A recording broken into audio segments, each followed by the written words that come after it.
The night air slapped Mario in the face. 1 second he was banging on the bathroom door of his cramped apartment, yelling, "Bro, hurry up, I seriously gotta pee." The next second he was in a narrow alley facing a rusty dumpster. What the hell? He spun around, expecting the cracked tiles, moldy shower curtain, and the busted sink that always dripped. Instead, there was just a damp brick wall. No door, no bathroom, no apartment. He pressed both palms against the bricks. Solid, rough, wet in a way he did not want to think about. The sour reek of piss and garbage hit him a second later, thick enough to taste. Okay, cool, either this is a dream or my brain finally snapped. Then his bladder cramped hard. Yeah, dreams did not come with this level of urgency. He stepped back from the wall, gagged when he noticed the dark streak running down the bricks. And Jesus, who pisses halfway up the wall like that? The rational part of his brain, the part that had read way too many web novels instead of studying, quietly raised a hand. As summoning, transmigration, whatever flavor you liked, one moment you were living your loser life, the next you were somewhere else entirely. Knowing that did not make it less terrifying. Well, screw it, he muttered, glancing around the empty alley. If someone already blessed this wall, I might as well contribute. Relief hit like a divine blessing. He shivered, the way everyone did halfway through a good piss, and was just zipping up when tires screeched somewhere nearby. A black van, the sketchy, unmarked kind that never meant anything good, rolled to a stop at the mouth of the alley. Two huge guys stepped out. Mario's first thought, cops. His second thought, when they started walking straight toward him with blank eyes and dead faces. Oh, I'm screwed. These were not cops. These were the type of men you saw in crime documentaries right before the host said what happened next was horrifying. Look, if this is about me peeing on the wall, I can pay a fine or whatever, he tried. They did not respond. They closed the distance faster than they had any right to. Mario's instincts finally woke up. Years of living in rough neighborhoods kicked in. He feinted right, broke left, and tried to slide past the closer guy. He almost made it. A hand the size of a shovel blade clamped down on his shoulder and spun him around. Mario reacted the way he always did in a fight. Go for the feed.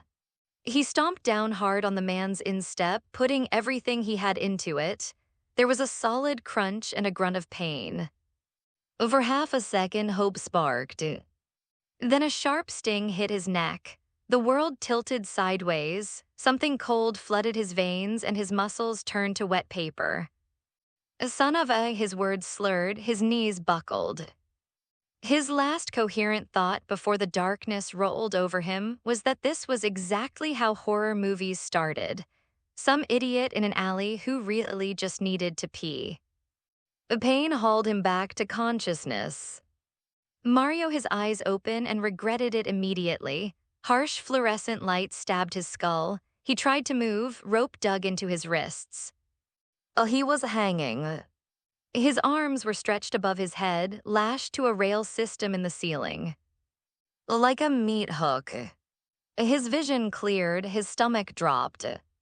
He was not alone.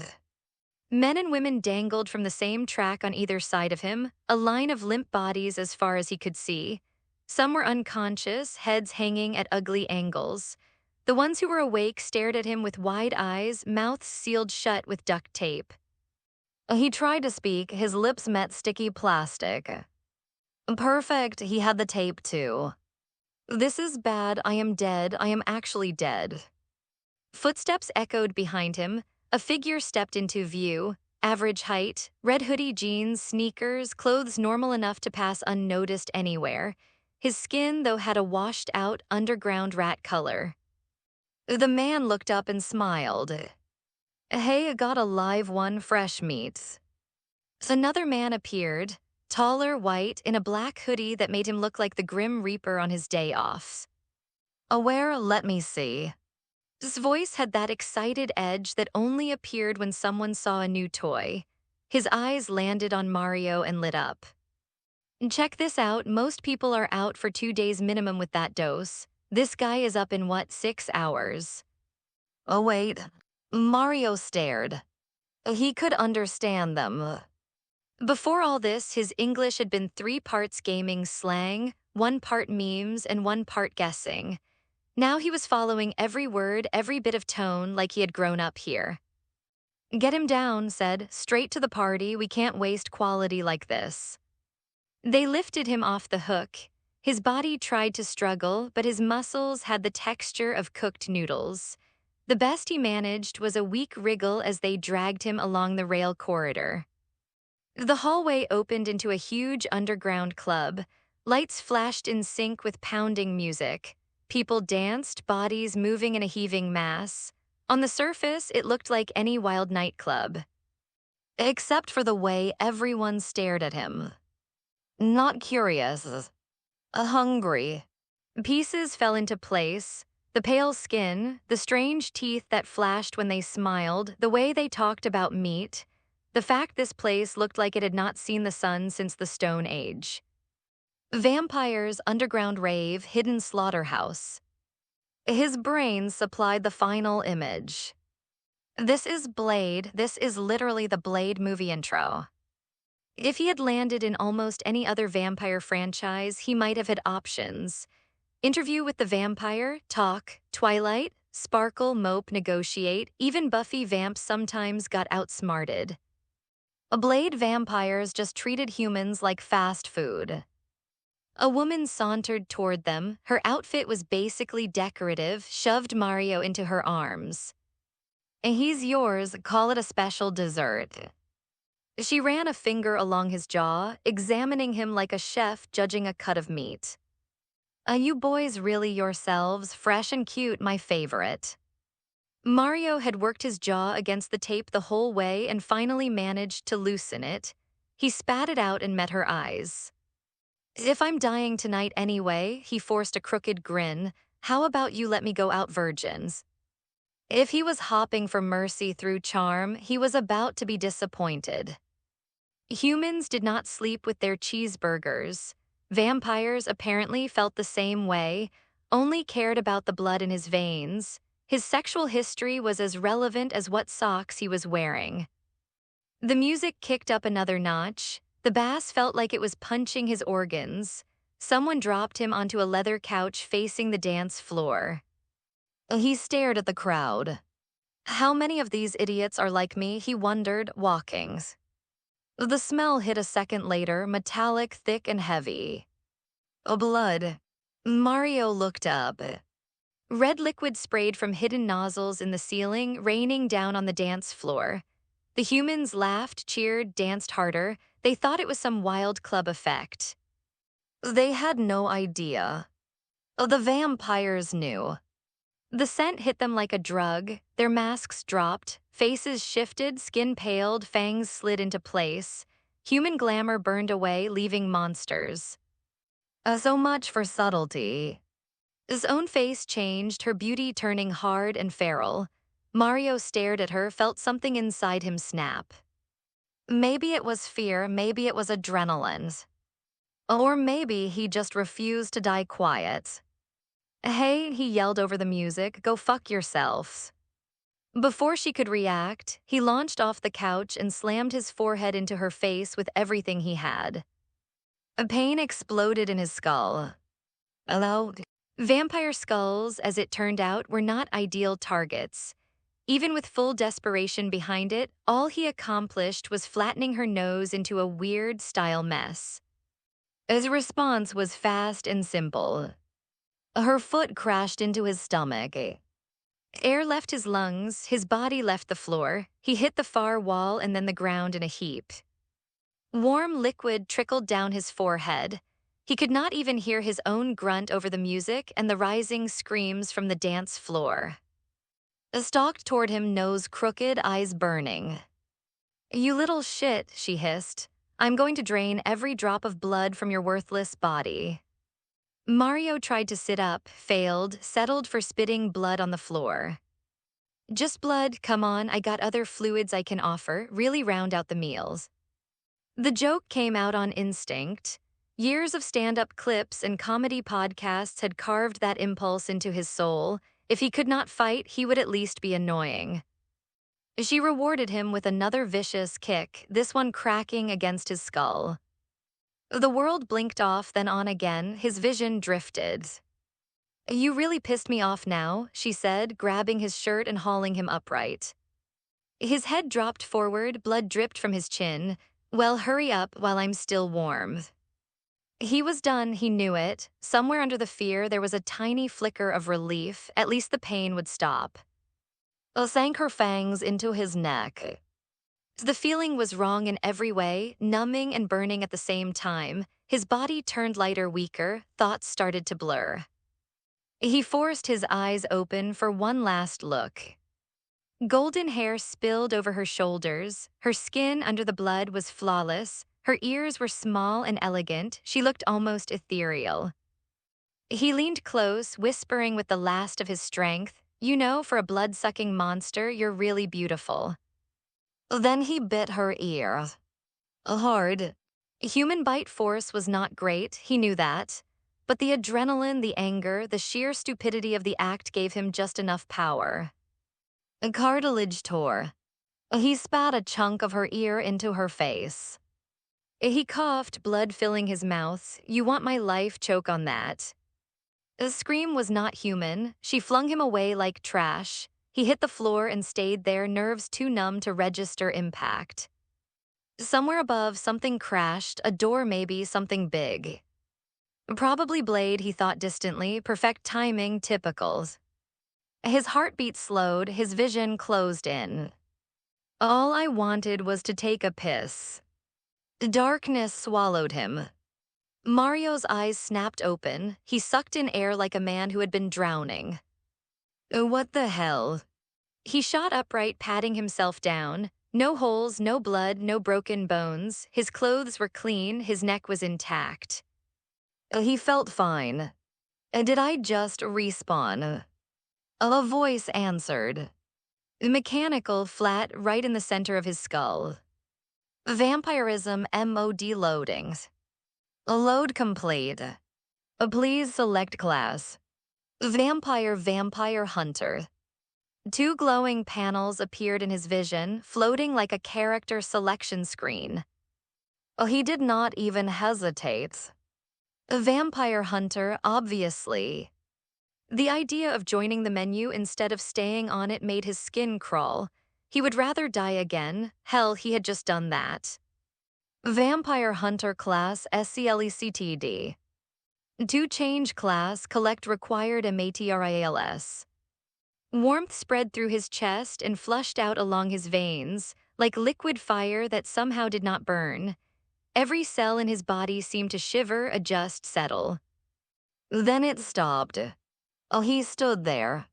Nothing glowed, nothing crackled. He did not feel stronger or faster, no pop-up, no tutorial. That's it, no stats, no cool skill tree, not even a crappy beginner's guide. Silence. The system, apparently, was not big on customer support. Mario pushed himself to his feet and dusted off his pants out of habit. Whatever had just happened, he was alive again. That was step 1. Figure out where he was, step 2. He walked out of the alley and onto a busy street. Cars rushed past. Neon signs flickered. People argued over takeout and vape smoke. Modern city, not medieval, a win relative to everything else. Storefront signs were all in English. He read them effortlessly, another reminder that something had changed. His old self had never read this smoothly. So it was active from the start, he realized. I just did not get the menu until I died. Did that mean every new function needed a death to unlock? Was he on a timer? Did he have limited lives? 5:10 He had no answers.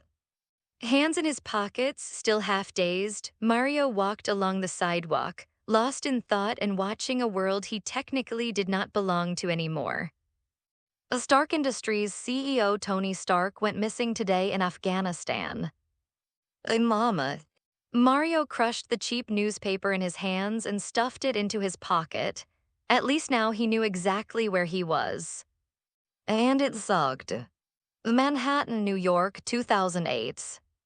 And he was in the middle of Hell's Kitchen. Tony Stark hadn't become Iron Man yet. No Avengers, no SHIELD, no nothing. The Age of Heroes was still in beta, which meant all the catastrophic, universe-ending events still coming. At first, he had thought he was stuck in the Blade universe. Terrible on its own, sure, with the whole underground vampire rave situation. But this was the Marvel Cinematic Universe. Here, the danger scale did not stop at 10. It went from petty crime to cosmic god snaps half of existence out of reality. He looked at the building across the street. A small sign over the door read, Nelson and MURDOCK, ATTORNEYS 8T Law. Even in the dim street lights, the letters were clear. A Daredevil's the man without fear.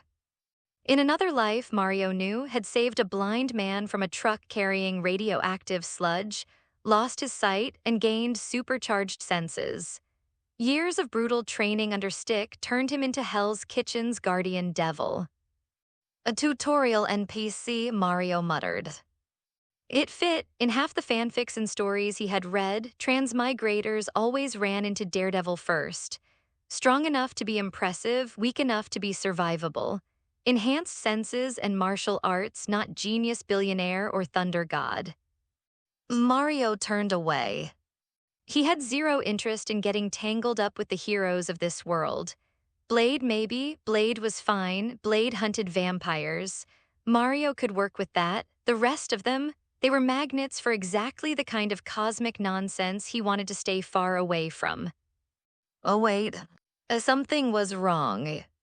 The law firm, by 2008, should still have been sharpening his skills, maybe just starting his night job in a ski mask. Nelson and should not be this polished, this established.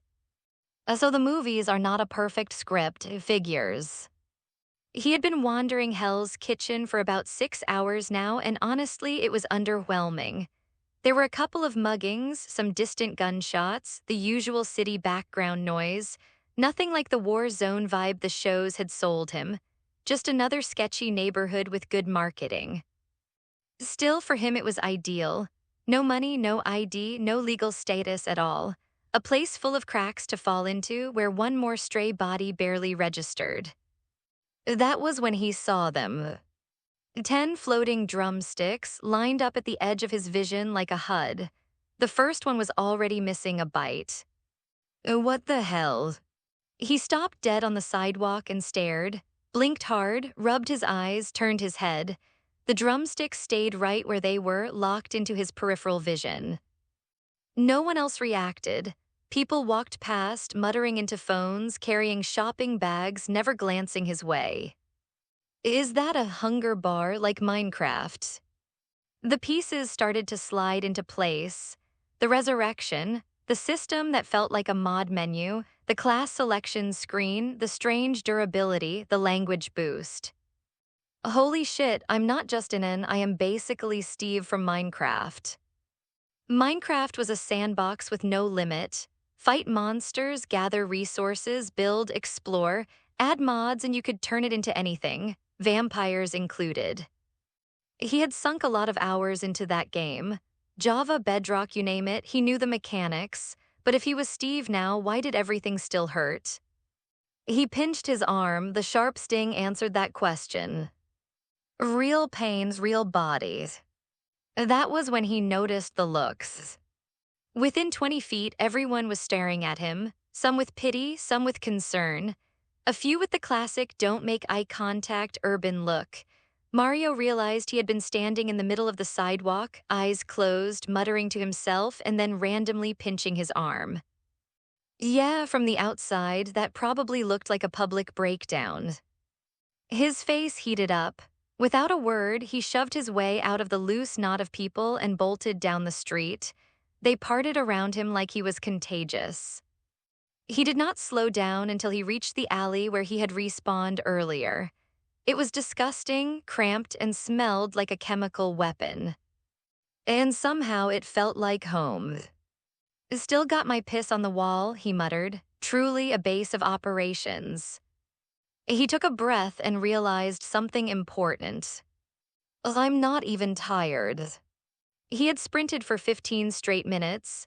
He had lost another half drumstick on his hunger bar, but his breathing was normal. His legs did not burn, his chest did not ache. That had to be part of the Steve package. Mario looked at his hands, then at the grimy pavement. Time for the real test.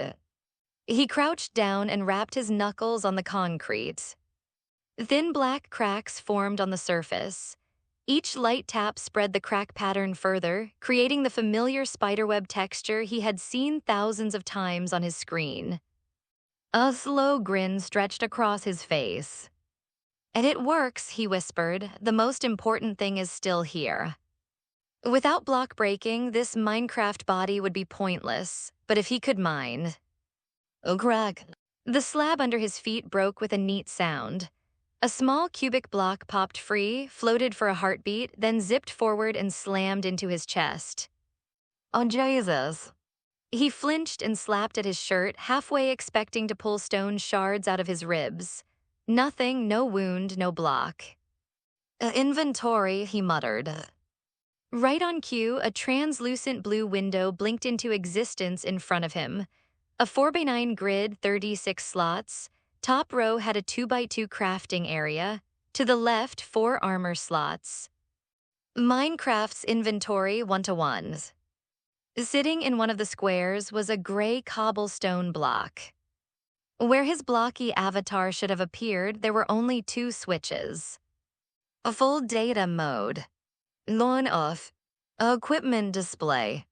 On off. Both were currently off. Mario stared for a second, then focused his thoughts on the cobblestone. The block popped into his hand, 5 inches across, perfectly cubic. He squatted and lined it up with the hole in the pavement. A faint ghost outline appeared in the air, showing where it would snap to. Ablaze. The block vanished from his hand and slotted into the ground with a soft click. The pavement looked untouched, as if he had never removed a piece at all. That is insanely useful. Block breaking and block placing, that alone made him dangerous.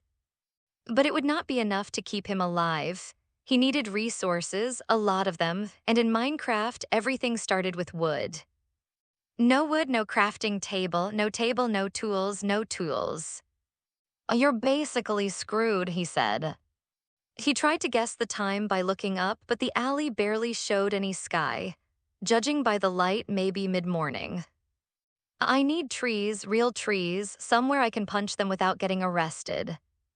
His knowledge of New York was second-hand, built from movies and games like Prototype, but even he knew Manhattan had a massive park.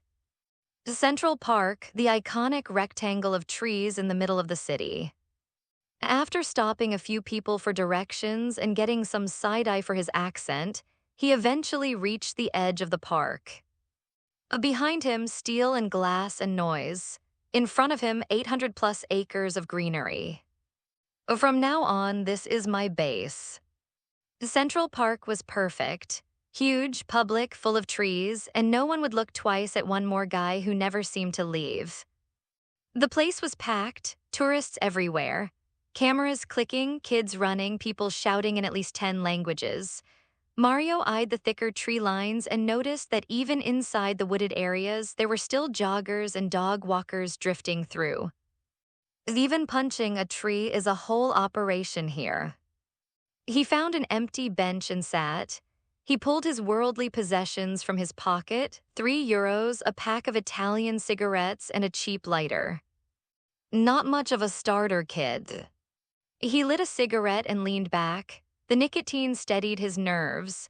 His hunger bar slipped to 7 drumsticks, but sitting still would slow the drop. I wonder if my family thinks I got mugged or just ran away. He watched the crowd move past while his mind drifted.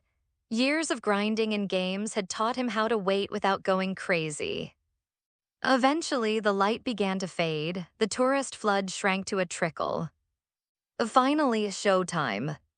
The small patch of woods he had been watching was practically empty now, only a few strays remained. He stubbed the cigarette on the edge of the bench, pocketed the butt, stood up and walked into the trees. He chose his target with care, a thick oak at least 3 feet across. If he was going to risk this, he wanted maximum return. Thunk, thunk, thunk. His fist smacked against the bark. It did not feel like punching a real tree, more like hitting a firm, padded surface.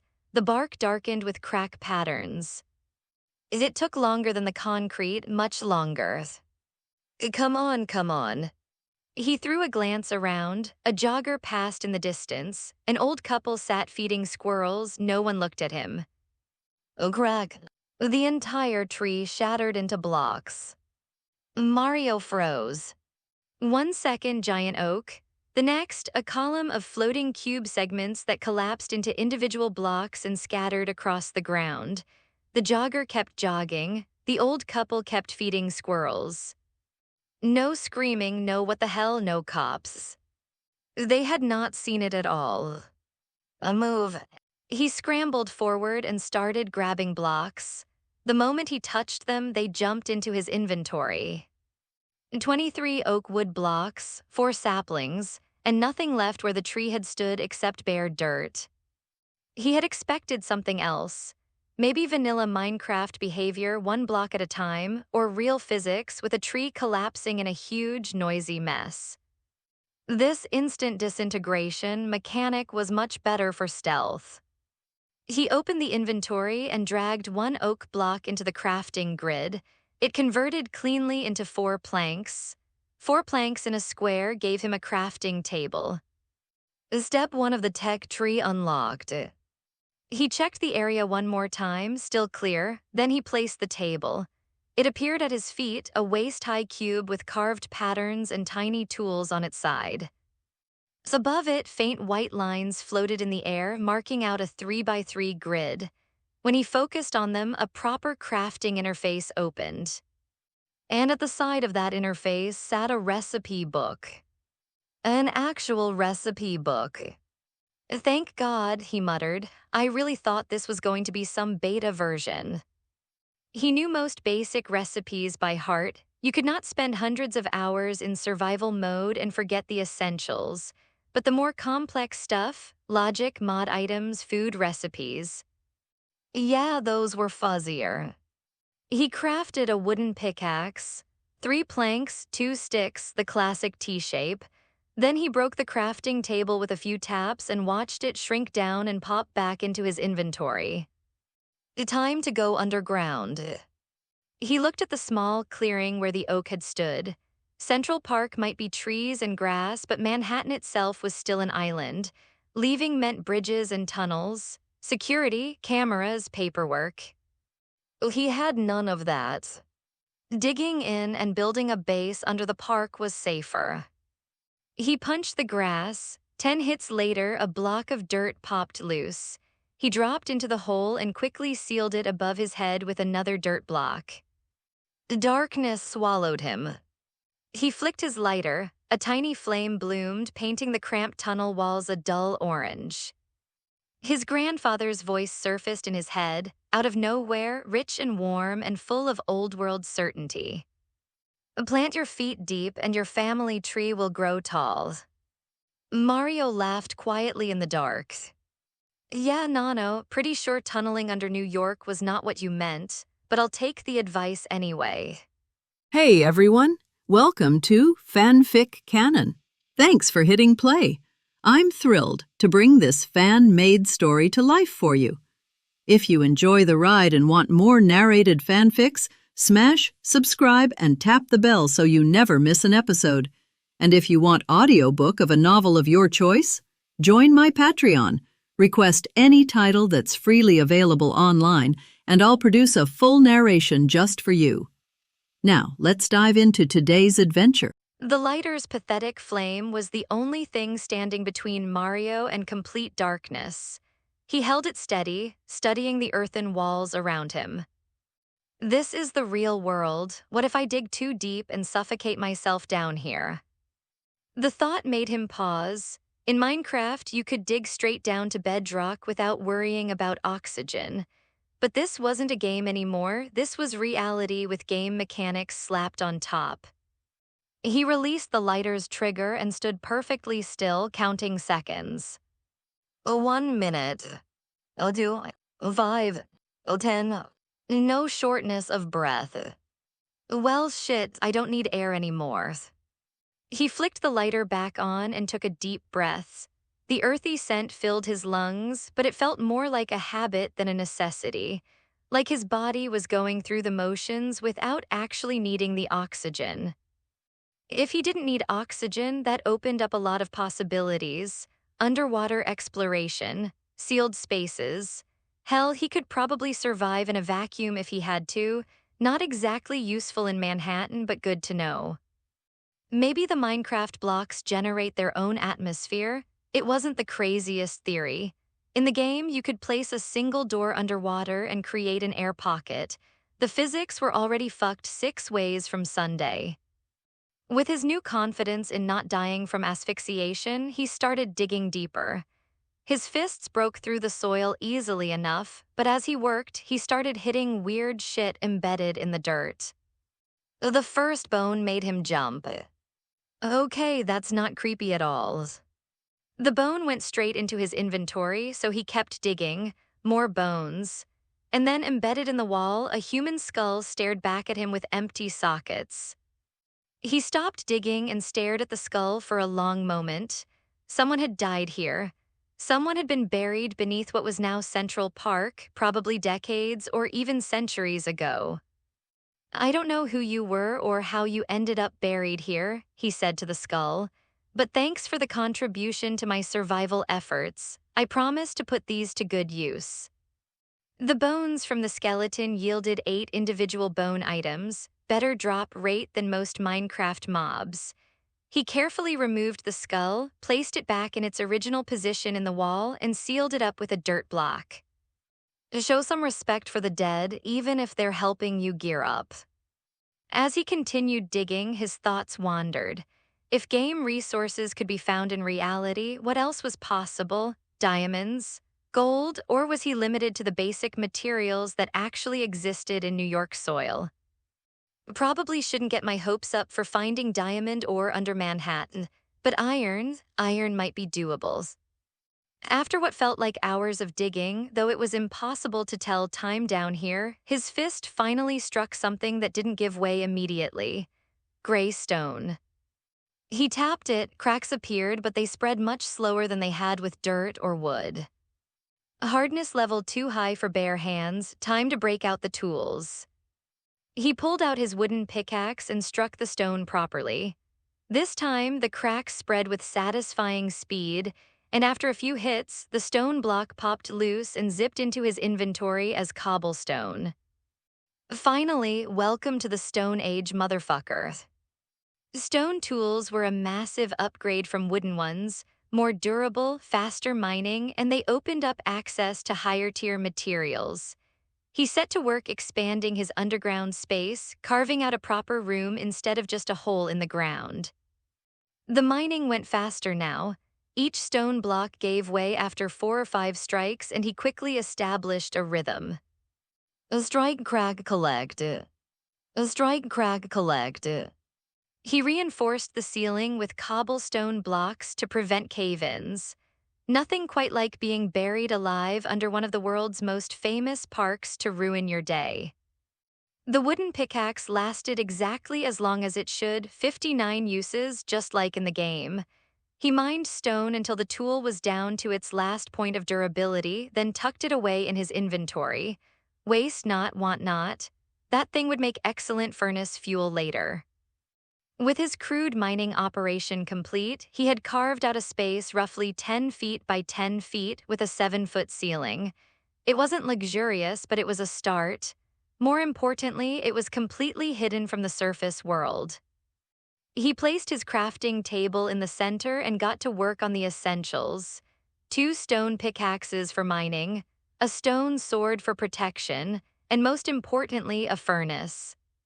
The furnace materialized as a gray stone cube with a dark opening in the front. When he focused on it, an interface popped up, 3 slots just like the game. Input, fuel, output. He glanced at his hunger bar, 5 drumsticks left. Food was becoming a serious concern. He placed his nearly broken wooden pickaxe into the fuel slot and fed 3 wood blocks into the input. The moment the materials were in place, the furnace roared to life. Flames flickered out of the top vent. The warmth soaked into his bones, and for the first time since arriving in this world, he felt truly comfortable. 10 seconds later, he had charcoal. He combined it with sticks to craft 12 torches, then placed them around his underground room. The warm light was way better than the lighter's glow. This'll do for now, not like I'm planning to go mining for diamonds anytime soon. Real-world minerals weren't randomly distributed like they were in Minecraft. If he wanted to find ore deposits, he'd have to leave New York and head for abandoned mines in places like West Virginia or Colorado. That was a problem for future Mario. Using his newly acquired cobblestone, he crafted a full set of stone tools. He gave it a few practice swings. Time for the real test. He expanded his room, carving out a larger space with higher ceilings. In one corner, he placed dirt blocks and pulled out the oak saplings he'd collected from the tree above. Let's see if I can grow trees underground. He planted the saplings in the dirt, then stepped back to examine it. The ceiling was just barely high enough for a full-grown oak tree. It would be tight, but it should work. From his inventory, he pulled out the bones contributed by his unnamed benefactor upstairs. The crafting interface let him break them down into bone meal. 8 bones became 32 uses of the white, powdery fertilizer. He held the bone meal and focused on one of the saplings. Green sparkles appeared out of nowhere, swirling around the tiny plant, but nothing happened. Come on, work with me here. He tried again, more sparkles, but the sapling remained stubbornly small. He frowned and checked his inventory. 3rd time's the charm. Another application, more green sparkles, and still nothing. He was starting to worry that the underground environment might prevent tree growth. 4th try, he applied the bone meal with more concentration this time. The sparkles appeared again, but this time they seemed to stay longer, swirling around the sapling. Then all at once, the magic kicked in. The sapling erupted upward in a burst of growth that made Mario stumble backward. Trunk, branches, leaves. The entire tree materialized in seconds, growing from a tiny plant into a massive oak that nearly scraped the ceiling. Mario stared up at the tree. The branches spread wide, creating a natural canopy. Individual leaves were perfectly detailed, and the bark had realistic texture. But more importantly, it was renewable food and materials. He raised his stone axe and got to work harvesting. The tree exploded into blocks just like the one above ground. Wood blocks scattered across the floor before zipping into his inventory. More saplings fell, guaranteeing future harvests. And something else, a bright red apple that rolled to a stop near his feet. Finally, some fucking food. He snatched up the apple and examined it in the torchlight. It was perfect, flawless red skin, ideal size and shape, with a small green stem on top. He bit into it without hesitation. The taste explosion was intense, sweet and tart in perfect balance with juice that ran down his chin. The flesh was crisp and white, and the flavor was so concentrated that it made his eyes water. It was the most delicious apple he had ever eaten. Next step, figure out the vampirism mod, and maybe see if I can find some scrap metal around the city. If I can smelt it into iron ingots, things will get a whole lot easier. Still need to figure out how to get more bones. Without bone meal, these plants grow slower than paint drying. And where the hell am I supposed to find a cemetery in this city anyway? Mario sat on a cobblestone slab. He twirled a sharpened wooden stake between his fingers. His mind drifted back to the previous night when he'd been nothing more than food on legs. No idea where those blood-sucking bastards are hiding either. If I could just run into Blade, at least I'd get some intel. He pocketed the steak and stood up, stretching muscles that had grown stiff from sitting. The stake was a basic tool from the Vampirism mod, simple to craft, requiring just 2 sticks and 1 wooden plank, but it was specifically designed for vampire hunting.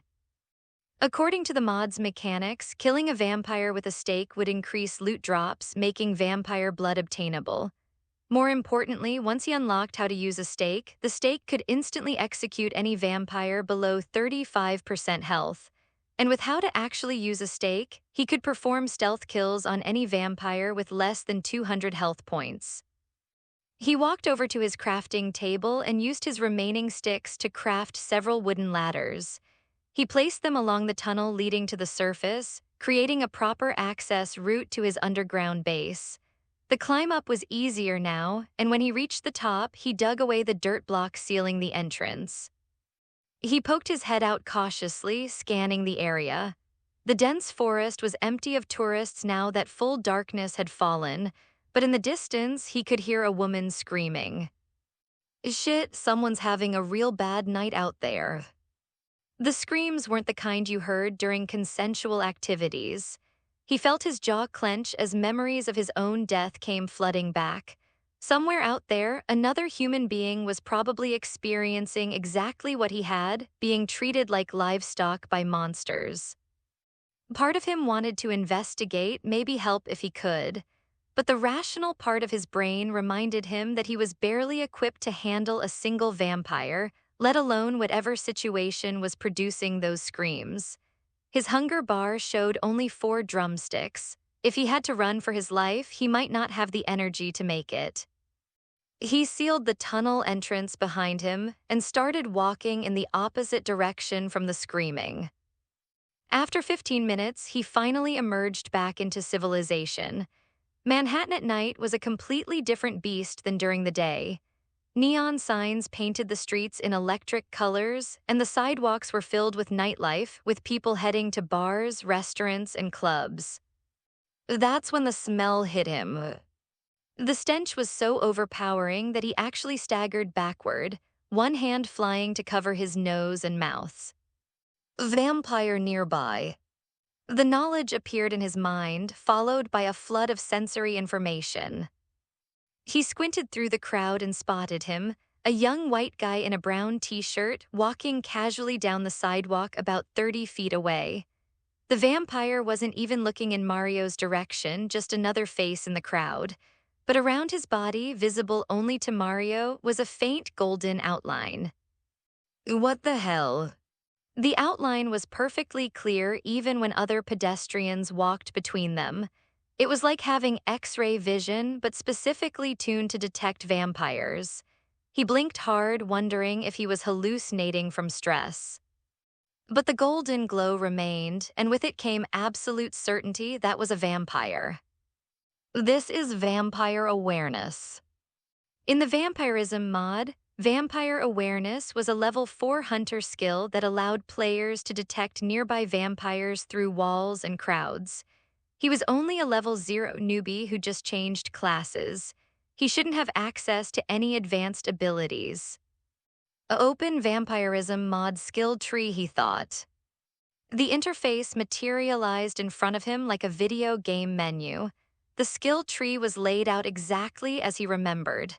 Most of them were grayed out and unusable. Except for vampire awareness, which glowed with active status. In the upper right corner, where his available skill points should have been displayed, he saw something that made him do a double take. Skill points. Negative skill points. The vampire was still walking away, blending into the crowd. Mario made a split-second decision and started following, staying about 20 yards back. Thanks to vampire awareness, tracking was almost effortless. The golden outline remained visible even when the target moved behind cars or groups of people. And that smell, even when the vampire disappeared from direct sight, the odor in the air created a trail he could follow like a bloodhound. As they moved away from the main thoroughfares, the crowds began to thin. He noticed the vampire glance back at him once, then twice. The The guy was definitely aware he was being followed. Instead of trying to lose his tail or confront him in public, the vampire did exactly what Mario had hoped he would do. He led them toward a more isolated area, away from witnesses. The vampire turned into a narrow alley between two apartment buildings. Mario paused at the entrance. The vampire was pressed against the wall just around the corner, ready to grab anyone who walked past. A classic ambush setup. Mario's lips curved into a smile. You want to play games? Let's play games. He opened his inventory and selected the stone axe he'd crafted earlier. The weapon materialized in his hand. Moving like someone who had spent countless hours practicing stealth mechanics in video games, Mario pressed himself against the alley wall and crept forward. Different movement styles generated different amounts of noise. Walking normally created standard sound levels. Sprinting made you loud enough to wake the dead, but crouching, that was the key to staying hidden. So he crouched low and advanced along the wall. Through his vampire awareness, he could see the golden outline waiting just around the corner. The target was shifting restlessly, clearly debating whether to check on his pursuer. Come on, just a little closer. 1 minute passed, 2, the vampire's patience was wearing thin, then finally the vampire made his move. A pale face peeked around the corner, eyes scanning the empty entrance. A surprise, motherfucker. Mario erupted from his crouch and brought the stone axe down in an overhead swing. The blade caught the vampire in the temple. Above the vampire's head, a health bar materialized, 28 HP total, now reduced to 15. The stone axe buried itself in the vampire's skull, but since Mario hadn't activated full data mode, the blade stayed lodged there. Blood poured down the vampire's face, painting his pale skin crimson. The vampire let out an inhuman roar, pressing both hands against the alley floor as he tried to push himself upright. When he lifted his head, he found himself staring into Mario's cold, emotionless eyes. Kick them when they're down, Italian street rules. He ripped the stone axe free and brought it down again. The vampire's skull cracked like an eggshell, and his health bar dropped another 9 points, leaving him with only 6 HP. The creature was tough, Mario had to give him that. 2 crushing blows to the head would have killed any normal human instantly. But vampires weren't normal, and this one was still trying to crawl away despite having his brains scrambled.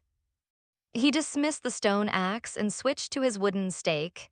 He raised it high and drove it toward the creature's back, aiming for where the heart should be. Left side behind the ribs. The stake bounced off harmlessly, dealing only 1 point of damage. Mario cursed it under his breath. The stake's execution ability wasn't active. For now, it was just a sharp stick.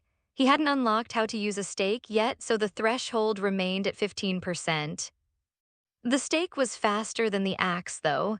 He began stabbing repeatedly, each strike chipping away another health point. The vampire writhed and screamed beneath him, claws scraping against the concrete as he tried to escape. When the creature's HP finally dropped to 4, the next thrust drove the stake through skin, muscle, and bone, straight into the vampire's heart. The effect was horrifying. The vampire's scream turned into a shriek that echoed off the alley walls. His body began burning from the inside out, flesh bubbling and charring as fire consumed him. Within seconds, nothing remained but a pile of black ash and the smell of burnt meat. Mario's expression thawed slightly as he spotted loot materializing from the remains. 2 items dropped onto the ground. Well, I'll be damned, it actually drops loot.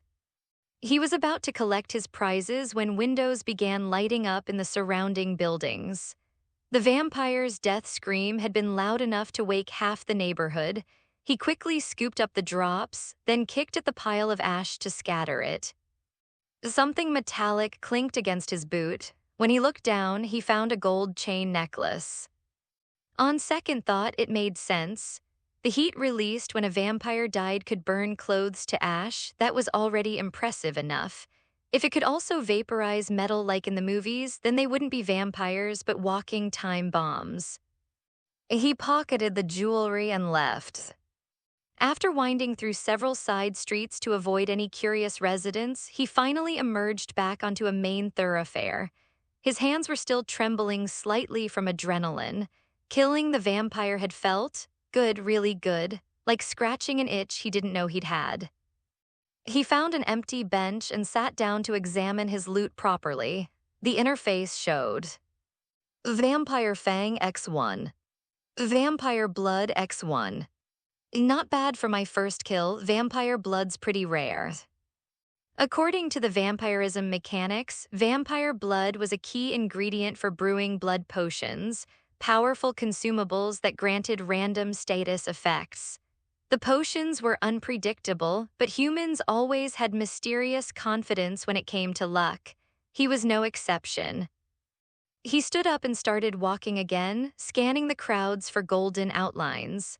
Now that he knew vampires dropped useful materials, he was eager to find more targets.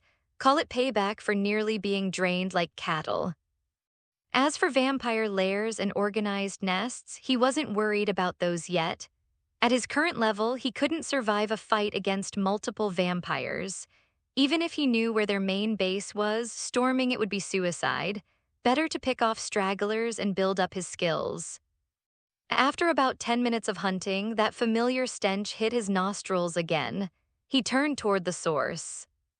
This vampire was nothing like the pale, sickly creature he'd just killed. She was a tall, voluptuous black woman with curves that could stop traffic, wearing an outfit that left very little to the imagination. Her dark skin gleamed under the streetlights, and every step she took drew hungry stares from men around her. Definitely a vampire, though, that golden outline doesn't lie. Mario started following, but quickly realized he wasn't the only predator on the hunt. 3 guys who looked like stereotypical street thugs were already tailing the vampire, keeping just far enough back to avoid detection. Curious about their intentions, he edged closer to eavesdrop on their conversation. "Yo, check out this woman," one of them whispered. "Soon as she gets somewhere quiet, we gonna ask her if she wants a real good time." "'S right, man," another thug replied. "But dams, look at that ass, she could drain a motherfucker dry." The other 2 shot him raised brows, one elbowed him. "What you really need is a girlfriend." They burst out laughing. Mario shook his head. He felt almost sorry for the 3 idiots. They thought they were hunting prey, when in reality they were walking into a predator's web. Still, might as well see how this plays out. As night deepened, vampires emerged from their hideouts in search of prey. Food that delivers itself every night, life is wonderful. The black vampire was clearly aware of her followers. She glanced back once or twice, and her tongue slipped across her lips unconsciously. When she was sure the hook was set, she began leading them toward a more isolated area. "All vampires go to the same fucking school or something," Mario muttered. "Same goddamn playbook every time." As the crowds thinned and the streets grew darker, the 3 thugs made their move. They quickened their pace and spread out, surrounding in a loose triangle formation. The leader, a skinny Hispanic guy with gold teeth, stepped forward with a grin. "Yo, why don't you come party with us? We'll show you a real good time, I guarantee." The smile widened, revealing perfect white teeth. There wasn't a trace of fear in her expression. If anything, she looked hungry. "Oh, all 3 of you at once," she purred. Then her gaze swept over to Mario, who was watching from about 20 feet away. Her smile turned amused. "What about you? Want to join the fun?" The 3 thugs spun around, suddenly aware they had an audience. Mario said, matching's playful tone, "Hey, why not? Always up for a good time." He walked closer. The thugs tensed as he approached, but Mario's easy grin and willingness to play along seemed to diffuse their suspicion. "Damn right," said, relaxing slightly. "More the merrier, you know what I'm saying." Mario's involvement didn't bother the 3 thugs at all. If anything, it only seemed to fuel their strange excitement. "Oh, you go first, man." Now you go first. How about the new guy goes first? Show us how it's done. The three kept deferring to each other as they followed deeper into the side street. Mario couldn't help but twitch his eyes. This is really fucked up. All right, I'll take the lead then. He stepped forward, moving toward the black vampire. His eyes met his, and for just a moment her smile widened. A handsome Italian boy, she purred, licking her lips slowly. I haven't had one of your kind in. Oh, Greg. Before the seductive look could fully form in her eyes, Mario leaped forward and struck her skull with his stone axe, sending her across to the concrete. The sudden violence caught the three thugs completely off guard. Holy shit, why did you kill her?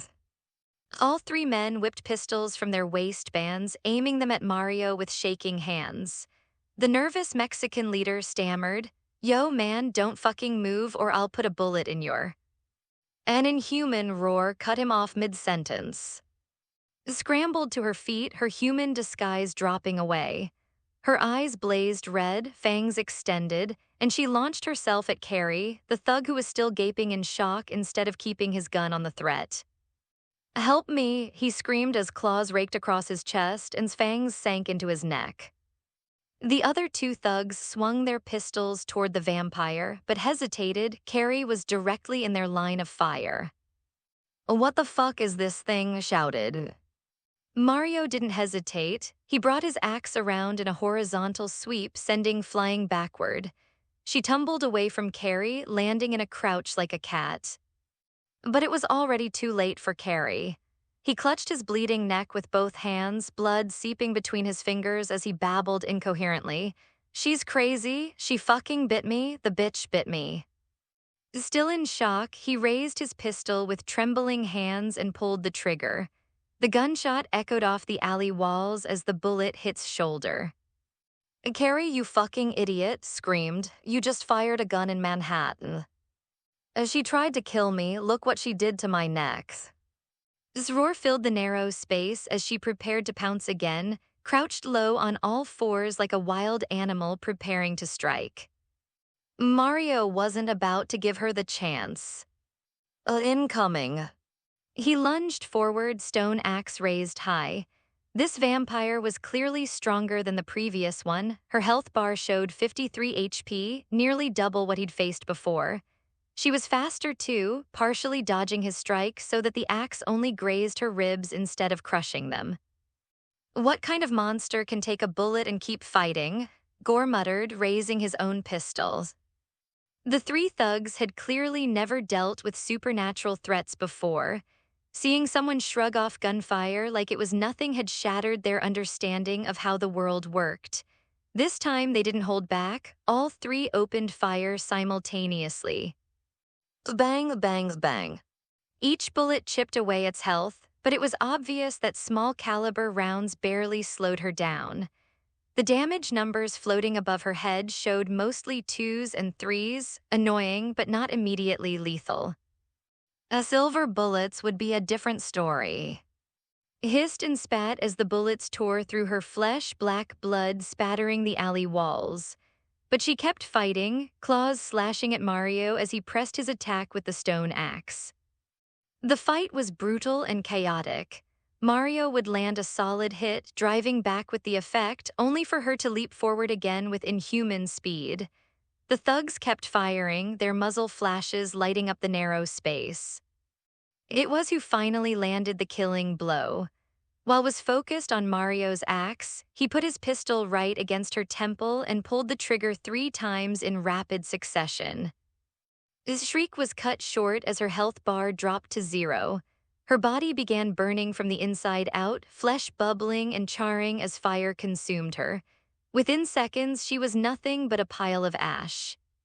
What the hell was that? Gore whispered, staring at the spot where a living person had just vanished. She just disappeared, Carrie added, still pressing his hand against his bleeding neck. Mario stirred the small pile of black ash with his axe, checking for useful drops. A few spent bullets clinked against the concrete, but aside from those, there wasn't a single piece of metal or jewelry. A broke-ass vampire, Mario muttered, figures. He looked up at Carrie, who was still standing there in shock. Mario took a step toward him, intending to check the bite wound, but the three thugs immediately raised their guns again. Easy there, friend, said, trying to keep his voice steady. What the hell just happened here? Mario smiled, keeping his hands visible and non-threatening. These guys were shaken, but they weren't his enemies. They were human, at least, which put them several steps above blood-sucking monsters on his scale of trustworthiness. And ever heard of vampires? The three men exchanged glances.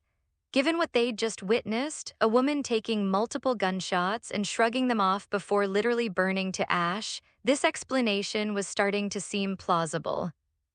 Vampires, Carrie repeated weakly. Oh, that's right. Mario could see it clicking for them as they processed what had just happened. Their gazes shifted involuntarily to Carrie's neck wound, two puncture marks that were still bleeding. His face went pale. You mean he's going to? Exactly what you're thinking, Mario confirmed. In the Blade universe, vampire bites were infectious. Anyone who survived the initial attack would transform within hours unless the curse was broken, and he knew exactly how to break it. But there is a way to cure him, he said, watching hope flicker in his eyes. But I'm going to need supplies, milk, garlic, bread, and $500. I didn't even hesitate. Done, tell me where to go. We should probably move first, Mario suggested, glancing around the alley. That gunfire is going to attract attention, and we don't want to be here when the cops show up. 20 minutes later, they were sitting in his flashy ride, some kind of modified 1995 Eclipse GT that looked like it had been stolen from a Fast and Furious movie. Mario didn't know much about cars, but this one had comfortable seats and working air conditioning, which was all he cared about. Carrie was stretched out in the back seat, his condition deteriorating rapidly. Sweat poured down his face, soaking through his gray hoodie, and his breathing was becoming increasingly labored. He's starting to show symptoms, Mario observed from the passenger seat. You got any rope in this car? We need to tie him up before he fully turns. Nodded grimly, tow rope in the trunk, give me a sec. While retrieved the rope, Gore came jogging back from a nearby bodega with arms full of supplies, milk cartons, garlic bulbs, bread, and 2 metal buckets. The guy was breathing hard from running, but he'd gotten everything on Mario's list. This enough, Gore panted, setting the bags down. Perfect. Mario picked up a bulb of garlic and felt the familiar tingle as his inventory system automatically converted it into the vampirism mod version. This should do the trick. Finished tying Carrie up, his mate wasn't going anywhere even if he fully transformed. So the garlic really works, he asked. What about the milk and bread?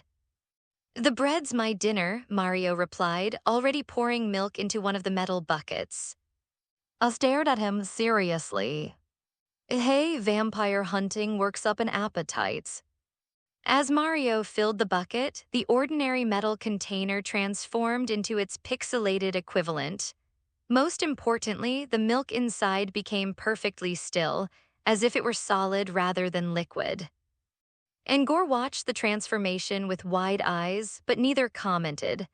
After vampires and spontaneous combustion, a magic milk bucket was surprisingly easy to accept. Mario opened Carrie's mouth, noting that 2 of his teeth had already grown noticeably longer. Vampire fangs were starting to form. Just in time, he muttered, tipping the bucket. The moment the milk touched Carrie's lips, it returned to liquid form and flowed down his throat. The transformation was fast, his fever broke, the sweating stopped, and his breathing normalized. When Carrie opened his eyes, they were clear and human. I'm okay, Carrie said wonderingly, running his hands over his face and neck.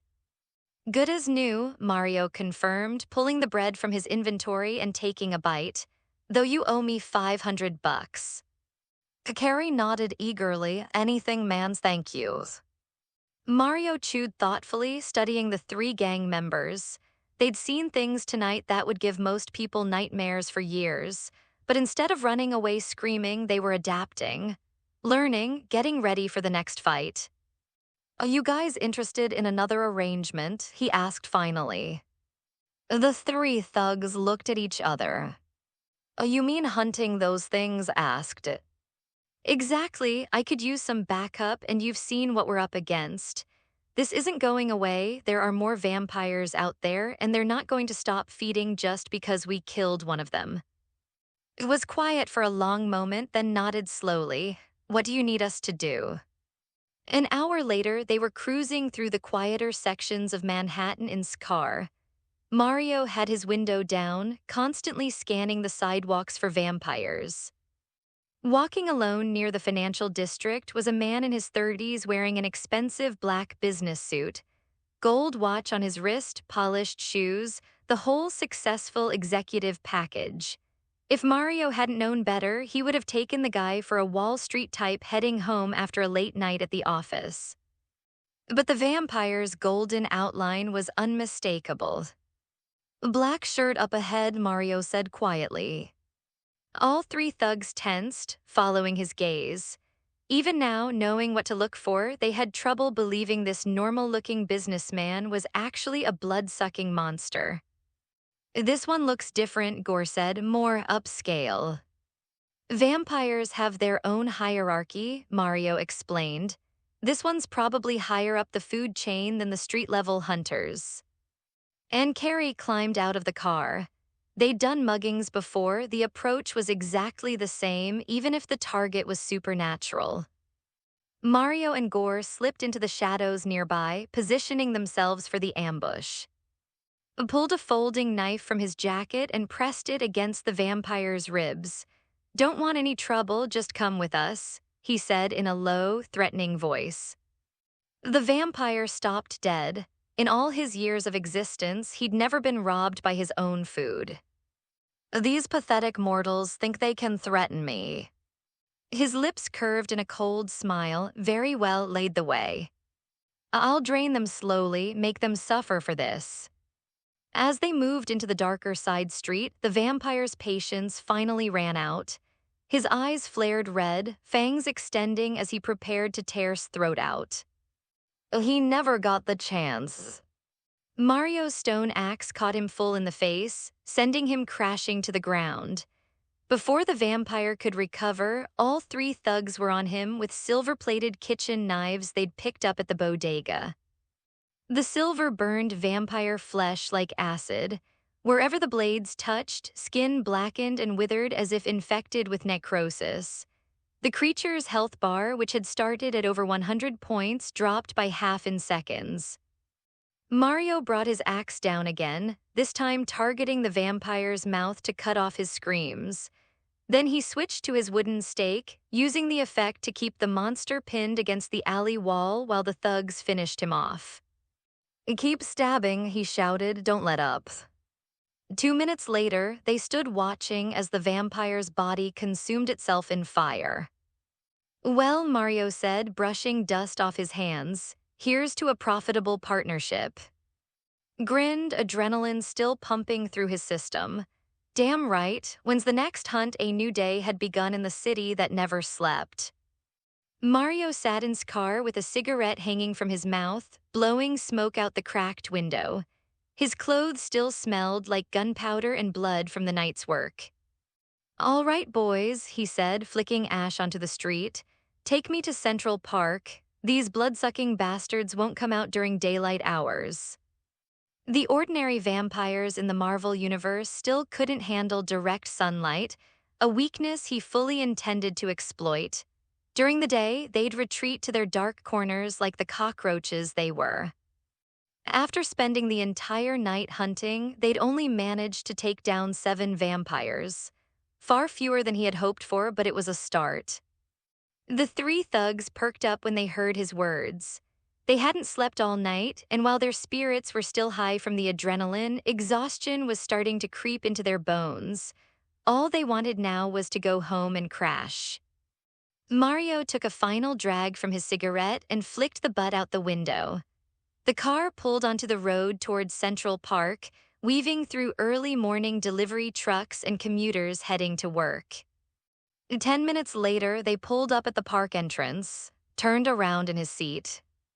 "We coming back tonight, Mario?" The three gang members had already gotten a taste of the benefits. In one night, they'd helped take down 6 vampires and walked away with more cash than they usually saw in a month of street-level crime. The jewelry alone from their victims would keep them comfortable for weeks. Mario glanced at and smiled. "Of course, take care of the loot from last night, then pick me up here after dark. Oh, and find a way to get me a burner phone." He stepped out onto the sidewalk. The morning air felt clean compared to the stuffy car, and his crew took off right away, ready to sell their stolen goods and get some sleep. The sun was just coming up over Central Park. He could hear birds making noise in the trees. He looked at the grass, still wet with morning dew. If it wasn't so damp, he would crashed right there on the spot. He hadn't slept all night, but ever since his body had changed, physical exhaustion seemed like a distant memory. He pulled a piece of bread from his inventory and ate it slowly, savoring the simple taste of wheat. "Bit of a disappointment," he muttered between bites. "No matter what kind of bread I eat, once it's in my inventory, it all becomes plain white bread. At least it tastes decent and stacks neatly." After filling up his hunger bar, he headed deeper into the forest toward his underground base. As he walked, he noticed the thick grass growing everywhere around him. "Wonder if breaking grass drops seeds. If it does, I'll never have to worry about food again." He already had over $1,100 on him, but he had been raised to live frugally. Every dollar had to count, especially when he was building up his vampire hunting operation from scratch.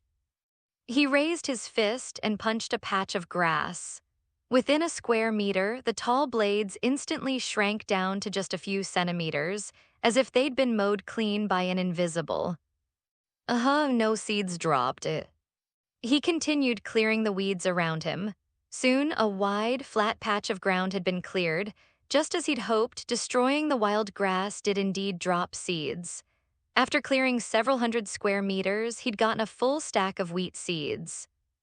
He followed his mental map deeper into the forest until he found his base entrance. The grass block marking the spot was a different color from the grass around it, which pissed him off a bit. The color difference really stands out. The dirt blocks he'd placed yesterday had grown into grass blocks overnight, but the bright green patches clashed awkwardly against the surrounding darker grass. Anyone with half a brain would notice the inconsistency. After a moment, he took out his shovel and dug up the grass block, revealing the tunnel entrance below. He jumped down and quickly sealed the opening behind him. "Today I'll expand the base, plant some wheat, and figure out a better entrance later. Worst case scenario, I'll dig a tunnel connecting to the city sewers." After all, the New York sewer system already had plenty of residents. One more wouldn't make much difference. Mario first chopped down the fully grown oak tree in his underground grove and expanded the growing area. With more trees, he'd never have to worry about running short on wood for crafting or fuel. From his inventory, he pulled out an I-beam he'd acquired while passing a construction site earlier. Unfortunately, it couldn't be directly converted into iron ingots, but since it was already in his possession, there was no point in throwing it away. "Iron ingots are becoming a real problem," he muttered, scratching his head. "Do I really need to commission steel from a foundry?" Actually buying raw iron would be expensive. His earnings from vampire hunting, while pretty good for street crime, were still modest compared to legitimate business operations. That's when he heard footsteps echoing through his underground base. He quickly spun around and spotted a figure at the edge of his grove, a vampire hunter NPC wandering around aimlessly. The character wore a black tailcoat topped with a stylish hat, a dramatic cape flowing behind him. Despite the impressive outfit, he was still clearly a blocky, pixelated figure from the Minecraft mod. Seeing the NPC, his initial tension immediately transformed into excitement. He ran forward and looked up at the vampire hunter, who stood about 6 feet tall. A vampire hunter spawn, finally I can level up my hunter class. Up to level 5, upgrading the hunter profession was straightforward. Find a vampire hunter NPC in the wild, talk to them, and submit whatever item they requested. That would raise his profession level, grant skill points, and unlock new abilities. He opened the interaction window and saw a single item slot with text above it. For training, please submit 1 vial of vampire blood. Without hesitation, he pulled a vial of vampire blood from his inventory and placed it in the slot. After confirming the submission, the text immediately changed. For advanced training, please submit 5 vials of vampire blood. He checked his inventory, only 2 vials of vampire blood remained. He sighed in frustration. Vampire blood only had a chance to drop when a vampire was killed, specifically with a wooden stake. It wasn't guaranteed, and the drop rate seemed inconsistent. Last night he'd killed 7 vampires, but only gotten 3 vials total. I'll need to find a vampire nest, he said to himself. 7 individual kills won't cut it if I want to level up efficiently. Since he couldn't upgrade his class yet, he decided to focus on base expansion first, then head out to see what materials could be converted into iron ingots. Over the next hour, his underground home underwent a complete transformation. What had once been a cramped, dark basement was now a spacious 2-level layout with proper lighting from torches. The gloomy atmosphere was completely gone. He stepped back, nodding in satisfaction. Next priority, buy some actual furniture. Specifically a bed. Sitting on the ground every day is getting old fast. He climbed up the ladder, listened carefully for any sounds above, and hearing nothing unusual, dug out the grass block covering the tunnel entrance. After hopping out and sealing the opening behind him, he headed toward the edge of Central Park. I really need to change this exit. This routine is getting tedious as hell.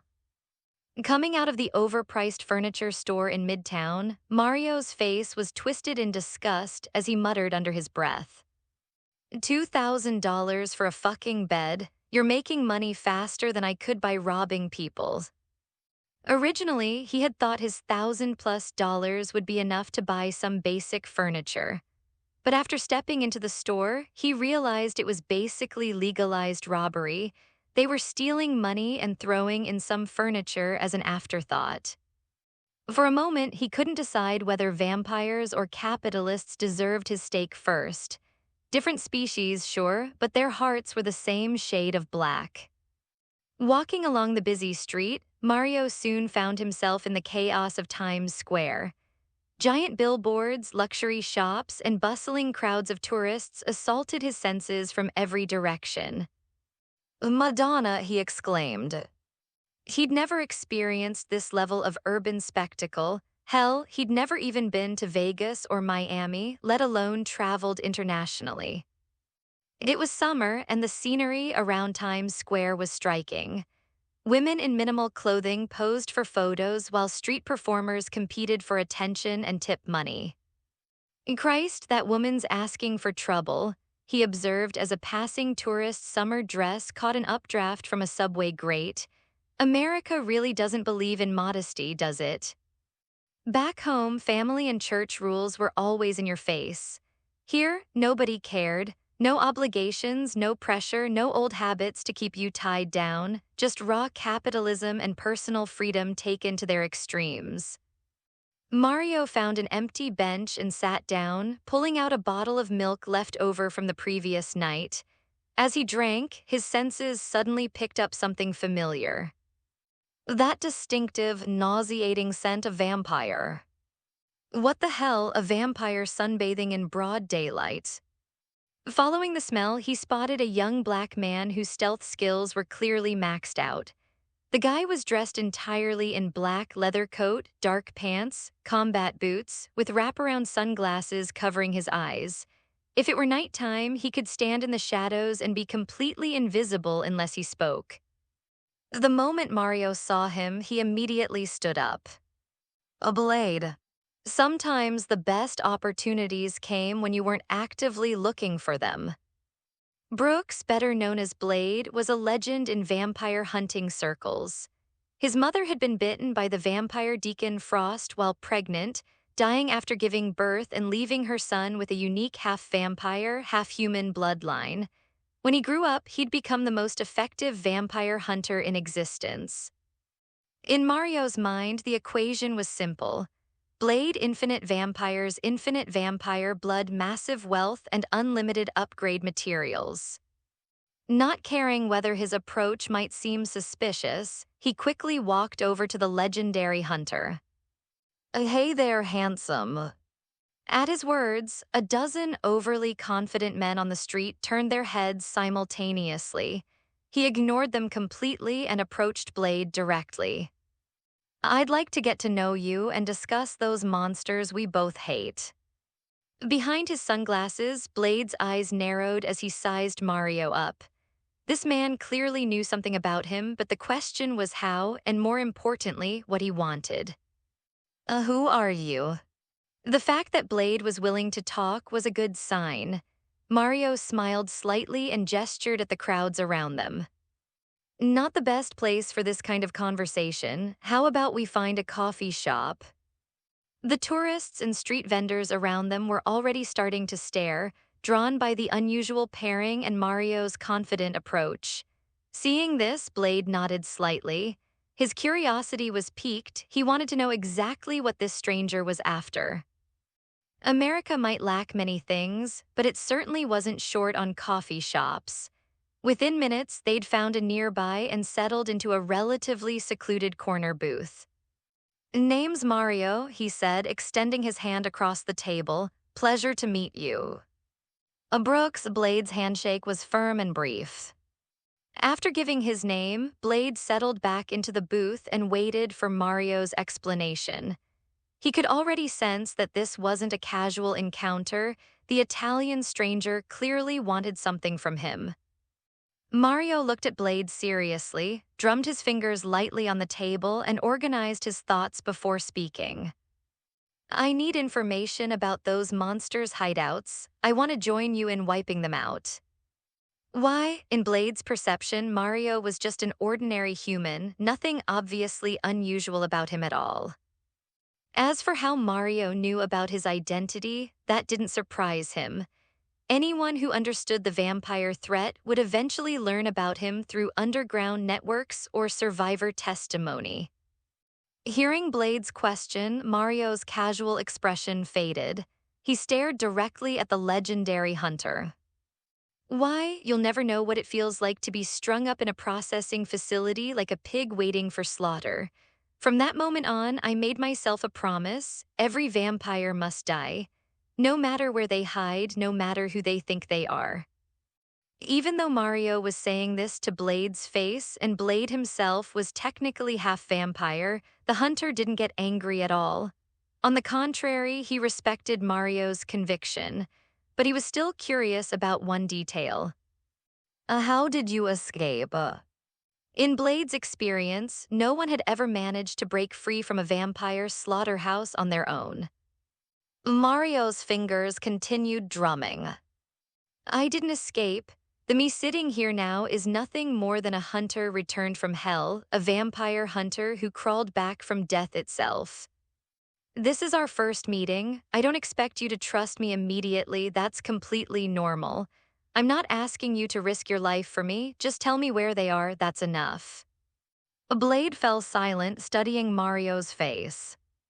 Mario really wanted to light up a cigarette, but out of basic courtesy, he restrained himself.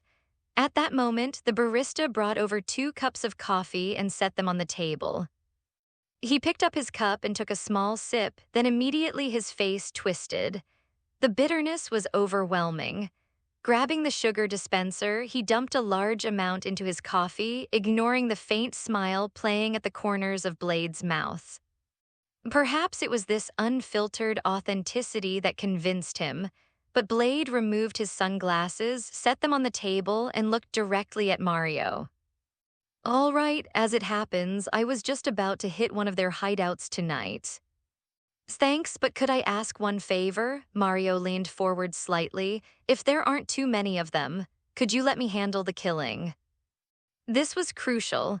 If a vampire wasn't killed specifically with a wooden stake, it wouldn't drop vampire blood, which made leveling up nearly impossible. He needed to personally execute every vampire they encountered to maximize his resource drops. Level 1 required 5 bottles, Level 2 needed 10, Level 3 required 15 bottles, and Level 4 demanded 20. Even with a 50% drop rate, that meant at least 100 confirmed kills, and that wasn't counting the training fees he had to pay to the hunter NPCs before each upgrade. When you break it down like that, there really aren't enough vampires to go around. Mario stood next to Blade in front of an apartment building, craning his neck to count the floors one by one. Just another ordinary high-rise in Manhattan. 2803, you sure these bloodsuckers are living on the 28th floor? Shouldn't they be hiding in dark basements or abandoned warehouses?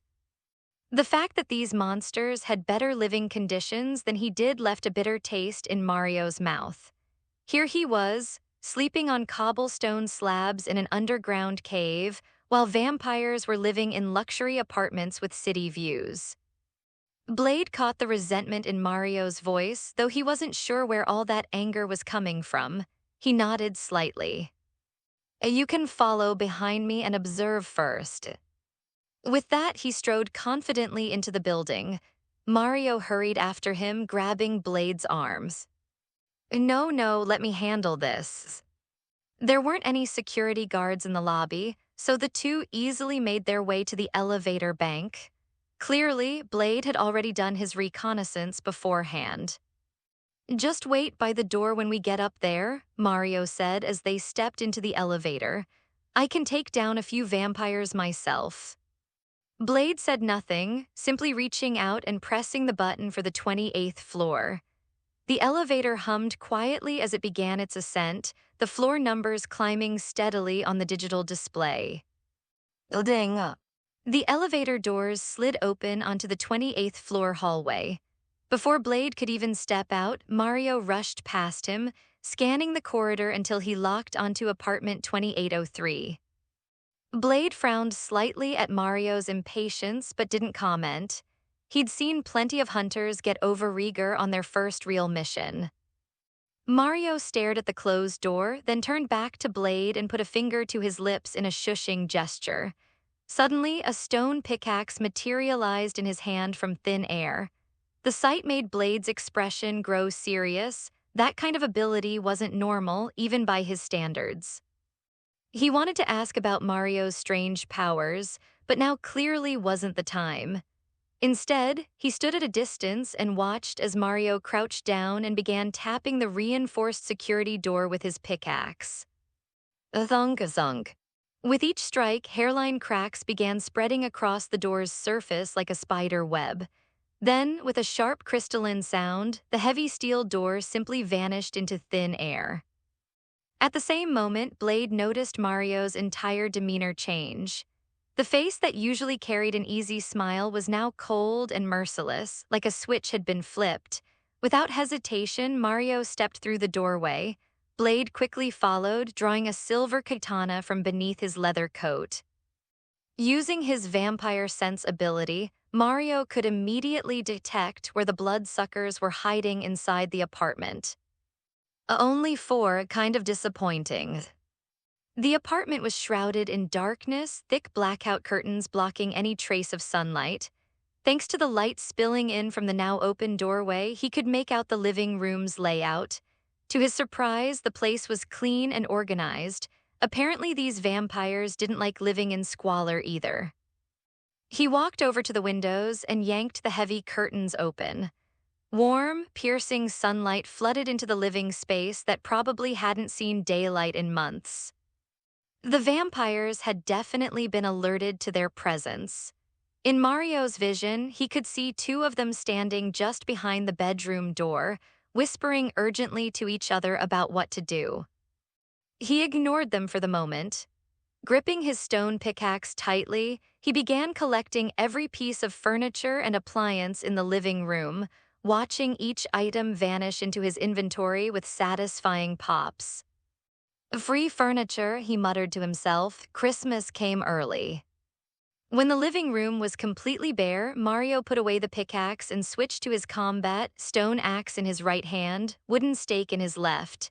Step by step, he approached the bedroom door. Bang!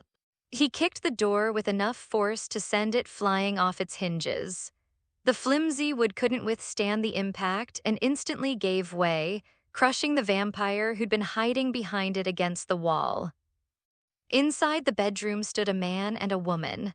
The male was pinned behind the destroyed door, while the female glared at Mario with furious red eyes. "Who the fuck are you?" she snarled. It was obvious the pair had been resting. The woman wore nothing but black lace lingerie, her pale skin almost glowing in the sudden light. Mario raised his stone axe and grinned coldly. "I'm your worst nightmare, sweetheart." He took a step forward and leaped lightly into the air, showing no mercy just because his target was female. After all, this wasn't the first female vampire he had killed, and it wouldn't be the last. The stone axe in his hand slashed toward her torso. She reacted quickly, barring fangs with a threatening hiss and retreating just enough to avoid his strike. Then she lunged forward, claws extended toward his throat. Mario flipped his grip and swung the axe upward, the blade driving deep into her thigh. She screamed as she was sent flying backward, and her attack was completely disrupted. Following up immediately, Mario stepped forward and jammed the wooden stake in his left hand straight into her open mouth. "A choke on this." He raised the axe again and brought it down on her skull. It all happened in the span of 3 seconds. The male vampire pinned behind the door finally reacted, struggling free from the debris and charging at his enemy. Mario, the desperate attack. Following the principle of focusing fire on one target, he continued his assault on the female vampire, hacking at her relentlessly. Each blow chipped away at her health bar until it dropped below the 15% threshold. The wooden stake in his hand pierced deep into the female vampire's back, straight through to her heart. Because her throat had already been damaged, she couldn't even scream, just twisted before her body dissolved into ash. The male vampire was clearly more than just a roommate, probably her lover, judging by his reaction. "I'll tear you apart." His fury made him faster than before, but also more reckless. Mario stayed calm and composed, dodging the head-on assault and striking during the brief window when his opponent was committed to the attack. The reason he favored the wooden stake was simple: fast attack speed, compact size, and most importantly, its ability to trigger the effect with every hit. He couldn't afford to get down. The 2 vampires from the other bedroom had already burst out and were charging toward them. Bang! The male vampire's body slammed uncontrollably into the wall. Mario jumped and brought his axe down hard, triggering a critical hit. In Minecraft, criticals were easy to achieve. Just jump and strike before landing for 1.5x damage. "Don't worry," he taunted. "I'll send you to join her real soon." Using both weapons in rapid succession, he ignored the normal attack entirely. The male vampire could do nothing but rage helplessly as he was pinned against the wall by the assault. Every time he tried to step forward, an invisible force slammed him back into place. At that moment, 2 more male vampires came running into the bedroom from the adjacent room, both barefoot and naked except for their underwear. Mario's wooden stake went through the pinned vampire's skull, finishing him off. He turned toward the newcomers charging into the room. Roars and the clash of weapons echoed through the space as Mario found himself in a more challenging fight. These 2 vampires had better coordination than the first pair. Their teamwork was impressive enough that they actually managed to land a hit on Mario, dealing 6 points of damage. Considering he only had 20 hit points total, he realized he could only take 3 more hits before going down. Need to be more careful. Before the 2 vampires could launch another coordinated attack, Mario took the initiative and charged forward. This time he didn't jump. Being airborne without any way to change direction would have been suicide. Need some backup, Blade's voice came from the doorway. His expression was puzzled as he watched Mario struggle in the fight. From his perspective, the force behind Mario's stone axe swings should have been enough to crush a vampire's skull in one blow. But in reality, even after taking direct hits, the vampires were still bouncing around like nothing had happened. The visible damage didn't match the momentum at all. It made him question everything about Mario's abilities, from that door-opening trick earlier to his current combat performance. I need to kill them myself, Mario replied without pausing his attacks. Because he was focused on fighting, he didn't elaborate, but the moment the vampires spotted Blade, fear immediately flashed across their faces. Among vampires, Blade's reputation was absolutely terrifying. Mario's stone axe crashed into one vampire's head. While there wasn't any weak point bonus damage, the blow still left the creature dazed for a moment.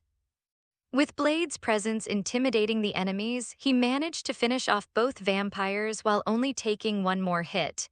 He collected the loot they dropped, 3 vials of vampire blood from 4 kills, plus some loose jewelry, then put away his weapons and let out a sigh of relief. Finally, time to level up. Luck had been on his side. Adding the 2 vials already in his inventory, he now had exactly what he needed to reach level 1. He turned toward Blade, who was still standing in the doorway. Give me a minute to clean up the scene, just wait there. Blade was about to remind him that the police would be arriving soon, but then he watched Mario take the same stone axe he just used to fight vampires and start destroying every piece of furniture in the bedroom. In the blink of an eye, everything disappeared.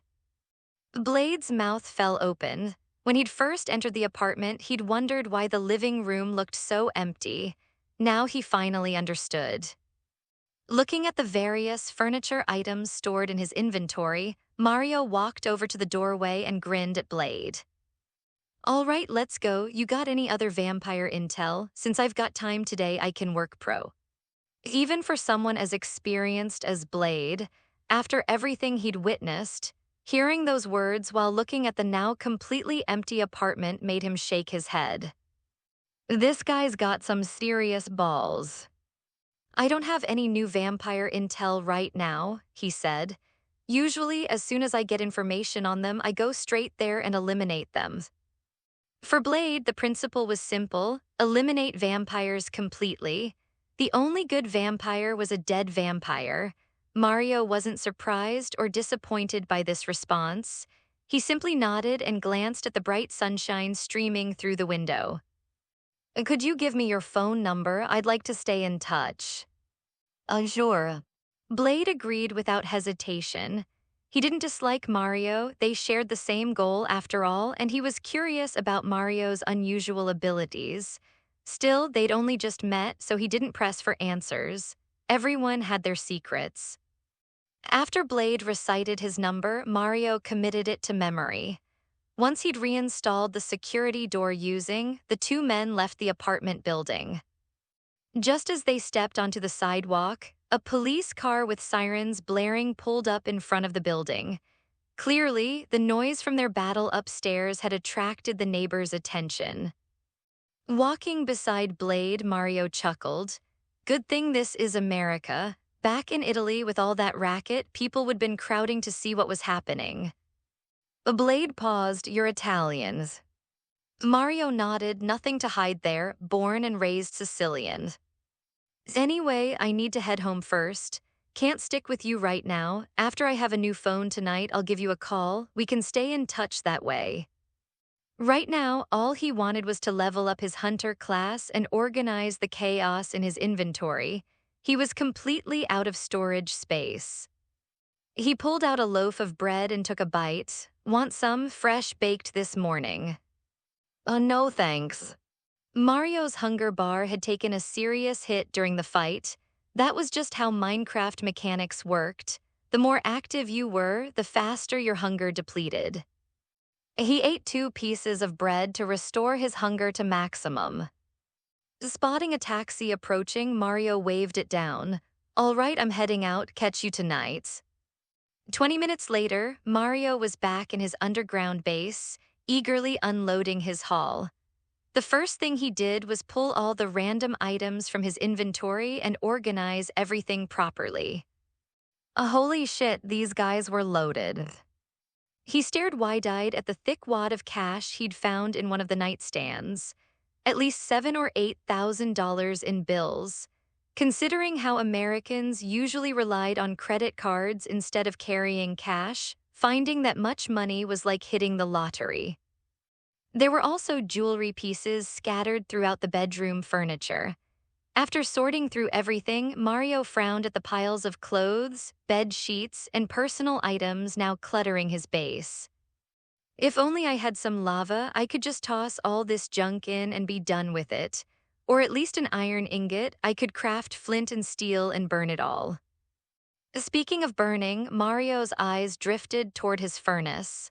Suddenly, he remembered the steel I-beam in his inventory. If this can't be converted directly, maybe I can smelt it down into iron nuggets or ingots. The thought made him genuinely excited. If it worked, he'd never have to worry about iron supplies again. He walked over to the furnace and opened its interface, nervously placing the steel I-beam into the input slot. When the burning symbol appeared and the smelting process began, he actually jumped with joy. And it actually works. With this, I can forge a complete set of iron equipment. My combat effectiveness is about to go through the roof. Mario stared at the I-beam burning in the furnace interface, watching the progress bar fill up slowly. 10 seconds felt like forever when you were waiting for something this important. Pop. The steel beam vanished from the input slot, replaced by 3 brand new iron ingots. Damn, 3 at once, he grinned and snatched up the ingots. I need to find more of these. For a moment, he considered sneaking into a construction site during daylight hours.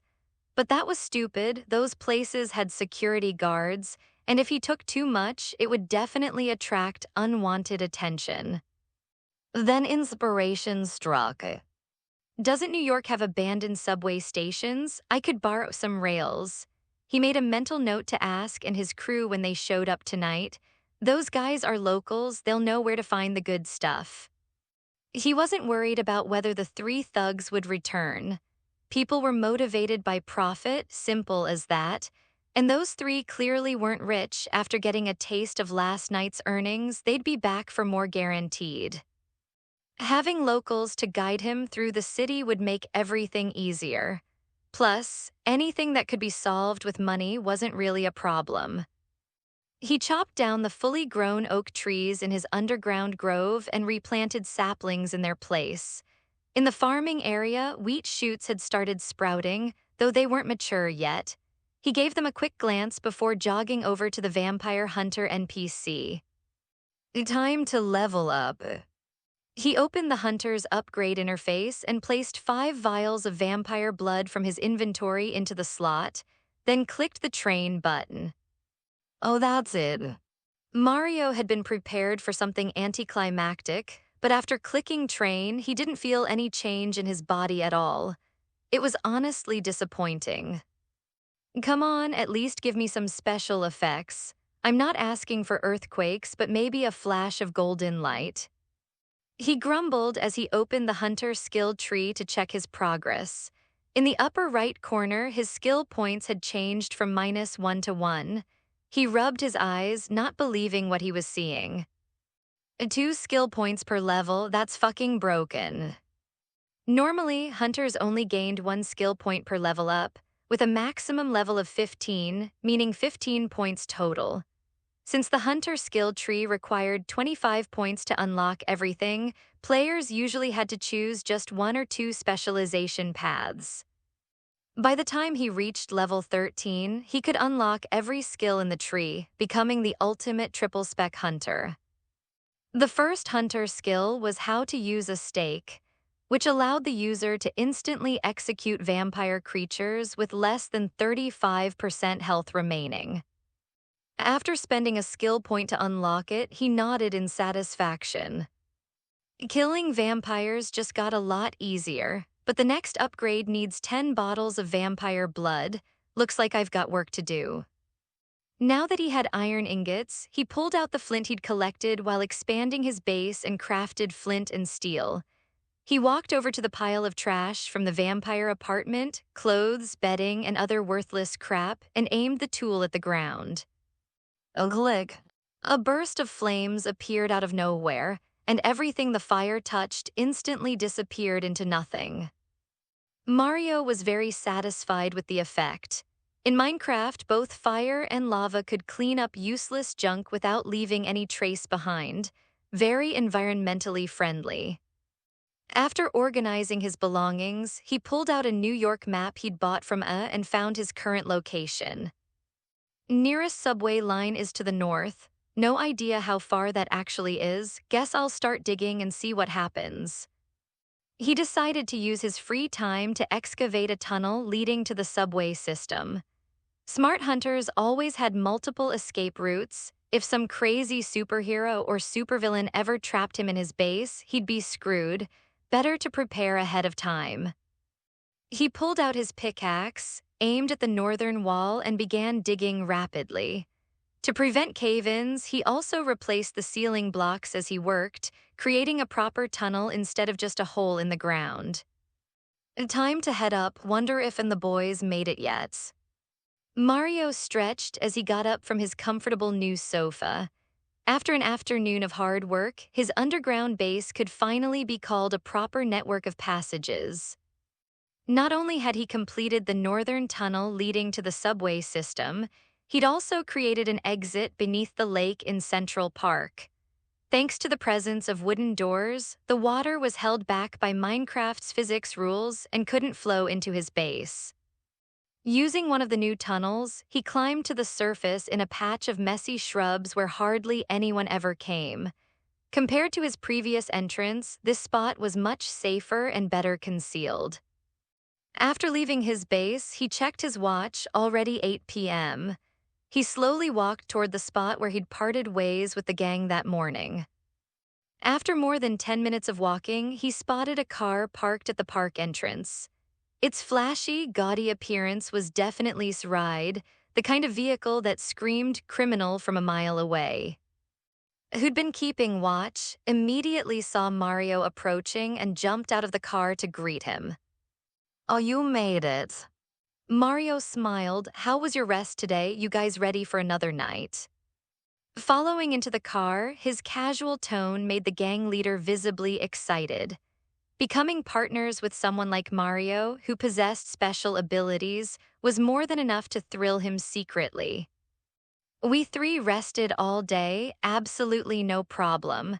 Plus, we prepared some new gear specifically for dealing with those monsters. I turned to Carrie, who was sitting in the back seat. "Show him the bat."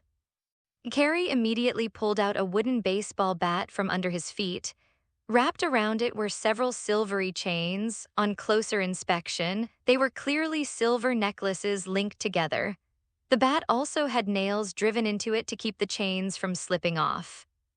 Mario took the bat, quite impressed. "You're a fucking genius." Their goal was to subdue vampires and make it easier to, collect loot, so they'd chosen to use blunt weapons. If the objective had been to kill vampires outright, a silver-plated sword would have been the optimal choice.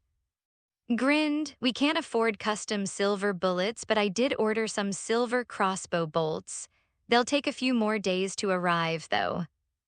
"You guys did great," Mario nodded approvingly. "Tonight we should expand our hunting area, maybe hit places with more homeless people. I've got a feeling the harvest will be much better there." Vampires' favorite targets were homeless people, since their deaths or disappearances barely registered with authorities or the public. Basically, they were easy prey with no one to miss them. Several hours later, among a series of inhuman screams, another vampire collapsed at the feet of the four hunters. Compared to their initial tension and panic, Mario and his crew had become much more experienced. Through tonight's battles, he discovered that leveling up as a hunter didn't just grant skill points, his perception range had also increased. Though the boost was only 5 meters, it was enough to make him look forward to reaching level 15, when he would essentially become a walking vampire radar. He picked up the loot that had dropped to the ground and patted on the shoulder. All right, let's call it a night. Take a couple days to rest up. With so many vampires getting killed recently, they'll definitely notice the pattern. You all need to be careful and lay low. Stuffed the valuables he'd just taken from the vampire's corpse into his pocket, nodding seriously. Don't worry, I'll be careful. We're gonna head to another city for a few days. If you need us, just call. Mario was very satisfied with his plan. After pissing someone off, the first rule was to disappear for a while. Sounds good. Stay alert when you're traveling and keep your weapons close. He paused, then continued. You know of any abandoned subway stations or construction sites around here? I need to find some materials. Take me there if you do. Fell into thought, but Carrie interrupted from the back seat. There's a place in Queens. I know about an abandoned construction site there. Something happened to the developer's company and the project got shut down. Mario's eyes lit up. That site, does it have lots of I-beams and construction materials?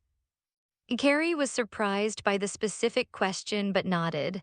The whole site's been sealed off, but when I saw it last week, there were plenty of materials just sitting there.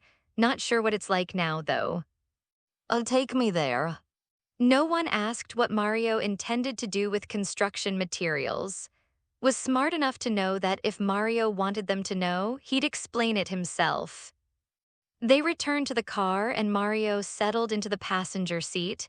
You really need to ditch this car. It's way too conspicuous.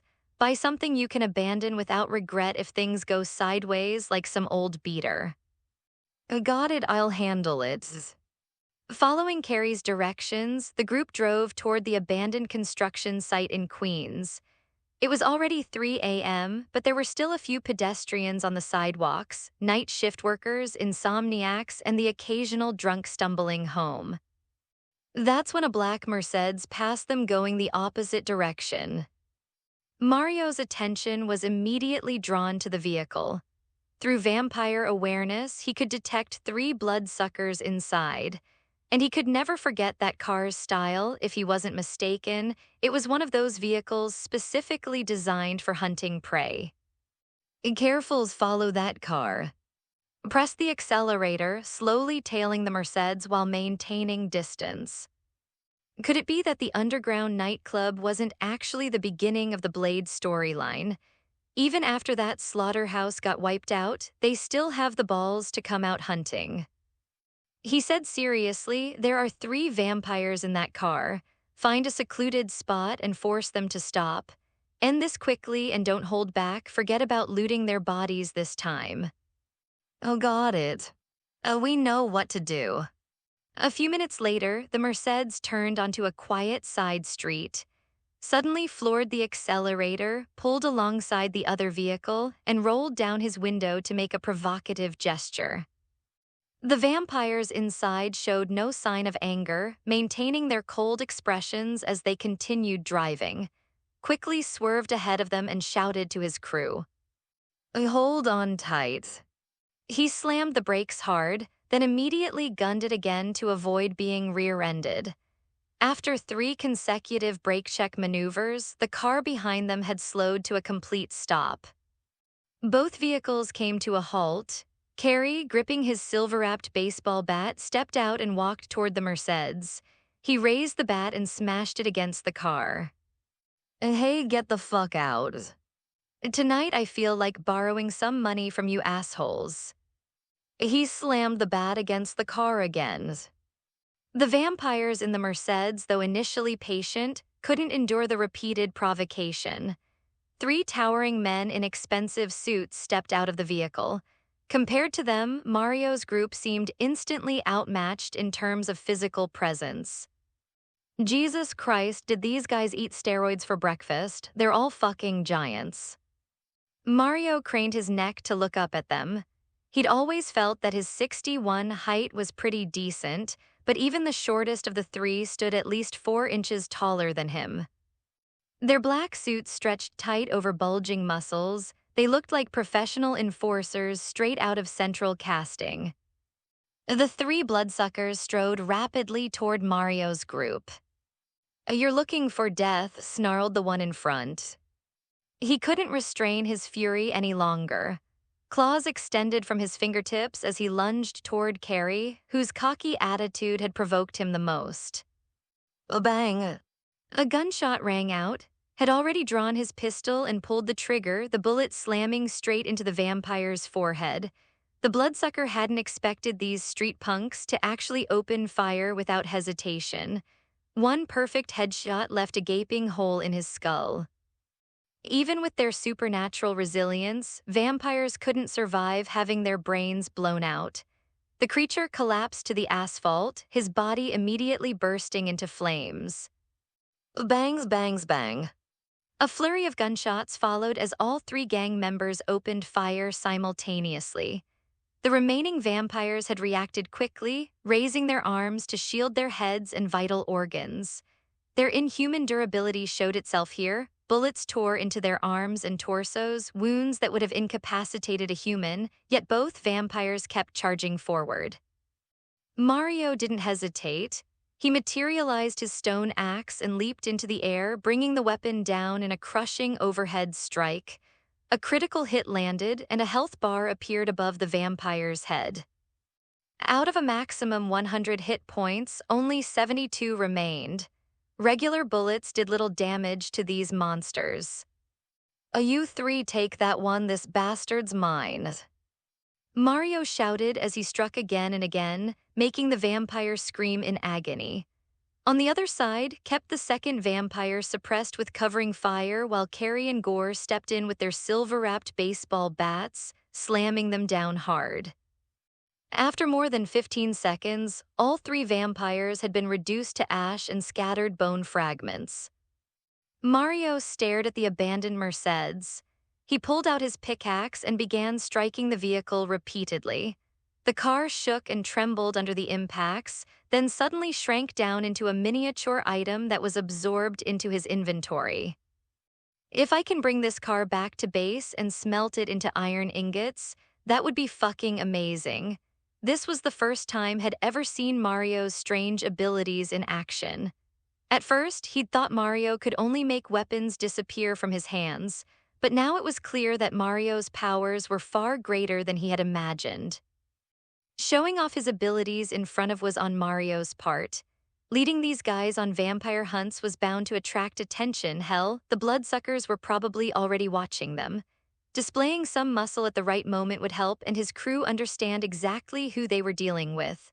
That way, if vampires ever captured them and tried to get information, the price for betraying him would be a lot higher. "Let's clean up this mess," he said, gesturing at the pile of vampire ash. "We need to move now." Carrie and Gore sifted through the vampire's remains, pulling out every piece of metal they could find, rings, a watch, some kind of pendant. Then they kicked at the ash pile until it scattered completely, erasing the last evidence that anything had ever existed here. He glanced at a man and woman lying unconscious near a dumpster. What about those two? They vampires too. Mario walked over and checked their pulses. Both were breathing normally, no bite marks visible, just regular people who'd been in the wrong place at the wrong time. "Nah, they're just food," the bloodsuckers picked up, probably drugged. "Drag them over to the street so someone finds them in the morning." Mario grabbed one of them by the jacket and hauled them toward the sidewalk. "Once it's daylight, they'll get taken to a hospital, not our problem after that." Moved over to grab the man under the shoulders, ready to haul him up. Then his gaze caught on the inside of the man's wrist, a serpent tattoo coiled tight with fangs bared. He let go, grabbed the unconscious man by the arm, and dragged him straight across the asphalt to the curb, not even slowing down when the guy's body bounced over the concrete lip. Mario winced at the sight. "All right, let's get out of here." The car sped through the empty streets until they reached the abandoned construction site Carrie had mentioned. The whole area was fenced off with chain link and warning signs, but Mario could see piles of building materials through the gaps. "I'll go in first," he said, opening the car door. "Wait here. If I'm not back in 30 minutes, just leave." He opened a section of fence and slipped inside. The site was littered with construction materials, mostly lumber and concrete blocks, but he spotted what he was really looking for in the corners. No I-beams, but plenty of rebar, should be able to smelt that into iron ingots. I-beams were used for major construction projects, but regular buildings just needed rebar and concrete. Looking at the scaffolding stacked against one wall and the steel reinforcement bars jutting out of foundation work, he figured this trip was already worth it. He pulled out his pickaxe and started harvesting metal wherever he could find it. Am I basically stealing right now? The thought crossed his mind as he worked. Fuck it, he slapped himself across the face, focus on the job. Under cover of darkness, he filled his entire inventory with scrap metal and rebar. When he was satisfied with his haul, he made his way back to the car. "All right, drop me at Central Park, then you guys need to lay low for a while." Half an hour later, they pulled up outside the park entrance. As Mario climbed out, couldn't hold back his curiosity any longer. "Mario, you actually live in the park." Mario turned back and gave him a completely serious look. "That's right, being close to nature makes me stronger." After that bit of bullshit, he waved goodbye and walked toward the distant trees, leaving the three gang members staring after him in confusion. Back in his underground base, Mario eagerly dumped his night's haul into the furnaces and watched them light up. Finally, some real progress. He collapsed onto his new sofa in a classic slouch, stretching out to get comfortable. Even though he no longer felt physical exhaustion, comfort was still comfort. He pulled out the stolen phone and inserted the SIM card had bought him. But when the phone powered on, his smile immediately turned into a frown. "What the fuck, no signal, I'm in Manhattan." He almost threw the phone across the room, but common sense prevailed at the last second. "It's my own phone, can't punish myself for corporate incompetence." After thinking it over, he realized the signal problem was probably because his base was buried more than 30 feet underground in the middle of a park. Maybe he couldn't blame the phone company entirely. Better harvest the wheat and trees first. Once all this iron finishes smelting, I'll buy some wire, see if it converts to string like in Minecraft. His plan was simple: get wire, craft fishing rods, then spend his free time fishing at home. Steady food supply plus the chance to catch enchanted books, a perfect setup.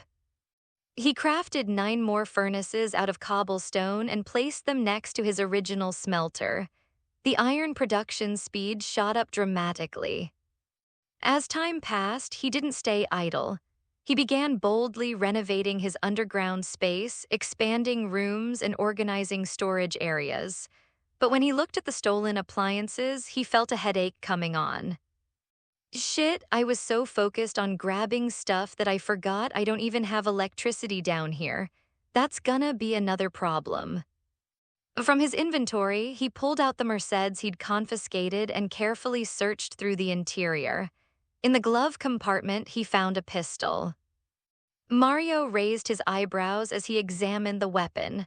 This was his first time holding real gun in his hands. Unfortunately, he didn't know much about firearms and had no idea what model it was. Why do I suddenly want to shoot something the moment I hold this thing? Both bladed weapons and firearms held irresistible appeal for men. Mario was no exception to that rule. After playing with it for a while, he stored the gun back in his inventory. Against vampires, a handgun might not be much use for him, but their human servants were another story. This would be perfect for dealing with familiars and other vampire lackeys. The flames in his furnaces gradually died down. The iron wasn't completely finished, not because of equipment failure, but because he'd run out of wood to fuel them. 4 stacks of iron ingots should be enough for now. Time to make a full set of iron armor and tools. Oh, and an anvil, I'll need one eventually anyway. He equipped the armor and felt nothing, no weight, no restriction of movement. The iron plates felt like they were made of air. Sitting by his underground lake, Mario fiddled with his phone. The good news was that he finally had signal down here. The bad news was that without proper ID, he couldn't use services that required registration. He pulled out the number Blade had given him and dialed. Ring, ring. After several tones, Blade's voice came through. Mario. Mario was surprised. He just bought this new number, yet Blade had identified him immediately. Yeah, it's me. You free today? Can you give me more vampire locations? I'm getting restless down here. There was silence on the other end. Mario didn't know that beside Blade sat an old man with graying hair and an attractive black woman. If he'd been there, he would have recognized her as Karen from the first Blade movie. Where are you? Blade asked calmly. Central Park. Call me when you get here. I'll wait by the main entrance. After hanging up, Mario smiled to himself. Another payday coming up. He left his base through one of the new tunnel exits and waited outside a nearby. After more than half an hour, the roar of an engine announced the arrival of a black Dodge Charger that pulled up beside him. Through the window, Mario saw two people inside. He opened the rear door and slid into the back seat. If I remember right, this car is supposed to be a two-door coupe, right? You modified it. Before Blade could answer, Mario turned to Karen with a friendly smile. Ciao, I'm Mario. Nice to meet you. Karen ignored him completely. She was still struggling to process everything that had happened, being bitten by a vampire just yesterday. Her entire worldview was still in pieces. Seeing her reaction, Mario didn't push it. Instead, he looked at Blade, who was driving. So where are we headed? Taking her home first. Blade hit the gas and the car shot forward into traffic. Karen lived in the Bronx, the northernmost of New York's 5 boroughs. The area was mostly African and Latin American residents. It also had one of the highest crime rates in the nation and was definitely the borough. As the scenery changed from Manhattan's prosperity to urban decay, Mario watched crumbling apartment buildings and trash-strewn streets roll past. With a screech of brakes, they stopped in front of a rundown apartment complex. Mario frowned slightly. Through his vampire awareness, he could sense a bloodsucker somewhere on the second floor. Karen opened her door to get out. Blade gave her a serious warning. Don't forget what I told you. Keep your eyes open. They're everywhere. As Blade drove away, she shouted angrily after them, but it's daytime. In the back seat, Mario chuckled. What, you planning to start dating her? Karen did resemble Blade's mother quite a bit. Maybe because he'd lost his mother at such a young age, he felt protective of her, which explained why he'd saved her life. Blade didn't respond to Mario's teasing. Instead, he said bluntly, she's already being watched by vampire familiars. We need information, and those people are going to give it to us. After circling the apartment building once, he parked at the entrance again. Mario noticed a police car parked nearby as they headed inside. Standing in the elevator, he asked, "What's your take on people who worship vampires?" They're a problem. After all, they're still technically humans. Mario nodded at Blade's answer. In Blade Trinity, vampires had exploited exactly this weakness, tricking Blade into killing a familiar disguised as a vampire on the street, which led to him being hunted by the FBI. But Mario didn't care about such complications. Ever since he'd been murdered by a vampire and resurrected in that alley, he'd sworn to kill every bloodsucker on the planet. Anyone who stood in his way was his enemy, human or not. The two men reached Karen's floor just in time to see a police officer entering her apartment. They exchanged a quick glance and rushed forward together. Blade was faster than Mario. He burst into the room and tackled the cop who'd been reaching for his weapon, sending him crashing to the floor. He hauled him up by his collar and spoke to Karen. He's a familiar, someone who wants to become a vampire. If he proves loyal enough and useful enough, maybe his master will grant him the gift of immortality. Karen finally realized what was happening. Wait, so you were using me as bait. Blade slammed the familiar onto the kitchen table. Don't flatter yourself. That's when Mario walked in. Seeing the beaten familiar, he pulled out a wooden stake. If they didn't need this bastard to lead them to vampire locations, he would have grabbed his brand new iron axe instead. Want me to take over? I feel like you're not getting anywhere fast enough. Trust me, when it comes to interrogation, us Italians know a thing or two about persuasion. He turned to Karen. Could you get me a needles? Karen frowned at him suspiciously. What are you planning to do? He's a police officer. Mario laughed and walked over to the familiar, grabbing him from behind and forcing his head down. On the back of the man's neck, a brand was clearly visible. This is a vampire mark, he explained. It means this officer belongs to a specific vampire. Any other bloodsucker who wants to touch him has to get permission from his owner first. Blade examined the mark seriously. This is Deacon Frost's symbol. We've been tracking him for a long time. Mario added, Lady in my eyes, he stopped being human the moment he got that brand. He's a weapon vampires use against us, you understand. As he spoke, he pressed the officer down to the floor. Blade crouched beside the man and began searching him.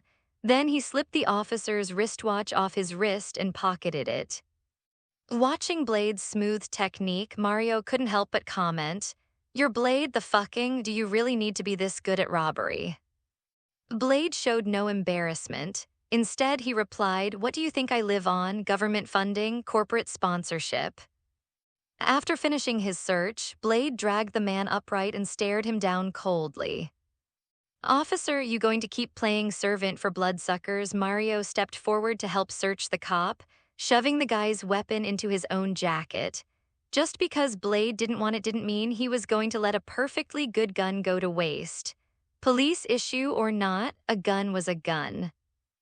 Karen started to say something when she heard Blade's words, wanting to argue, but in the end she kept quiet. Even she had to admit what he was saying made sense.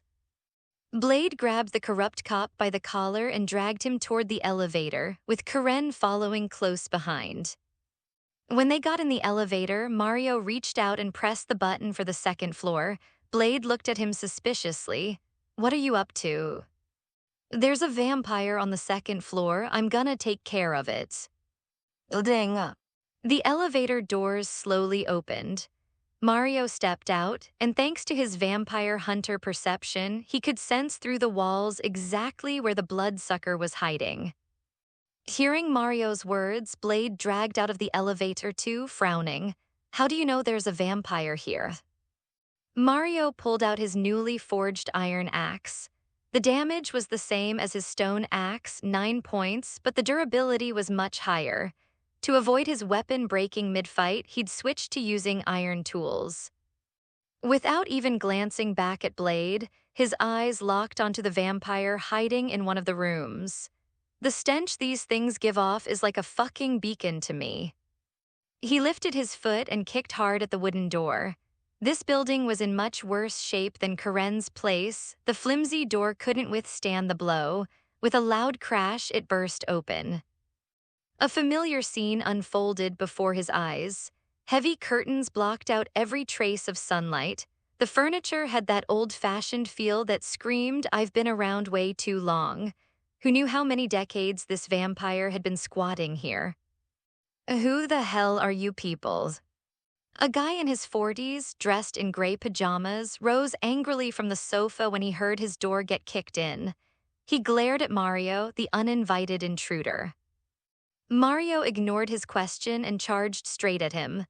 The vampire reacted quickly, pulling a pistol from beneath the sofa cushion and firing at Mario. Bang! A bullet shot toward him. An invisible barrier appeared, reducing the impact before it struck his chest, forcing him back a step. Out of his 10 hearts, one instantly vanished. Even so, he didn't hesitate. He pulled out his own handgun and returned fire, squeezing off shot after shot at the vampire. He'd never fired a gun before, but he knew the basics of pointing and shooting. A burst of gunfire echoed through the room, and outside Blade immediately threw down the cop, drew his pistol, and rushed inside. Mario's bullets sprayed wildly, most missed, but one lucky shot caught the vampire in his gun arm. Seizing the chance, Mario rushed forward, jumped onto the sofa, and switched from his handgun to the iron axe, bringing it down hard on the vampire's head. Right then, Blade burst into the room. A bang! A silver bullet laced with concentrated garlic juice went through the vampire's skull. As the creature began burning to ash, Mario turned to Blade. Should I be praising your aim or complaining that you stole my kill? He walked to the window and pulled open the curtains, letting sunlight flood the room. Blade holstered his pistol, showing his smile. Judging by your face, I'd say you're pissed I snatched your prey. I'm a hunter, of course I'm mad you stole my kills. Mario started looking around the room for anything valuable when Karen's voice suddenly called from outside. He got away. Mario and Blade exchanged a quick glance, then bolted out. The police officer they'd left in the hallway was gone. Karen stood there looking anxious. After him. The three of them immediately gave chase. As soon as they stepped outside, they saw the police cruiser that had been parked at the curb speeding off. In the blink of an eye, it turned the corner and disappeared. Mario's expression darkened. Finding the bar that led to the vampire archives was going to be much harder now. The only thing he knew for sure was that the bar was somewhere in this district. He turned to Karen, who was following behind them. Do you know of any bars in the Bronx run by Japanese owners? Unfortunately, Karen shook her head. She was a doctor who didn't have time for places like that. The three of them got back in the car. This time Mario sat in the passenger seat while Karen took the back. Oh, you should leave this city, Blade said. No, Karen shook her head firmly. I have to stay with you. It's the only way I'll live long enough to see a cure. Blade turned toward her. There is no cure. He'd always wanted to rid himself of his vampire nature, but after all these years, there was still no solution. Sitting in the passenger seat, Mario adjusted his seat, found a comfortable position, and said, You're not really a vampire. You're something completely new. Even if there was a cure, it wouldn't work on you. I don't smell that foul vampire stench on you. But the lady in the back seat, she's starting to develop that odor. In his perception, Blade wasn't truly a vampire. He had some of their abilities, but he wasn't afraid of sunlight, silver, or garlic. Other than a thirst for blood, he was completely different from the rest of his kind. Hearing this, Blade said nothing. He started the car and drove toward the corner where the police officer had turned. Things went much more smoothly than Mario had expected. It didn't take long before they found the vampire bar. Blade raised his hand to signal Mario and Karen, pointing at the mark on the building's outer wall. It looks like we struck gold. That's a vampire symbol. Mario, who had been resting with his eyes closed, instantly perked up when he heard Blade's words. Gold, where's the gold? This mark means there are safe houses nearby, places they can hide when dawn comes. Mario looked at the blue building in the distance, and scenes from the movie flashed through his mind. Since it was still daytime, there were no vampires standing guard outside the bar. He glanced around at the environment. The dirty, cluttered alley walls were covered with old newspapers that swayed in the wind before fluttering to the ground. Good thing it was daylight. If it had been night, he would have expected a naked Terminator to suddenly appear. The setting looked way too much like that movie scene. From the back seat, Karen asked, These vampires are just openly running a bar on the street? This is insane. The police cruiser from earlier was parked right outside the bar. Hearing her words, Blade stepped out of the car. Today, you'll see something scarier than vampires. Karen asked instinctively, What's that? Me. Mario also opened the car door and got out. This was exactly why he'd always liked Blade. The guy could deliver cool lines with perfect timing and zero embarrassment. Seeing the police car parked at the entrance, he said, "Let's go, I can't hold back anymore." Ignoring the suspicious looks from, Blade pulled a pistol from his black trench coat and handed it to Karen. "Remember this, showing mercy to a vampire is cruelty to yourself. Aim for their head and pull the trigger, that's it." Karen hesitated as she took the gun. He continued, "And don't believe all that movie bullshit. Holy water and crosses are completely useless." Mario immediately objected. "I can't agree with that. I actually have holy water that can damage vampires, just can't access it right now. As for crosses, if they're made of pure silver, they work too." Blade turned to look at Mario. Even though the dark sunglasses hid his eyes, his expression was obvious. "You've got to be the biggest alive." The meaning was clear, even if the wording might be different. The three of them reached the bar's entrance. The heavy doors were tightly shut. It wasn't open for business yet. That was normal. Even if this place weren't a vampire-safe house, no bar would be open in the morning. Through the thick walls, Mario could clearly see what was happening inside. A large number of vampires were gathered within, but they weren't moving, they seemed to be resting. He felt his adrenaline surge. So many vampires. Even if only 30% drop loot, that's enough to get me to level 2, that would give me 2 new skills. With that thought, he turned to Blade. "How about leaving this place to me? I'll clean it up nice and slow." Blade removed his sunglasses and tucked them into his coat pocket, speaking seriously. "There are definitely a lot of vampires in there. You won't be able to handle them alone." In his eyes, even though Mario had some special abilities, his close combat skills were average at best. Against a couple of low-level vampires, he could manage, but a dozen or more would overwhelm him. Mario sighed. "In that case, just try to leave as many vampires for me as possible. If I don't kill some bloodsuckers every day, I get antsy." Blade didn't respond, he just nodded, then reached out and pushed against the bar's front door. The door was extremely thick and heavy. Without a car or explosives, there was no way to break through. "Don't worry, we'll go in from the side. I've got this covered." Mario grinned. With his Minecraft abilities, walls, doors, and gates were no different from decorations.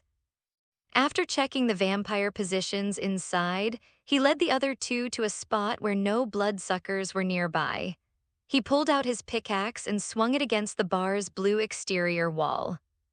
The pickaxe appearing out of thin air in Mario's hand startled Karen at first, but she quickly adapted. Vampires straight out of legend were already here. What was a conjured pickaxe compared to that? Zonga zonga crack. Cracks spread across the wall, and before Blade and Karen's eyes, a section of wall simply disappeared. "Can you do something like that too?" Karen asked Blade curiously. Blade, examining the newly opened gap, drew his custom from his back, giving it a quick swing. "My ability is sending vampires to hell." With that, he strode into the bar first. Mario followed right behind, pulling out his iron axe and calling out, "Don't kill these vampires outright. Just chop off their arms and legs, leave the finishing moves to me." Inside the dark bar's main hall, only a handful of vampires were lounging on sofas, resting. None of them noticed the three intruders. Thanks to his enhanced vision, Blade wasn't bothered by the darkness. In hand, he advanced without hesitation. But Mario wasn't so lucky. In the dim light, he couldn't make out the details of the bar's interior. He could see the vampires' positions through his special sight, but not everything else, including any human thralls who, despite everything, were still technically people. So he pulled out a torch, jammed it into the wall, and lit up a section of the surroundings. One vampire who hadn't been sleeping heard footsteps, opened his eyes, and saw Blade standing there. Worse yet, Blade had already spotted him. Blade's sword flashed. The vampire's arm and thigh were severed in an instant, and his scream echoed through the room, waking up the rest of the bar. Mario, watching the vampire writhing on the floor, finally felt relieved. He'd been worried Blade might finish them all off instantly, since the legendary hunter was used to killing ordinary vampires in one strike. Mario stepped forward, driving his wooden stake into the fallen vampire's chest. With an arm and leg already severed, its health had dropped below 35%, triggering his how to use a stake. The vampire was instantly executed. Morales spit blood onto the cracked pavement. The taste of iron filled his mouth as he tried to push himself up on his elbows, only to have his vision swim and his arms give out. Carrie and Gore were both lying a few feet away in various states of beaten to shit. "Don't get up, man. They see you still got energy. There's gonna be a round two." Carrie's face was a mess of blood and swelling, his left eye completely shut. "Fuck, I think they broke my ribs." "Mine too," Gore groaned from where he was curled up against a dumpster. Why'd we ever think joining Lowe's was a good idea? He closed his eyes and tried not to think about his missing teeth. 3 of them knocked clean out by that psycho with the brass knuckles. His mama was gonna lose her shit when she saw him like this. 6 months earlier. "You sure about this, G?" Carrie had asked, fidgeting with his hoodie strings as they stood outside the abandoned warehouse that served as Lowe's headquarters. "Nah, I'm not sure about shit," had replied, trying to sound more confident than he felt. "But what else we gonna do? Work at McDonald's for the rest of our lives?" The 3 of them had been friends since elementary school, growing up in the same shitty neighborhood where the biggest decision you made was which gang colors not to wear. His mom worked 2 jobs, cleaning office buildings at night and doing laundry during the day just to keep food on the table and the lights on. His little brother was only 8, still young enough to believe that was the coolest person in the world. That's why he dropped out of high school at 16, needed books and clothes that didn't have holes. "Lowe's got territory and respect," Gore had said. "My cousin's friend's uncle knows this guy whose neighbor's kid is in the gang, and he says they take care of their own." Carrie had raised an eyebrow. "That's like 6 degrees of separation, man. You don't actually know anyone in Lowe's." "Details," Gore had waved him off. "Point is, they're successful. They got money, cars, women throwing themselves at 'em." Had known it was a stupid idea even then.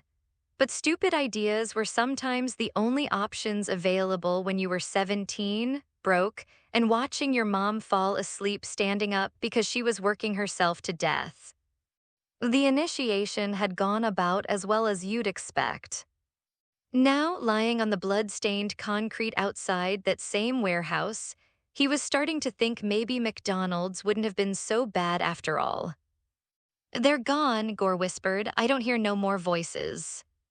Slowly, painfully, the 3 of them helped each other to their feet. His face felt like it had been rearranged by a sledgehammer, and every breath sent shooting pains through his chest. "Fuck Lowe's," Carrie mumbled through split lips. "Fuck all these gangs, man. They're all the same bunch of psychos who get off on hurting people." "Yeah, well, we still got the same problems we had before," said, spitting more blood.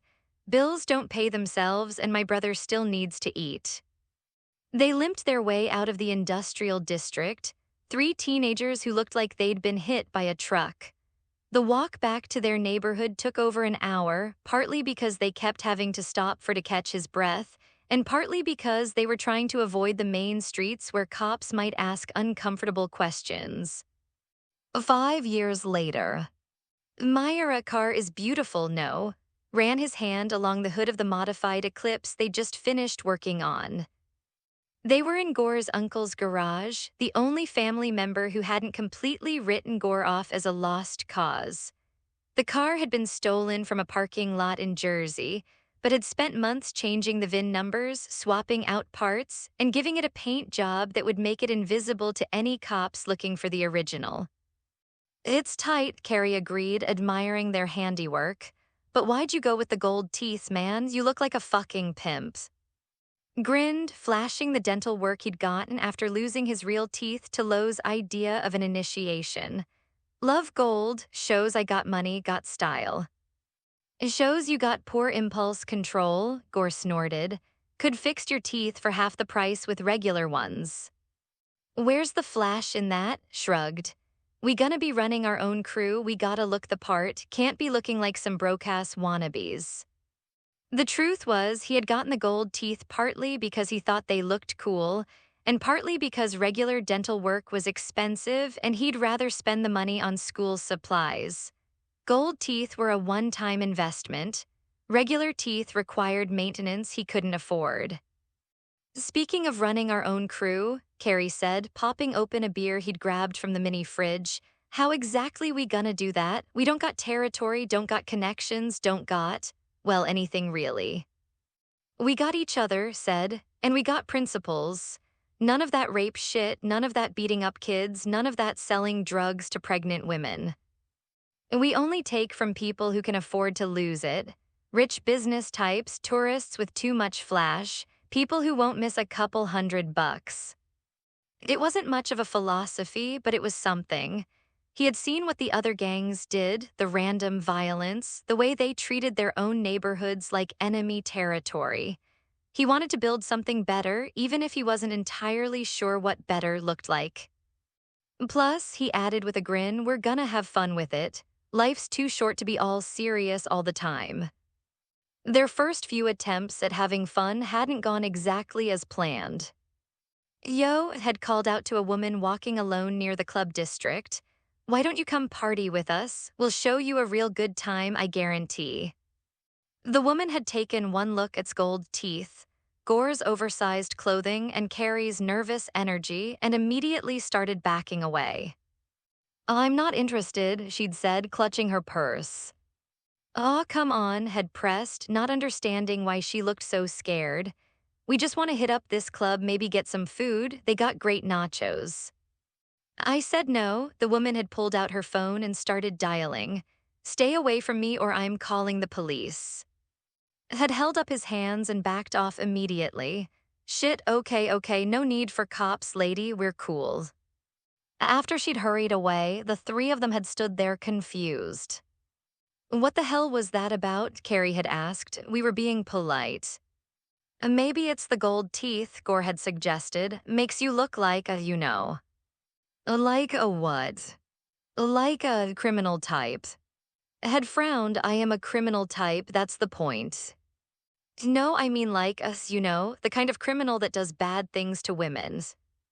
It had taken a moment to understand what Gore was getting at, and when he did, he was genuinely offended. That's fucked up, man, I would never. I got a mother, I got cousins. What kind of monster you think I am? I know you wouldn't, Gore had said quickly, but maybe she don't know that. Their second attempt had gone even worse. The woman had maced Carrie before could even finish his opening line, leaving all three of them coughing and crying on the sidewalk while she screamed about calling the cops.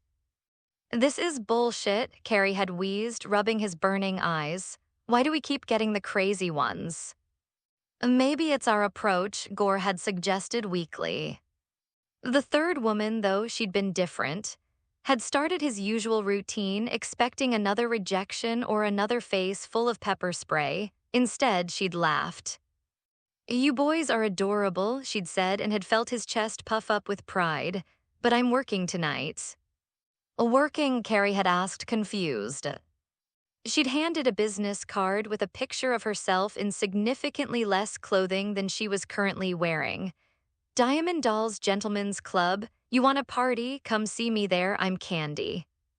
Had stared at the card, then at her, then back at the card. You're like a stripper. Exotic dancer, she'd corrected with a wink. And honey, if you're looking for a good time, that's where you'll find it, just bring money. After she'd walked away, the three of them had stood there processing what had just happened. So, Gore had said slowly, we've been accidentally propositioning sex workers. Looks like it, had replied, still staring at the business card. That explains a lot, Carrie had muttered. 3 weeks later, they'd finally worked up the courage to visit Diamond Dolls. Candy had recognized them immediately and burst out laughing. Oh my God, you actually came, I wasn't sure you would. We said we would, had replied, trying to play it cool. The club had been an experience. loud music, flashing lights, and beautiful women doing things that made him think impure thoughts about the Virgin Mary. But Candy had been cool about showing them around, explaining how everything worked, even introducing them to some of the other girls. "You boys are sweet," she'd said over drinks during her break. "Most guys who come in here are either creepy as hell or treat us like we're not human. You actually ask permission before you look." "Our mamas raised us right," had said and meant it. "So what's your deal anyway?" Candy had asked. "You're obviously not regular customers. You spent the whole night buying overpriced sodas and chicken wings." Gore had leaned forward eagerly. Here wants to start his own gang. Candy had raised an eyebrow. What's the plans? Had explained their philosophy, robbing from the rich, avoiding unnecessary violence, treating their neighborhood with respect. Candy had listened without judgment, occasionally asking questions or offering suggestions. "Sounds like you need better PR," she'd said finally. "Right now you come off like potential rapists when you approach women, maybe work on that." The thing was, hadn't realized they were coming off as threatening. In his mind, he was being charming, smooth, like the gang leaders he'd seen in movies. The gold teeth were supposed to show success, the way they dressed was supposed to show confidence, and the approach was supposed to show interest. The disconnect between intention and perception had been a hard lesson to learn. "I don't get it," he'd complained to his abuela one Sunday after Mass. "I treat women with respect. I always take no for an answer. Why they all think I'm some kind of creep."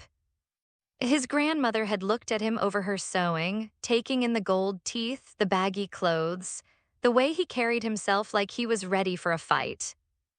She'd said gently, "You dress like the men who hurt women. You talk like the men who take what they want. How are they supposed to know your heart is different if you don't show them?" "But this is how you're supposed to look if you're in a gang," had protested.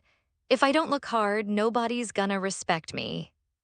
"And if you look too hard, nobody's gonna trust you," she'd replied. Ease. It was a good question, wasn't sure he knew the answer. Had been the one to finally make understand the real problems. "Why do all my teachers look scared when they meet you?" his little brother had said one evening while was helping him with homework. "Oh, what do you mean?" "At parent-teacher conferences, when can't come and you come instead, they get all nervous and keep looking at the door like they want to run away." "I don't know, maybe they just don't like parents who dropped out of schools." Had given him a look. "I think it's because you look like the men on TV who hurt people, isn't it?" "I only hurt fuckers," had said quickly. "I know," had replied, "but they don't know, and if they think you might hurt them, they're not gonna listen when you try to help me in schools." His appearance and reputation weren't just affecting random women on the street, they were affecting his ability to take care of his family. But changing wasn't as simple as swapping out his gold teeth for regular ones or trading his baggy clothes for button-down shirts. This was who he'd become, for better or worse. The gold teeth had cost money he couldn't afford to lose. The clothes were what fit his budget and his lifestyle. The attitude was what kept other criminals from testing him. "I'm trying to be better," he'd told, "but I can't change everything at once." The neighborhood had mixed feelings about and his crew. On one hand, they were local boys who'd grown up on these streets. On the other hand, they were criminals now, and that came with baggage. Mrs., who ran the corner store, had known since he was 8 years old stealing candy. She still let him buy groceries on credit when money was tight, but she also made sure to keep her register locked up tight when he and his friends came around. "You're not bad boys," she'd told him once while bagging up rice and beans for his mother. "But you're trying very hard to look like bad boys, and sometimes people can't tell the difference." "We're just trying to survive," had replied. "Survival and respect aren't the same thing. Your mother raised you better than this." Had wanted to argue. He wanted to explain about the bills and school clothes and the way the world seemed designed to keep people like them at the bottom. But Mrs. had known his family for years. She understood the pressures even if she didn't approve of his solutions. You help your abuela with her groceries, she'd added, softening slightly. You make sure the younger kids get home safe from school, you're not like the others. Then why I gotta work so hard to prove it? Had asked, genuinely frustrated. Mrs. had handed him the bag with a sad smile. Because the world is broken, and sometimes good people have to work harder just to be seen. The first time they'd actually saved someone had been by accident. They'd been walking back from a failed attempt at mugging a businessman who turned out to be an off-duty cop when they'd heard a woman screaming from an alley up ahead. His first instinct had been to mind his own business. Getting involved in other people's drama was a good way to end up dead or arrested. But the screaming had sounded terrified, not angry or dramatic. Someone was in real trouble. We should check it out, Carrie had said, surprising everyone. Are you loco? Gore had hissed. We don't know what's going on in there. Could be cops, had added, could be a setup. But the screaming had continued, getting more desperate, and had found himself moving toward the alley before his brain could stop him. What they'd found was a woman, Candy, as it turned out, being cornered by 3 actual gang members from not the pretend tough guys like and his crew, but the real deal. Come on, Puda, one of them had been saying. You make money shaking your ass for strangers, you can do the same for us for free. Had felt something cold settle in his stomach. These weren't desperate kids trying to make ends meet. These were predators. Yo, he'd called out, stepping into the alley with Carrie and Gore flanking him. Problem here. The head turned, sizing up the 3 teenagers. Had known these guys were older, bigger, and almost certainly armed. But he'd also known that backing down would mean leaving Candy to whatever they had planned. Ain't your business, kid, the leader had said. Walk away. Nah, I don't think so, had replied. Lady said she ain't interested, maybe you should listen. What had followed was less of a fight and more of a chaotic brawl. Had gotten a few good hits before taking a knee to the ribs that left him gasping. Carrie had managed to tackle one guy before getting a bottle broken over his head. Gore had actually held his own pretty well until someone had grabbed him from behind. But the important thing was that they'd made enough noise and caused enough trouble that they had decided it wasn't worth it. They'd left Candy alone and disappeared back into the night, but not before promising that and his crew would be hearing from them again. You idiots, Candy had said once she'd caught her breath, but she'd been smiling. You beautiful, stupid idiots, you could have gotten killed. I couldn't just leave you, had wheezed, holding his bruised ribs. Why, she'd asked, you don't even know me that well. Had thought about it, trying to find the right words. Because that's not who we are, that's not who I want to be.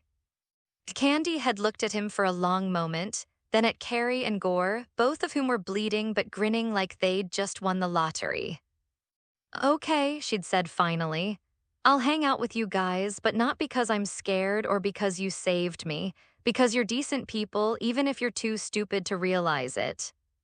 The club they'd gone to that night had been nothing like had expected. He'd pictured something dark and seedy, maybe with drug deals happening in the bathroom and women dancing on tables. Instead, it had been nice, decent food, good music, and a relaxed atmosphere where people were just trying to have a good time. The bouncer had checked their IDs carefully but hadn't given them any trouble once Candy had vouched for them. This place has a policy, Candy had explained once they'd found a table. Single men only get in if they're with a woman, cuts down on the guys who come looking to start trouble or harass the female customers. That's why we always ask women to come with us, had realized. Not because we want to, because we want to get into places like this. Places with good food, Carrie had added, biting into what might have been the best burger of his life. Exactly, Gore had agreed. My cousin's friend's neighbor's kid told me about clubs like this. Said they don't let troublemakers in, but the food is incredible and they got pool tables and everything. Candy had started laughing, covering her face with her hands. Oh my God, you guys aren't trying to proposition random women, you're just trying to get dinner and hang out somewhere nice. Why is that funny? Had asked, genuinely confused. Because, Candy had managed between giggles, you've been accidentally terrorizing half the women in Manhattan because you want to eat chicken wings somewhere with air conditioning. The three of them had looked at each other, then back at Candy. Well, had said finally, when you put it like that, it does sound pretty stupid. Not stupid, Candy had corrected, wiping tears from her eyes. Just the most innocent criminal enterprise in the history of crime. The misunderstanding had followed them everywhere. People saw three young men in baggy clothes, one with gold teeth, approaching women at night, and they drew the obvious conclusions. It didn't matter that always backed off immediately when someone said no, or that they'd never actually hurt anyone, or that their idea of a wild night was chicken wings and pool. What mattered was how they looked, how they sounded, and how their approach seemed to fit every scary story women had been told about men like them. Maybe we should change how we dress, Carrie had suggested after a particularly bad encounter that had ended with security guards escorting them away from a restaurant. And look like what? Had replied, prep school kids, office workers, that ain't who we are. But if it gets people to stop thinking we're dangerous. I am dangerous, had said firmly. When I need to be, when someone's threatening my family or my crew, but I ain't dangerous to women who just want to be left alone. It was a distinction that mattered to him, even if the rest of the world couldn't see it. The night Gore and Carrie had encountered, they'd approached 3 different women that evening with 3 different results. The first had said no politely but firmly and had backed off immediately, tipping his head and wishing her a good evening. She'd seemed surprised by his politeness. The second had pulled out her phone and threatened to call the cops before could even finish explaining what they wanted. That one had stung, especially since all he'd been trying to do was ask if she wanted to join them for dinner at a place that served amazing fish tacos. But the third had been beautiful, confident, seemingly unafraid of 3 young men who'd been accidentally terrorizing women all over Manhattan. Oh, all 3 of you at once, she'd purred when had made his usual offer. Had felt genuinely pleased that someone finally seemed to appreciate their invitation. He'd had no idea that confidence came from the fact that she saw them as food. None of them had realized that their biggest problem wasn't how they looked or how they talked. Their biggest problem was that they lived in a world where the monsters looked exactly like everyone else. More the merrier, you know what I'm saying, had said that night, grinning at the stranger who'd offered to join them. He'd been thinking about chicken wings and maybe some pool. He had no way of knowing that he was about to receive the education of a lifetime on what real monsters actually looked like, and how quickly he would adapt to this new life. Mario scooped up the loot from the floor, a bottle of vampire blood and a vampire fang, and shoved them into his inventory. His mood was through the roof. With enough vampire blood, he could level up his hunter class, and that would make him a lot stronger. Every drop counted toward his next skill unlock. Blade was already in full slaughter mode. He couldn't see the golden outlines around vampires like Mario could, but years of hunting bloodsuckers had given him a nose for their scent. Normally, he would spare vampire thralls. Mario had no such qualms. Anyone bearing the vampire's mark got a bullet to the head. Nothing worse than a traitor. Mario picked up the items that dropped from the dead thralls, human heart and pure salt. In the vampirism mod, these materials usually only dropped from killing wild hunter NPCs. Getting them from thralls was unexpected luck. A human heart drop was one thing, but pure salt too, that's jackpot material. Pure salt could be refined into blessed salt, then crafted into blessed salt water at an cauldron. Use that on an altar of cleansing, and it would transform into holy water, one of the most effective weapons against vampires. He was already planning his next crafting session. The bar echoed with vampire screams and the stench of burning flesh. Blade and Mario moved like reapers, cutting down over a dozen vampires on the first floor before the bloodsuckers could even fight back. 7 vampire lieutenants went down along with their foot soldiers. When the vampires upstairs heard the chaos below, they came rushing down like idiots. Blade pulled a custom-modified pistol from his coat and aimed at the staircase. Bang, bang, bang. Silver bullets tore through the horde, turning them into target practice. Mario watched with mixed feelings. Those are all materials going up in smoke. He flicked his cigarette butt to the floor and crushed it under his boot, then turned his attention to the bar counter. His vampire sense showed him one more bloodsucker hiding behind it. He approached with his weapon ready. The vampire heard his footsteps and suddenly popped up from behind the counter, shotgun in hand, firing without hesitation. Mario was ready for it. He quickly dodged the blast, then raised his gun and fired. One bullet to the skull and the vampire dropped. Dodging bullets was simple if you had the balls for it. Just watch the barrel and move before they pulled the trigger.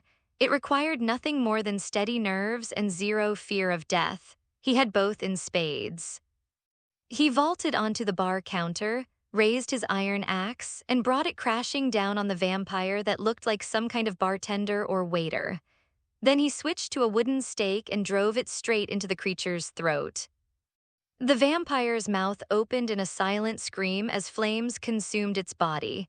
Within moments, it was nothing but ash scattered across the floor. No more vampires came down from upstairs. The bar fell silent except for the crackle of dying flames.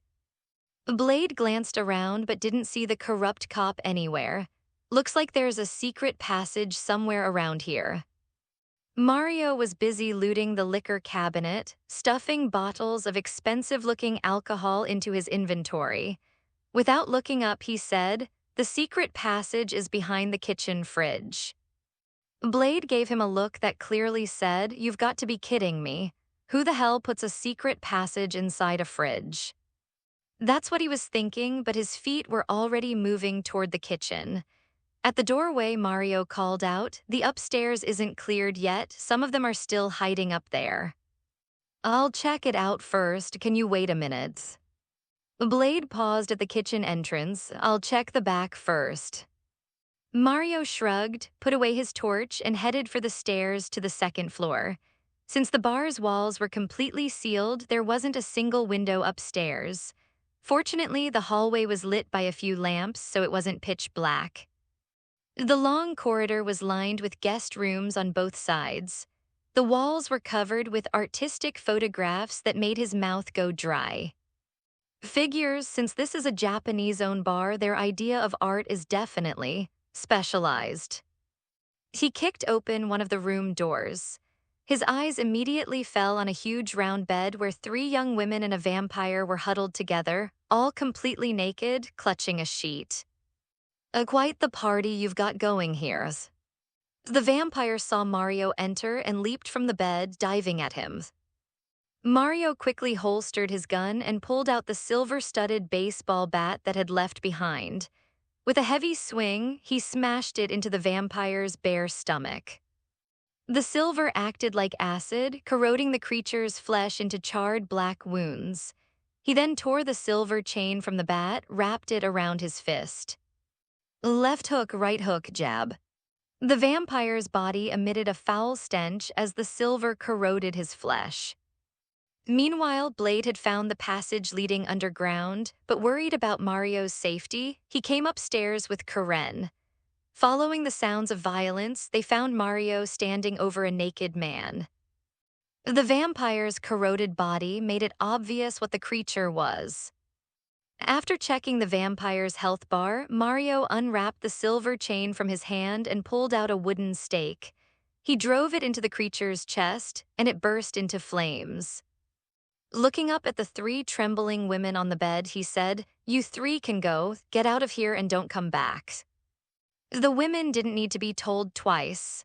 They grabbed whatever clothes they could find and fled the room. Mario smoothly cleared out all the vampires on the second floor. Although there were still some thralls hiding around, he couldn't track them down without more time. Wearing a regretful expression, he walked toward the bar's back kitchen. Karen noticed his look and asked softly, "What's wrong? Are there still vampires that haven't been taken care of?" Mario shook his head. "I just wish I had more time to interrogate some of these thralls, get information about other nests, but we're on a clock here." Karen nodded, understanding. Time was always the enemy in operations like this. At the front, Blade opened a refrigerator door, revealing a hidden passageway leading underground. Following a stone staircase, the group soon arrived in front of a sleek, futuristic-looking elevator. The metallic doors gave off an icy feeling that made Mario think of horror movies. If this place has laser security like Resident Evil, not even 10 blades would be enough. The elevator descended smoothly, opening into a vast hall that resembled an underground bunker. Inside, rows of equipment that looked like high-tech servers stood in neat arrangements, with red lights blinking on the metal cabinets. His eyes lit up at the sight of all that hardware. "If I could take all these servers back home, hook them up with power and internet." Blade said calmly, "This is the Vampire's archives, where they store important intelligence." Mario's dreams came crashing down. "Archives, not servers. You're telling me all this high-tech looking equipment is just filing cabinets?" Blade nodded. Refusing to believe it, Mario walked up to the nearest cabinet, pulled out his pickaxe, and tapped it experimentally. A fireproof archive cabinet filled with documents. He looked around at the hall packed with identical cabinets, completely crushed. His visions of a supercomputer setup evaporated like smoke. Karen gazed at the equipment around her. "This is incredibly high-tech for filing cabinets." "They have followers in every field," Blade explained. "Politics, finance, real estate, they need secure storage for blackmail material." PFFFT. A series of disgusting sounds echoed through the spacious underground chamber. Mario instinctively covered his nose, then remembered that ever since activating his enhanced senses, he could detect vampire scent but not other odors.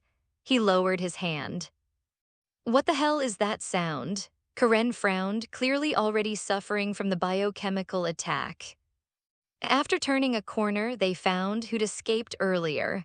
Beside him sat a small cooler filled with blood bags, and next to that, Mario had seen some shit in his time, but this made him do a double take.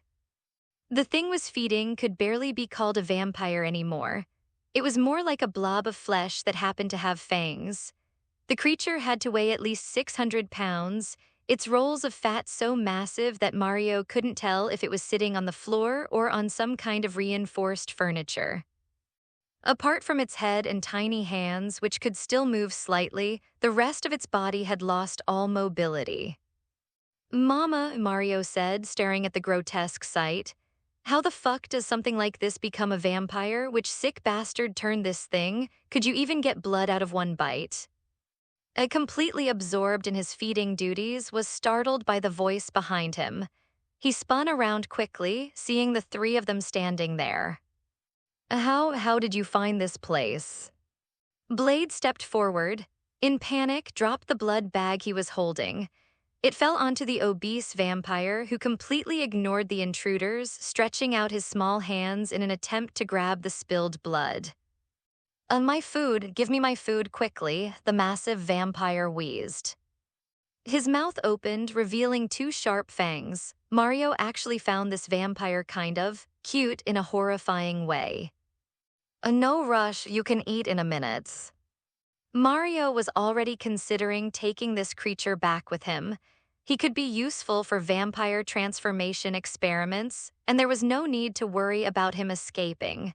In this condition, moving even a few inches would be a struggle. Blade stepped past the collapsed and looked directly at the bloated vampire. "I assume you must be Pearl, the archivist of the House of Erebus." At that moment, Pearl finally snapped out of his trance, his eyes filling with panic. "Blade, how did you find this place? Damn it, you let him here." Agitated, he let out another series of sputtering fart-like noises. Blade had no choice but to retreat a couple steps. Even a half-vampire's sense of smell had limits. "And tell me, where is Frost?" As he questioned, he reached into his coat and pulled out a black UV lamp. Pearl asked nervously, What is that?" "Ultraviolet light. We're going to play a little game. I ask the questions, you give the answers. If I don't like what I hear, trust me, you don't want to know what I'll do to you." Mario, seeing Blade pull out his signature weapon, quickly intervened. He still wanted Pearl alive for his own purposes. "Hold up, don't torch him yet, I need this guy." Blade looked at him questioningly. Mario continued, "Definitely knows where his master is hiding. And besides, as long as we're here, Frost will come looking for you anyway, it's inevitable." Blade nodded. He wasn't just hunting Frost, that vampire was hunting him too. Still, he was curious about Mario's interest in the grotesquely obese vampire. Mario smiled warmly at Pearl. "I think you're a rare talent. Why don't you come work for me? If you're worried about commitment, you can stay here for now. Once we've dealt with Frost, you can make your choice. I believe you're a smart entity." Feeling Mario's sincerity, Pearl wavered. He didn't know what this stranger wanted from him, but it was certainly better than dying at Blade's hands right now. He also understood his position in vampire society. Archivist sounded impressive, but it was really just a job for someone left to rot in the basement. After only brief hesitation, he said, "All right, I'll do it." Mario grabbed who was slumped weakly on the ground. The corrupt cop kept struggling, panic written all over his face as he tried to break free from Mario's iron grip. "No, what are you doing? Let go of me." Mario looked at like he was an idiot, then glanced up at Blade. Has this guy always been this stupid? Doesn't he wonder how the hell we broke through that bar upstairs and made it down here in the first place? The questions left Blade speechless. These vampire cultists all seemed to have serious brain damage, though he supposed anyone dumb enough to worship blood-sucking parasites wasn't exactly working with a full deck. "Oh, Greg." Mario's fist connected with skull. "You wanted to become a vampire, right? Well, congratulations, I'm about to make your dream come true." The punch left dazed and disoriented, his vision swimming as Mario dragged him over to where Pearl sat. Blade frowned when he heard Mario's plan. "You want to turn him into a vampire."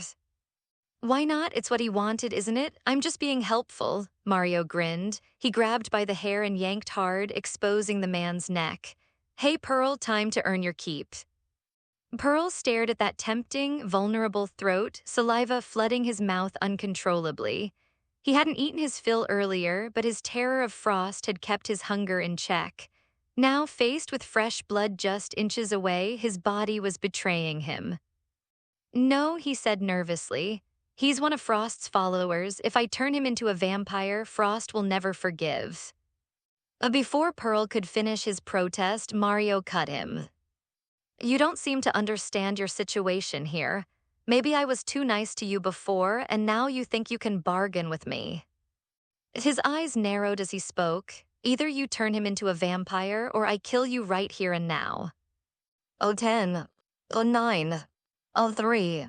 I'll bite, but wait, shouldn't 9 be followed by 8? Mario raised an eyebrow at Pearl's expression and said, "What, you got a problem with my math?" Pearl frantically waved his tiny hands. "No, not at all." Seeing Mario lift again and shove the exposed neck right in front of his face, Pearl had no choice. He opened his mouth and sank his fangs into his pale throat. The scream tore through the underground archives like a banshee's wail. He'd always fantasized about becoming a vampire, but he'd never imagined the transformation would be this agonizing.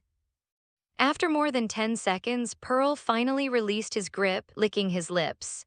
He usually fed on blood bags, but how could those packets compare to the rich, warm taste of fresh blood? He'd forgotten how long it had been since he'd last tasted something this good. "There we go," Mario said, tossing the pale-faced onto the concrete floor. Now we wait. If he survives the transformation, he'll be one of the undead. Karen, who'd been silent throughout this display, finally stepped forward and crouched down to examine's condition. As a hematologist, this kind of supernatural transformation fascinated her. The only disappointment was the lack of proper monitoring equipment. Seeing how focused she was, Mario offered some friendly advice. Careful there, Doc. You might want to tie him up before he finishes changing. Karen paused, then quickly realized he was right. She slipped off her jacket, revealing the tight black tank top underneath that hugged her curves in all the right places. Two appreciative whistles echoed through the underground space as Mario and Blade exchanged looks. Karen rolled her eyes at their behaviors. Do you want me to tell you Frost's address and his plan about Law? Pearl's reasoning was simple. Since he'd already been forced to betray Frost, there was no way the vampire lord would let him live. His only chance was to throw his lot in with Blade and this stranger. The mention of Law immediately grabbed Blade's attention. He looked at Pearl. Tell me everything you know. Even if Mario wants to keep you breathing, if you don't cooperate, I don't think he'll give you that luxury. Pearl nodded, though even that simple motion seemed to take a lot of effort given his massive bulk. Frost wants to resurrect him. As he spoke, he reached over to tap at a nearby keyboard. A 3D holographic display materialized in the air, and simultaneously, a metal door beside them slid open. La is about to descend. The 12 apostles will awaken him, that's what the prophecy says. Seeing Blade's confused expression, Pearl continued his explanation.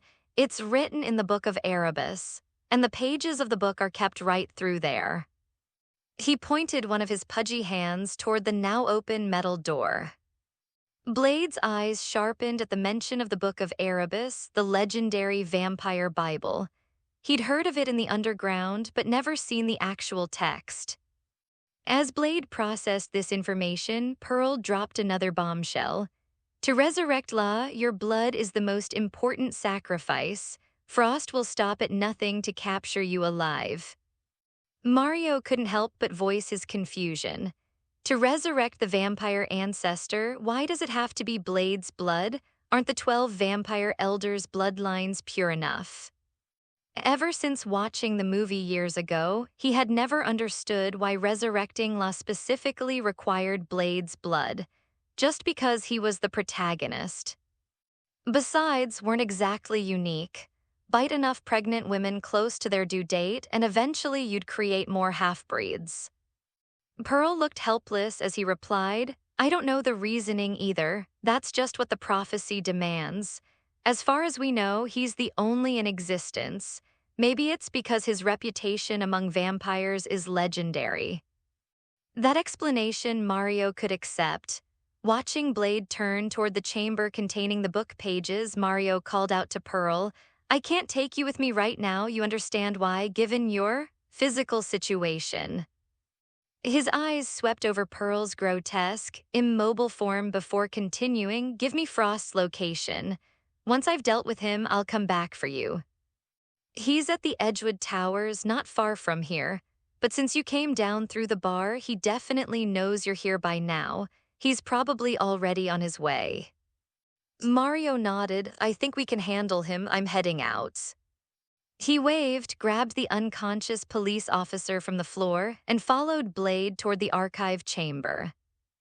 Between sheets of transparent protective glass were old pages covered with arcane symbols and disturbing illustrations. These were the inner pages of the Vampire Bible, documents of significant archaeological and occult value. Carrying the unconscious, he quickly caught up with Blade and started to say, Frost will be here any minute. You should leave first, their numbers are definitely not. He stopped mid-sentence because in his enhanced vision, he could see a swarm of vampires rushing toward them from another passageway. There were so many of them that a rough count showed at least 100 bloodsuckers. A contact, they're coming. Hearing this, Blade immediately drew the katana from his back, falling into a combat stance. Karen looked panicked. What should I do? Mario glanced at her, then addressed Blade. Since we know their target is you, fighting them head-on right now would be suicide. You take her and retreat the way we came. I'll hold the rear. Blade considered this for only a moment before responding, we leave together. He wasn't stupid. If Frost had come in person, he'd brought overwhelming force. He turned, grabbed Karen by the arm, and started running toward the archive room exit. The sound of approaching footsteps was getting louder by the second. Mario also rushed back toward the archives, quickly spotting the nearest vampires in his peripheral vision. The moment they saw him, they raised guns and took aim. Seeing this, he quickly pulled stone blocks from his inventory and wedged it into the doorway. A burst of gunfire erupted. Fuck me, the difference between capture alive and kill on sight is huge. If these vampires had been this decisive in the original story, Blade would have been dead years ago. Cracks began spreading across the stone barrier much faster than expected. This caught him off guard. He'd underestimated their firepower. Looking at Blade, Mario shouted over the gunfire, "You go first. I've got my own way out. I might even beat you back to the surface. Give me everything you've got for fighting vampires except that katana. I'm going to teach them a real lesson." Without hesitation, Blade stripped off his trench coat and tossed it to Mario. Most of his anti-vampire gear was hidden in various pockets and holsters. Without any dramatic farewells, he dragged Karen toward the exit. He wasn't worried about Mario's survival. If the Italian was just showing off, there wasn't anything he could do about it anyway. And something told him Mario had more tricks up his sleeve than he was letting on. Once Blade was gone, Mario's expression became deadly serious. He glanced down at who was lying nearby and showing signs of stirring. Shit, no more time to play nice. Without hesitation, he swung his axe down. The pain jolted, fully awake, making him scream. But Mario showed no mercy. 3 more axe strikes cleared the man's health bar completely. Somewhat surprised, he picked up the vampire fang that materialized from his corpse. Well, I'll be damned, the transformation actually worked. He was shocked. Barely 20 minutes had passed and was already recognized as a full vampire. If he'd known the conversion would happen that fast, he would used a wooden stake for the execution instead of his axe. The gunfire from beyond the wall suddenly stopped. No matter how trigger-happy the vampires were, they wouldn't waste ammunition shooting at solid stone forever. Without bullets striking it, the cracks in his stone barrier began slowly healing, though the process would take at least another minute. After checking the vampires' positions through the wall, he picked a relatively concealed spot and started digging through. But in the silence, his mining sounds were loud and clear. The entire group of vampires turned toward the noise. The moment he broke through, Mario didn't hesitate. He pulled out Blade's pistol, aimed at the clustered vampires, and squeezed the trigger repeatedly. In that moment, he didn't care about loot drops or materials, he just wanted to clear the room. Silver bullets infused with concentrated garlic extract were devastating to vampires. Any bloodsucker hit by the ammunition burst into flames immediately. In just one volley, 7 or 8 vampires were reduced to ash. Bangs bang. The counterattack was swift. Even though Mario quickly sealed the gap again, multiple bullets found their mark. He staggered backward several steps, his health bar dropping to half. Damn, that's some serious firepower. These vampires weren't pulling their punches against him. The moment they spotted him, they opened up with everything they had. A boom. The stones blocking the doorway exploded into countless fragments. A swarm of vampires poured through the breach like water through a broken dam. Oh, there he is. I kill him. Oh, wait, that's the... Bangs, bangs, bang. Mario rolled across the floor just in time, a string of bullets tearing into the spot where he'd just been standing.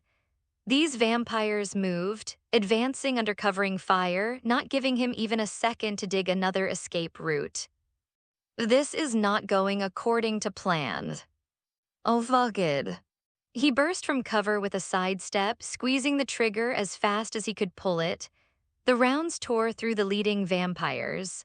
But he wasn't unscathed. Several more bullets found him, dropping his health to a critical 3 HP out of 20. He dove behind a support pillar.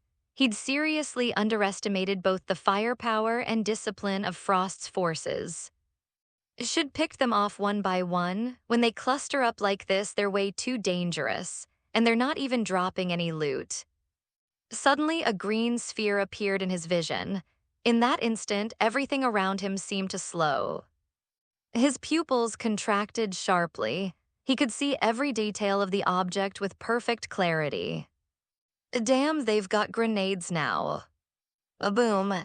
The explosion tore through the archive chamber. The shockwave ripped Mario's body apart, scattering his body across the underground bunker. Mario's eyes snapped open. Above him was a cobblestone ceiling. He was lying on a bed. Where? His head was spinning. Out of the corner of his vision, something flickered. A number dropping. He couldn't make it out before it vanished. The hell was that? He muttered, rubbing his eyes. For a moment, it felt like something had been taken from him, but the thought slipped away. It took him a few seconds to realize where he was. This was his base. I'm still alive. But how had he gotten here? So the respawn point switched automatically? Wait, does that mean beds in this world also record spawn locations? I'll have to be more careful about where I sleep. Mario sat up and immediately reached for his cigarettes, lighting one. He checked his inventory and smiled at the vampire blood he'd collected during the raid. More than enough to upgrade his hunter class to level 2, with some left over for future advancement. Now that I know exactly where their nest is, this just got a whole lot easier. Time to level up and turn that vampire lair into a grinding dungeon. Carrying his newly collected vampire blood, Mario walked up to the vampire hunter NPC and opened the upgrade interface. The text on the screen had already changed. For training, please submit 2 vials of vampire blood. He pulled 2 bottles of vampire blood from his inventory, placing them in the designated slots. Level 2 needs 12 bottles, level 3 takes 18. This is gonna be a long haul. Better stop relying on guns to take down vampires. No loot drops is a real problem. He fed 10 bottles of vampire blood into the interface, watching his hunter level climb from 2 to 3. His skill points jumped from 0 to 2. There was only one skill tree available, so no choice paralysis to worry about. Increased attack speed. A disguise. The skills were straightforward enough. Once he saw them light up, he pulled his wooden stake from his inventory and gave it a few swings through the air. The attack interval had been cut by at least half. He put away the stake. Disguise wasn't something he could test right now. Even when he activated it, he could still see himself perfectly fine. A disguise allows the user to become invisible to monsters, making detection more difficult. During effect, user cannot perform melee attacks, break blocks, place blocks, or eat food, but can still use crossbows for ranged attacks. Zombies and vampires will detect the player within approximately 10 meters, while skeletons and creepers cannot detect the player at all. Revenge is a dish best served cold, he muttered, pulling out his phone and dialing Blade's number. Too bad I'm not a patient man. Hey Mario, you made it out. The call connected immediately, Blade's voice mixing with the roar of an engine. Mario frowned. I'm back home already, you being chased or something? If it's convenient, come pick me up at Central Park, same spot as usual. Blade, speeding wildly through Manhattan traffic, felt something was strange. He'd only left the bar a few minutes ago, and now Mario was telling him he'd somehow gotten from the Bronx back to Central Park in Manhattan. Mario, you sure you're not fucking with me? What's there to joke about? Mario replied. If you can make it, great. If not, I'll just grab a cab. Give me half an hour. Blade hung up, gripped the steering wheel, and took the next corner in a drift. His tires squealed against the asphalt, throwing up clouds of smoke as he headed straight for Manhattan. Ring, ring. His phone rang again. He glanced at the caller ID, his face darkening, but he still picked up. Agent, what made you think of calling me? On the other end's tone came through clearly. Didn't you use to call me Phil? All right then, what do you want, Phil's? Blade already knew why was calling, but he wanted to hear what SHIELD was really after. You went too far this time. Those damned vampires are one thing, but over a dozen human followers died as well. They all had legitimate identities on the surface. Traffic was heavy, but Blade drove effortlessly through the congestion at high speed towards Central Park. Hearing's complaint, he snapped back impatiently. What do you really want? If it's nothing important, I'm hanging up. I've got shit to do. Oh, fine. Couldn't do much about Blade's attitude. He understood the vampire hunter's perspective, but as a professional agent, he had to follow orders. Sitting in his office, holding the phone, he asked, "That man working with you, who is he?" I don't know. Blade answered bluntly, pressing harder on the gas. We've only known each other for 2 days. His feelings toward SHIELD had always been complicated. He was technically part of one of their auxiliary teams, but the organization had made agreements with the vampires, maintaining a balance between the two sides. It was politics, and he hated politics. Through the phone could be heard tapping his fingers against his desk. Tell him to be careful. Those followers may work with vampires, but they're still human. Phil, I got it, but the vampires here in New York, they've already broken the agreement. I know, I'll report it to the director, just stay safe. Maybe I'll buy you a drink sometime. The vampire network was vast and ancient. Compared to their American counterparts, the real power lay with the European bloodlines, older and more dangerous. Ended the call and glanced at the security footage showing Mario outside the bar. He smiled faintly. Another one with special abilities, huh? 30 minutes later, Mario spotted a black muscle car roaring toward him from down the street. He waved, catching Blade's attention. With a sharp screech of brakes, the car stopped in front of him. He opened the back door and slipped inside. Blade, take me to Frost's building. I've got some unfinished business with him. Earlier, he hadn't even gotten to see the boss before being wiped out by low-level trash mobs. Now that he'd gained 2 new skills, he was determined to even the score. Blade nodded slightly, started the car, and drove back toward the Bronx. Neither man mentioned how Mario had managed to return to Central Park so quickly. Everyone had their secrets. Just like Blade, who needed serum injections to suppress his bloodlust, something he'd never told anyone except Whistler. What's your plan? Blade asked as they drove. Mario gazed out the window. Go there and kill them, that's the whole plan. If I can kill one, I'll kill one. If I can kill 10, I'll kill 10. I don't give a shit about the rest of the world, I just don't want these disgusting creatures in my city. Hearing this simple philosophy, Blade broke into a smile. I'll join you. The 2 men kept talking during the drive, and their shared hatred of vampires quickly strengthened their bond. Blade's way of thinking was beautifully simple. As long as you kill vampires, you're my friend.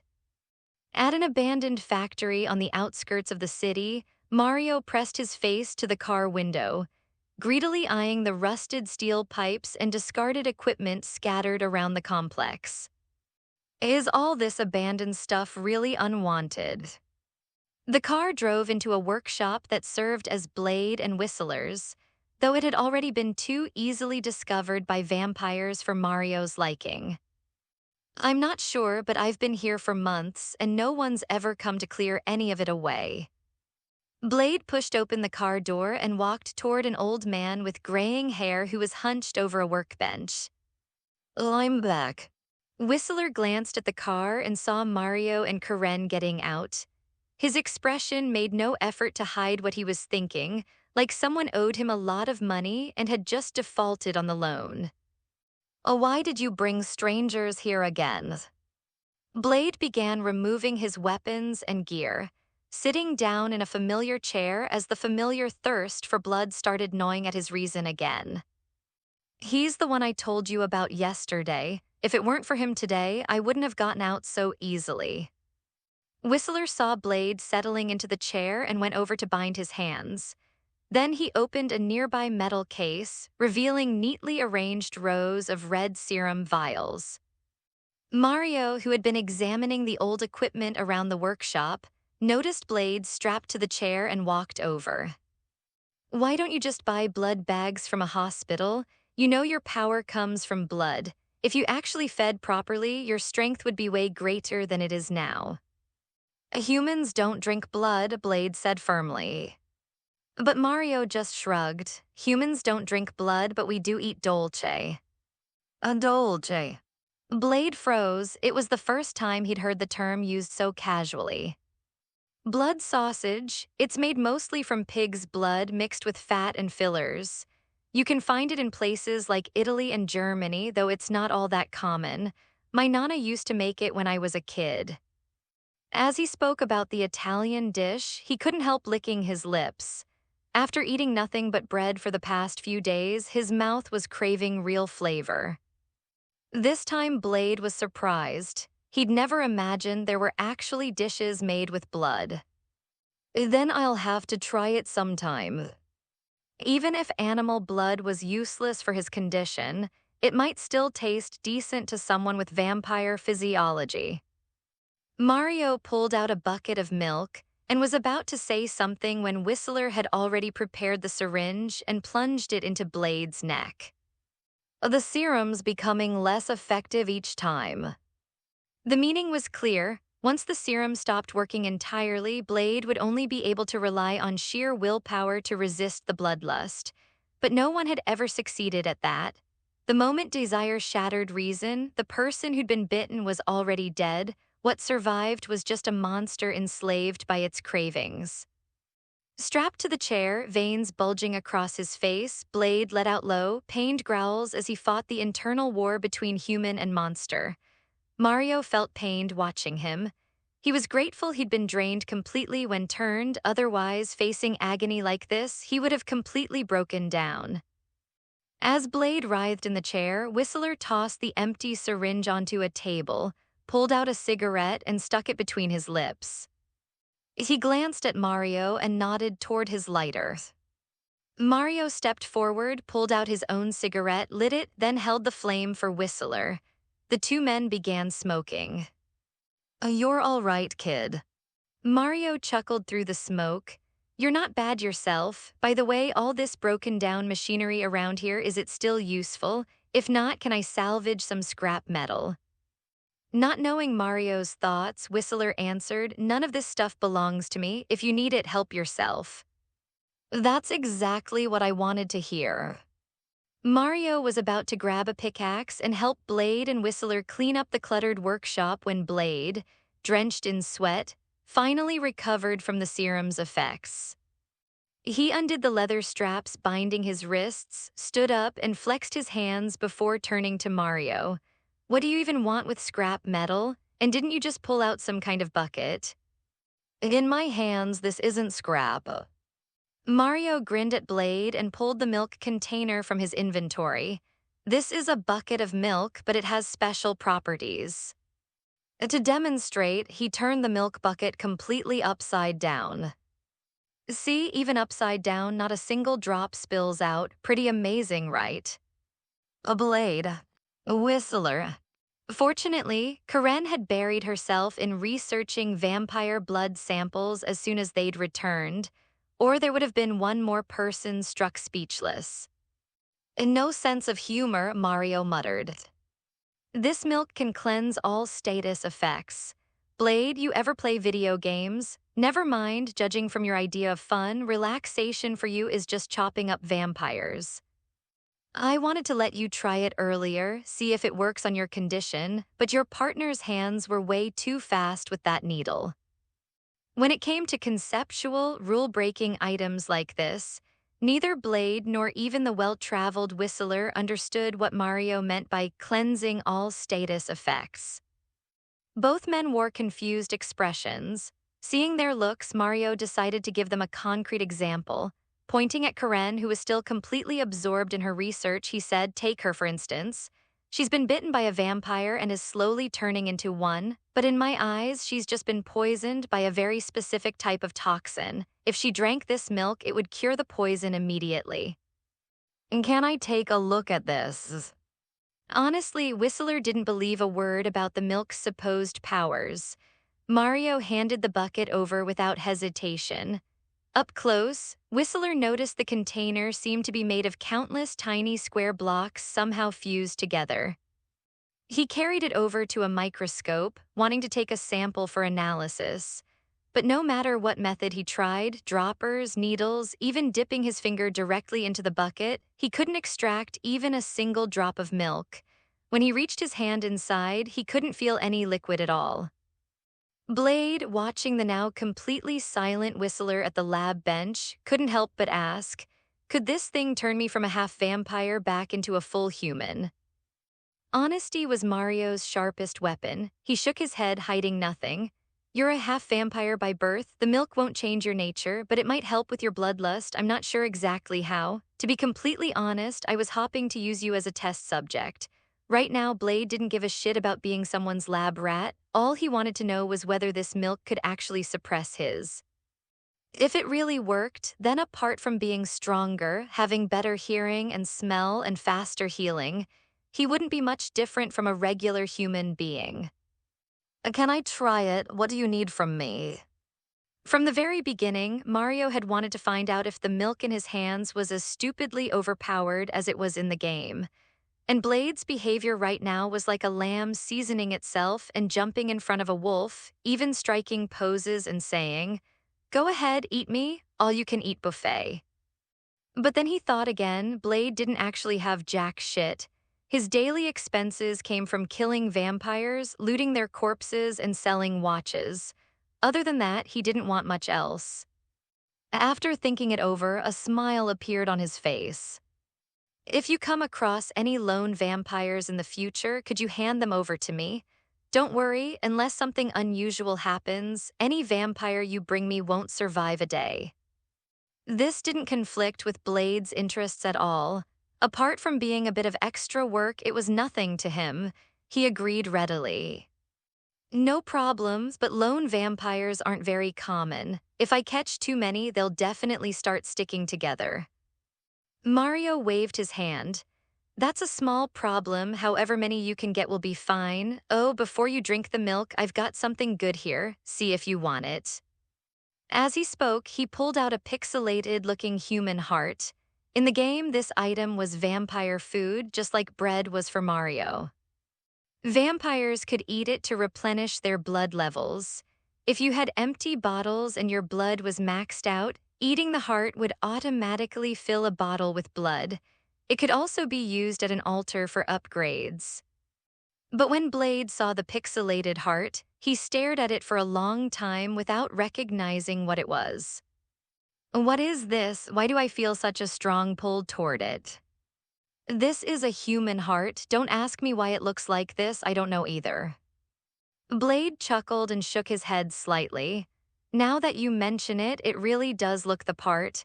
If this is what a human heart looks like, then the person who had it must have been cube-shaped."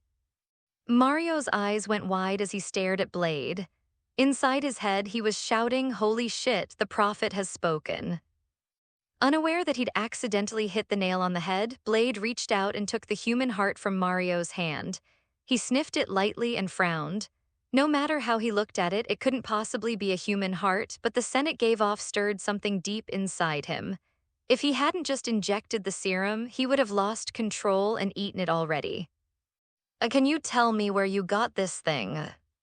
Mario looked at Blade. He wanted him to eat the heart to see if it could boost his strength, so he decided to tell a lie, a well-meaning lie. "Honestly, you probably won't believe me. I picked it up. I have a special ability. When a vampire dies, I can obtain certain unique items, like this vampire's heart." Blade believed Mario's explanation. It also explained why Mario insisted on killing vampires personally, but then he looked up at Mario and asked, "Then what do you get when you kill a follower?" Was it really that obvious? Mario fell silent. Yeah, he was just an ordinary guy. How could he fool someone like Blade, who lived on the edge of death every day? Maybe Blade had already seen through a lot of things, but just hadn't said anything. Thinking this grew clearer, he cast aside all his bullshit thoughts and said directly, "All right, I lied. This is what the followers drop. Vampires drop their fangs. I want you to try this human heart. I know you haven't drunk human blood in a long time and your strength hasn't been fully unleashed. What we'll be facing next is a whole nest of vampires. They could show up as soon as tonight. You don't think your base is that well hidden, do you? Maybe you could run away, but what about him?" He pointed toward Whistler, who was trying to heat up the bucket of milk. Then he took out another bucket of milk, handed it to Blade, and said, "You can drink the milk first and then consider my proposal. Only by strengthening yourself can you destroy more vampires and other monsters that threaten humanity." As expected, honesty was the ultimate trump card. Faced with the reality Mario had laid out, Blade looked at the heart in one hand and the milk in the other. His expression grew complicated. He never thought of himself as someone indecisive, but when the choice was placed before him, he still hesitated. Whistler wasn't just his partner, he was his teacher and his foster father. He'd taken Blade in when he was very young, and it was Whistler who had taught him everything about survival. If anything happened to Whistler, he knew he wouldn't be able to bear it. He gave Mario a long, serious look, then lifted the milk. The liquid that wouldn't spill no matter how much it was shaken seemed to come alive as he brought it to his lips, flowing straight into his mouth. At once, he felt his body become light and the weight on his mind lifted. It gave him a rush of euphoria. He couldn't stop himself from blurting out, "Shit." Whistler and Karen, who were busy with research, both jumped at the sudden outburst. But seeing that Blade was fine, they went back to their work. Blade stared at the now empty bucket in his hand, a smile spreading across his face. "Thank you, I've never felt this relaxed before." Then he looked again at the heart in his other hand. That strange pull it had exerted on him had vanished, but he could still sense what it was. Taking back the empty bucket from Blade, Mario didn't rush him. He simply watched in silence, waiting for Blade to make his own choice. 2 minutes later, Blade handed the heart back with a smile. "I still won't eat it. I know you mean well, but this isn't the right choice. I know this thing isn't really a human heart, but the scent it gives off is exactly the same as fresh blood I've smelled before. Even if I can't be fully human, I don't want to become a vampire enslaved by desire." Hearing Blade's words, Mario didn't feel the slightest disappointment. Maybe deep down, he'd known all along that Blade would never abandon his principles. "All right then, I won't force you. Maybe when you find a wife someday and break a few speed limits, your strength will naturally rise." Breaking speed limits. What does getting a girlfriend have to do with driving fast? When it came to girlfriends, Blade's first thought was of Karen working beside him. Then he remembered that Karen was still in the process of turning into a vampire. Although a special serum was suppressing it, that could only delay the transformation for a while. "The milk I just used, can it really solve Karen's problem?" Hearing Blade's question, Mario turned to look at Karen, who was bent over testing blood samples. With a light chuckle, he said, "Very simple. Whistler still has another bucket of milk, right? Let Karen drink it and you'll see the result." Blade glanced at Whistler, who nodded slightly. Since Blade didn't want to eat the heart, there wasn't much else to do for now. All they could do was wait until nightfall to see whether the vampires would attack. If they didn't, then Mario would just go attack them instead. "You'd better be ready," Mario said to Blade. "I have a feeling those vampires might launch a surprise attack tonight. Also, I want to go find a little scrap iron." "Just a tiny bit." Blade's expression grew heavy when he heard this. As for Mario saying he wanted scrap iron, he didn't pay much attention, just grunted and turned to walk toward Whistler. Mario smiled as he watched Blade's back. Walking out of the workshop, he came face to face with a true wasteland landscape. Everywhere were discarded machines and twisted metal pipes winding about. In his eyes, they were all shining iron ingots. I'll need Blade's help to buy some coal. Using only wood for this is way too wasteful. Lucky for him, this was the modern world. Almost anything he needed could be bought. From his inventory, he took out a crafting table and placed it on the ground.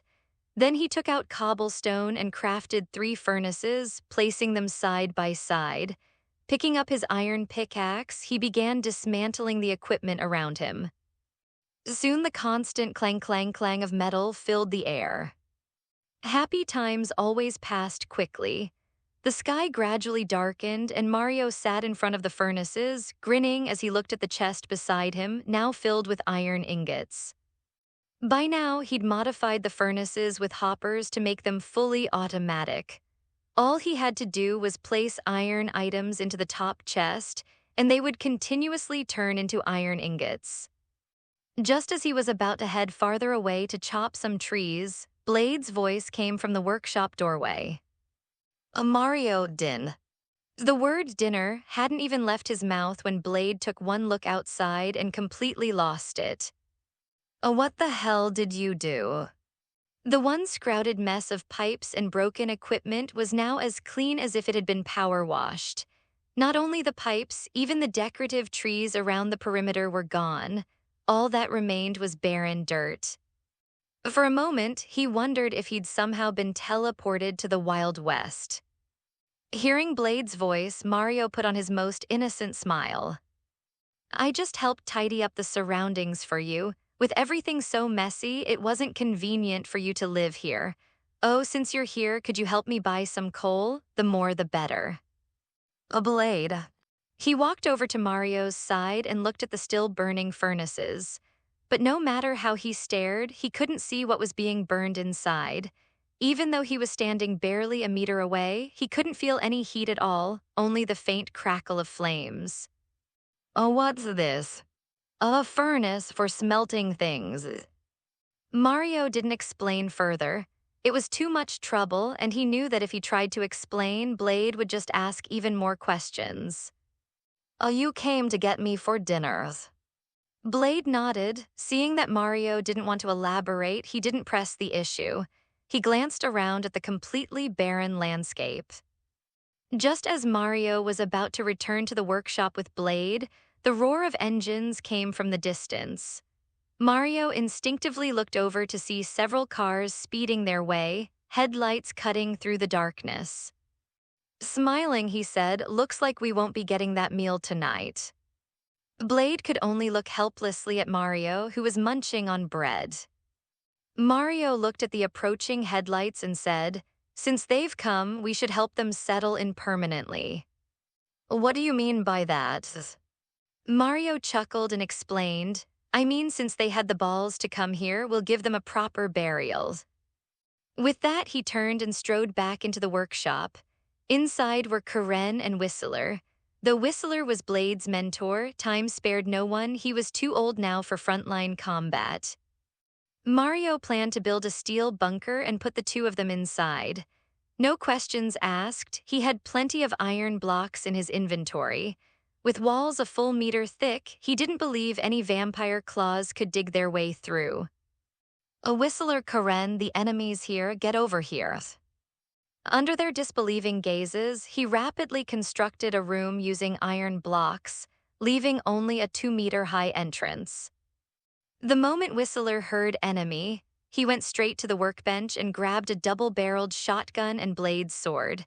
When Blade came running, Whistler tossed the blade to him.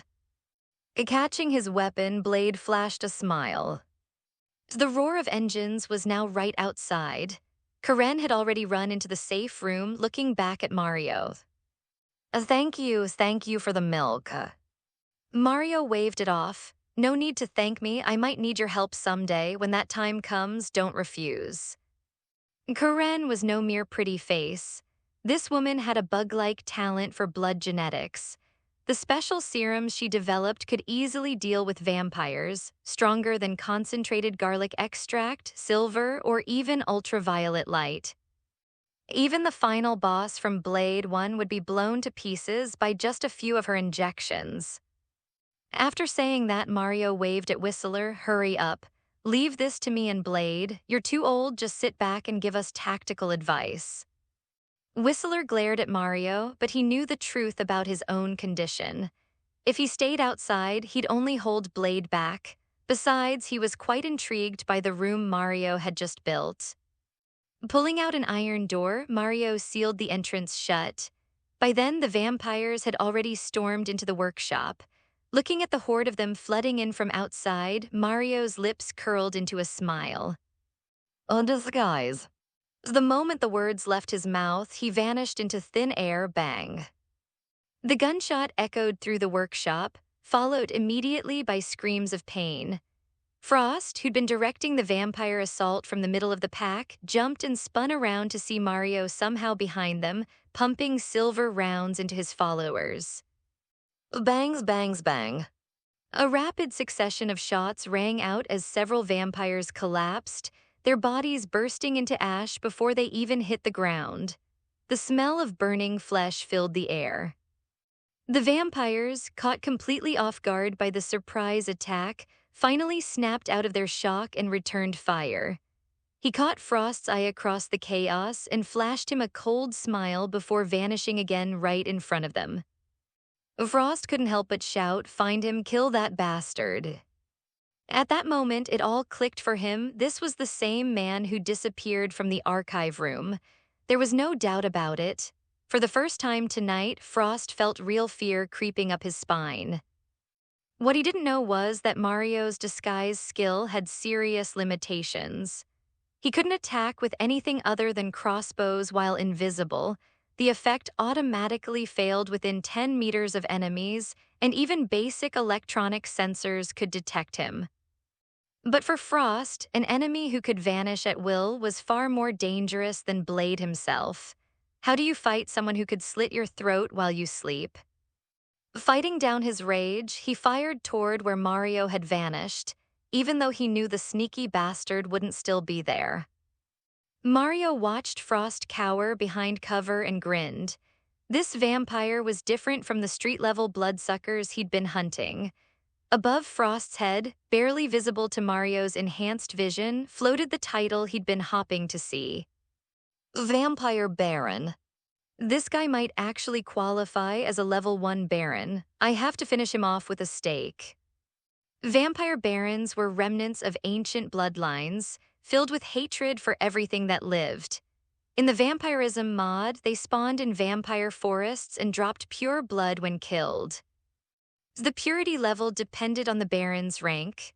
A level 1 Baron would drop level 1 pure blood and so on. He wasn't about to let this opportunity slip away. Who knew when he'd encounter another high-level vampire? Bangs, bangs, bang. He opened fire again, reappearing in front of the group. This time, the vampires reacted much faster, a hail of bullets striking his body and forcing him to dive for cover behind some machinery. Disguise couldn't be activated while taking damage. He rolled behind a pile of scrap metal, bullets whining off the steel around him. Get him, rush his position. Following Frost's command, the vampires charged toward Mario's last known location like rabid animals. That's when another burst of gunfire erupted from a different direction, reminding Frost and his followers that Blade was still very much in the fight.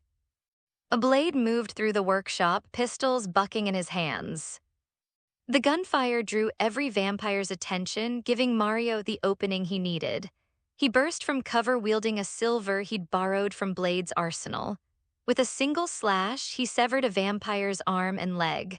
Before the creature could even scream, Mario's other hand drove a wooden stake through its throat. Silver weapons could rapidly reduce a vampire's health below the crucial threshold. After that, just a light thrust with a stake would let its power claim the creature's life instantly. Mario fought like a man possessed, pushing through enemy fire and slaughtering 7 or 8 vampires in quick succession. But then a lucky shot caught him and his vision went black. He vanished, what the fuck? Where'd he go? He was right there. This time the vampires finally panicked. Unlike before, when Mario had simply gone invisible, this time he disappeared while taking direct hits. That wasn't something stealth could explain. Frost's light pupils dilated sharply. An enemy who could both turn invisible and teleport was a nightmare he couldn't wake up from.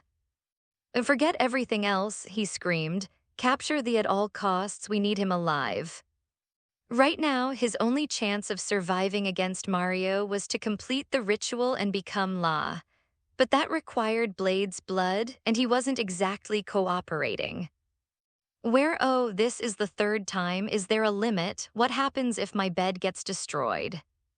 Mario opened his eyes to find himself staring into darkness, though this darkness had a distinctly curved shape. He reached out and gave it a gentle pat. "Sorry, could you move over a bit?" Karen let out a startled yelp, springing up from the bed like she had springs in her legs, clutching her ass. She spun around to stare at Mario lying on the cot. Weren't you outside just now fighting?" Whistler, who'd been keeping watch through the iron door's viewport, heard Karen's scream and whipped around with his shotgun raised. Seeing Mario's figure, he quickly lowered the weapon. "How the hell did you get back in here?" Mario sat up on the bed and stretched, working the kinks out of his body. "Just a few little tricks I picked up." He pointed to a stone button he'd placed on the wall and gave both of them a serious look. "Whatever you do, don't press this button. It opens the door from the inside." As he headed for the exit, he flashed Karen a grin. "By the way, nice cushions." With a bang, the iron door opened as he pressed the button. He strode out, leaving behind a furious and flustered Karen and a thoughtful Whistler. Outside, when the vampires saw Mario again, they no longer rushed at him recklessly. Instead, they raised their weapons but held their fire. Frost stepped forward. "This is between us and Blade. We have no quarrel with you. As long as you stay out of it, I can give you whatever you want: money, power, even eternal life." Mario gazed calmly at Frost, considering the offer.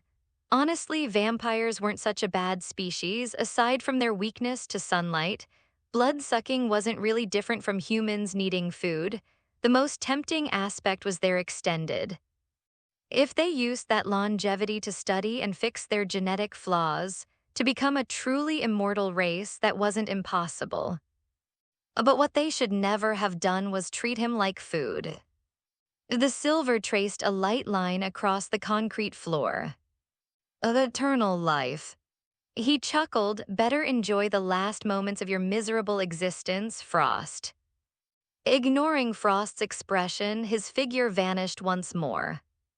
The breakdown of negotiations was clear. As for Frost's offered conditions, Mario found them laughable. The Marvel Universe was about to enter a magnificent age of heroes and villains. Mere vampires thinking they could offer him power was absurd. Even setting aside the coming superheroes and cosmic threats, just the Inhumans living on the moon were far beyond what the current vampire population could contend with. "A retreat, everyone fall back." Frost now deeply regretted coming here. He'd thought he was dealing with just Blade, but encountering an enemy like Mario was completely outside his calculations. The vampires surrounding him, hearing the order, turned to flee, but then a horrifying sight unfolded before their eyes. Mario appeared beside their vehicles, holding a pickaxe. He tapped the cars a few times, and just like that, the vehicles vanished into his inventory. Seeing them raise their weapons, he activated disguise again, disappearing from their sight. The moment Mario vanished, Frost shouted, "Don't waste time on him, just get out of here on foot." His words snapped the panicked vampires back to their senses. If they kept fighting, they'd all die in this place. But Mario wasn't about to let his prey escape so easily. The vampires were fast, but once they scattered outside the factory, he'd never catch them all. He had to thin their numbers now. Deactivating disguise, he charged into the group with his sword flashing.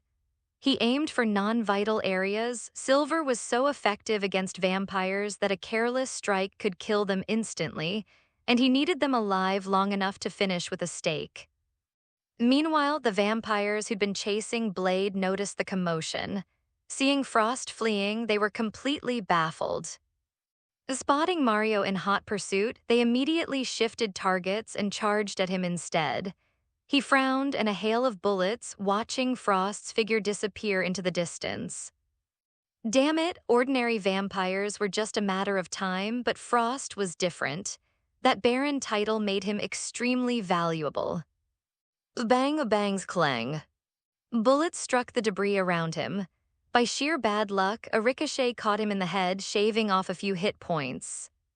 Fucking hell, what kind of luck is that? Just as Mario was about to risk everything taking out some of the vampires, Blade came charging over with a gun, laying down covering fire. Mama, 2 against many is way better odds. Mario pulled bread from his inventory, chewing as he leaped from cover and charged the vampires with a stake in hand. The moment he spotted a vampire below 35% health, he'd rush in for the execution. In just seconds, he took 4 or 5 more hits. Fortunately, he was wearing iron armor. Each bullet only dealt 2 points of damage, even from guns. He grabbed a nearby vampire and yanked it in front of him as a human shield. The creature's HP bar dropped. 70 points fell to just 20 in the blink of an eye. At least the vampires weren't using silver bullets. Dragging his shield along, he rushed the next target. Ignoring the terror on his shield's face, he finished off the one in his hands and grabbed a fresh replacement. He's taken multiple hits, and it's not even slowing him down. Frost already left, we need to retreat. Panic spread through the remaining vampires as they finally understood why Frost had suddenly abandoned them. Mario wasn't about to let this feast of experience points escape. Using his shield for cover, he charged into their ranks. Blade caught up and fought alongside Mario, helping him clear out the remaining vampires. You all right? You took some hits back there. Mario glanced at the completely unharmed Blade. I died once tonight, and just because they wanted to capture you alive, they didn't fire a single shot your way. And get the car, we're chasing Frost. Hearing this, Blade looked toward the fleeing vampires, thought for a moment, then nodded. He turned and sprinted toward his vehicle. Mario pulled more bread from his inventory, stuffing it in his mouth with a sour expression. Because his HP wasn't at full, his hunger bar was also depleted. After finishing off the last vampire trapped in the workshop, he collected the dropped loot. The harvest was excellent. He now had enough vampire blood to upgrade to level 3.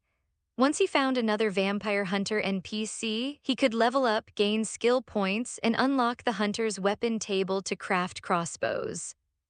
With the right bolts, he wouldn't have to fight so desperately at close range. From a distance, he could easily pick off vampires whose health barely reached 100 points. A vroom. The roar of an engine announced Blade's return. He pulled up in his car. Mario didn't hesitate. He yanked open the door and jumped in.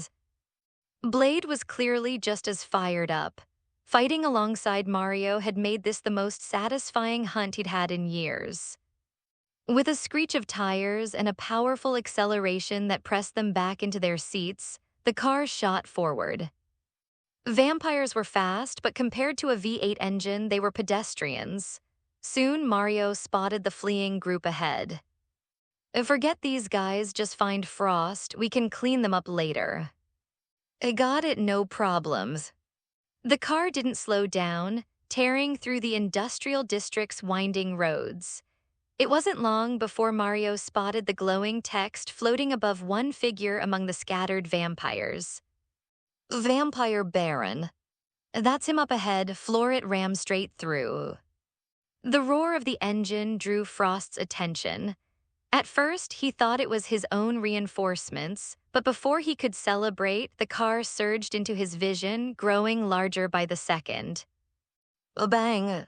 The impact proved that no matter how supernaturally tough Frost's body was, it was still no match for 2 tons of Detroit steel traveling at highway speeds. The collision launched him through the air like a broken doll. Fucking beautiful hit, you had to admit. Vampire physiology was seriously tough. Especially when it came to blunt force trauma, what would leave a human with massive internal injuries was just a minor inconvenience to creatures with supernatural healing. Frost went flying through the air, spinning like a broken pinwheel before smacking into the asphalt. His body bounced twice across the pavement. If he'd been human, that impact would have left him crippled or dead. But he just turned a shade paler and got up like nothing had happened. Mario yanked open the car door and sprinted out, charging toward the nearest vampire with his silver blade and wooden stake ready. The hunt wasn't over yet. He was going to wipe them all out. Bangs, bangs, bang. A spray of gunfire erupted toward him, but 20-plus years of being single had given him reflexes you wouldn't believe. He whipped out a wooden shield just in time. This shield's amazing, just burns through durability way too fast. With the shield up, his mobility dropped significantly, exactly why he'd been avoiding it, but better slow than dead. Frost scrambled to his feet and saw Mario somehow blocking his crew's firepower with nothing but a wooden shield. Kill them, he screamed. Without another word, he turned and bolted, abandoning his men. He wasn't thinking about capturing Blade anymore. He just wanted to get home, flee the city, and find other. Once he ascended as Law, he'd come back for revenge. Mario saw Frost's retreating figure and felt his frustration spike. Crouched behind his shield, he pulled out his pistol and aimed at the vampires, pulling the trigger. But instead of gunfire, he got nothing but empty clicks. No fucking bullets. This was the gun Blade had modified for him. Even with the expanded magazine capacity, he had burned through all the silver rounds during the earlier fight. He had other weapons in his inventory, but they all used regular ammunition, basically useless against vampires. Better to charge in with Blade and stake. Meanwhile, Blade was taking serious heat. Earlier, the vampires had been trying to capture him alive. Now they were shooting to kill. Bullets shredded his car, pinning him down with no chance to fight back. Mario frowned. This wasn't working. He pulled out some cobblestone blocks and quickly built a wall around himself, then grabbed his shovel and started digging into the ground. Thanks to vampire awareness, even underground, he could see exactly where the enemies were above. He spotted an unlucky target and dug out the dirt beneath the vampire's feet. With a terrified scream, the creature fell through, crashing down right in front of him. The vampire panicked at Mario's twisted grin and tried to scramble backward. A surprise, bet you didn't see that coming. A thunk. His blade and stake punched through the vampire's body. Mario scooped up the loot and quickly tunneled toward his next victim. The vampires still pinning down Blade had no idea that the ground beneath their feet had started swallowing their comrades. There were no light sources except the faint starlight above, and the gunfire was too loud for them to hear the screams from below. It wasn't until the enemy fire grew thinner that the surviving vampires realized something was wrong. Looking around, they were horrified to discover that their force of dozens had been whittled down to barely a dozen survivors. One of the vampires screamed as he watched a comrade standing right next to him suddenly drop through the ground. The square hole that appeared beneath the victim sealed up instantly, and then silence. Shit, the enemy's underground. The vampire opened fire into the dirt, but it was pointless. Another vampire vanished on the spot. Panic spread like wildfire. The survivors abandoned all thought of fighting and scattered in every direction, running for their lives. Mario had made a killing, literally. Seeing the enemies flee, he burst out of his tunnel and sprinted back to the car. Looking at the bullet-riddled vehicle, he quickly asked Blade, "How is it? Can this thing still run?" Before Blade could answer, Mario noticed the tires on one side had been completely shredded. Even if the engine worked, they weren't going anywhere. Blade grabbed the driver's side door handle and yanked. The door came off in his hand. Oh no. He frowned. This car had been with him for years, and now it was dying like this. He climbed into the driver's seat and turned the key. The engine didn't even try to start. Meeting Mario's eyes through the missing door, Blade shook his head.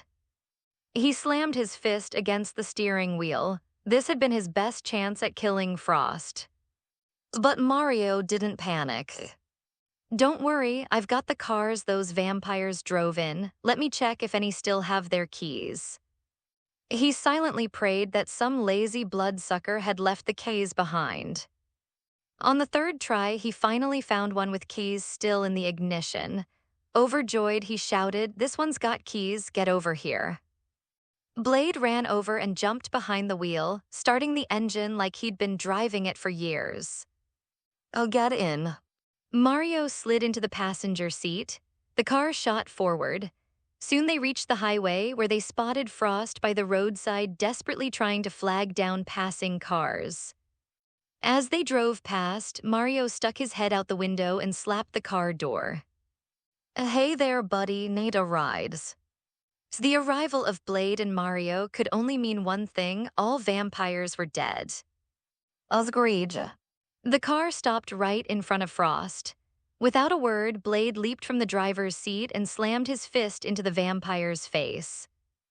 Grabbing him by the hair, Blade hauled Frost off the ground. "I finally found you." Seeing Frost's state, Mario suddenly remembered something important. Blade's mother had been bitten by this very vampire. After giving birth to Blade, she hadn't died, she'd become a vampire and stayed with Frost. Technically, that made Frost Blade's stepfather. What kind of fucked up family dynamic was that?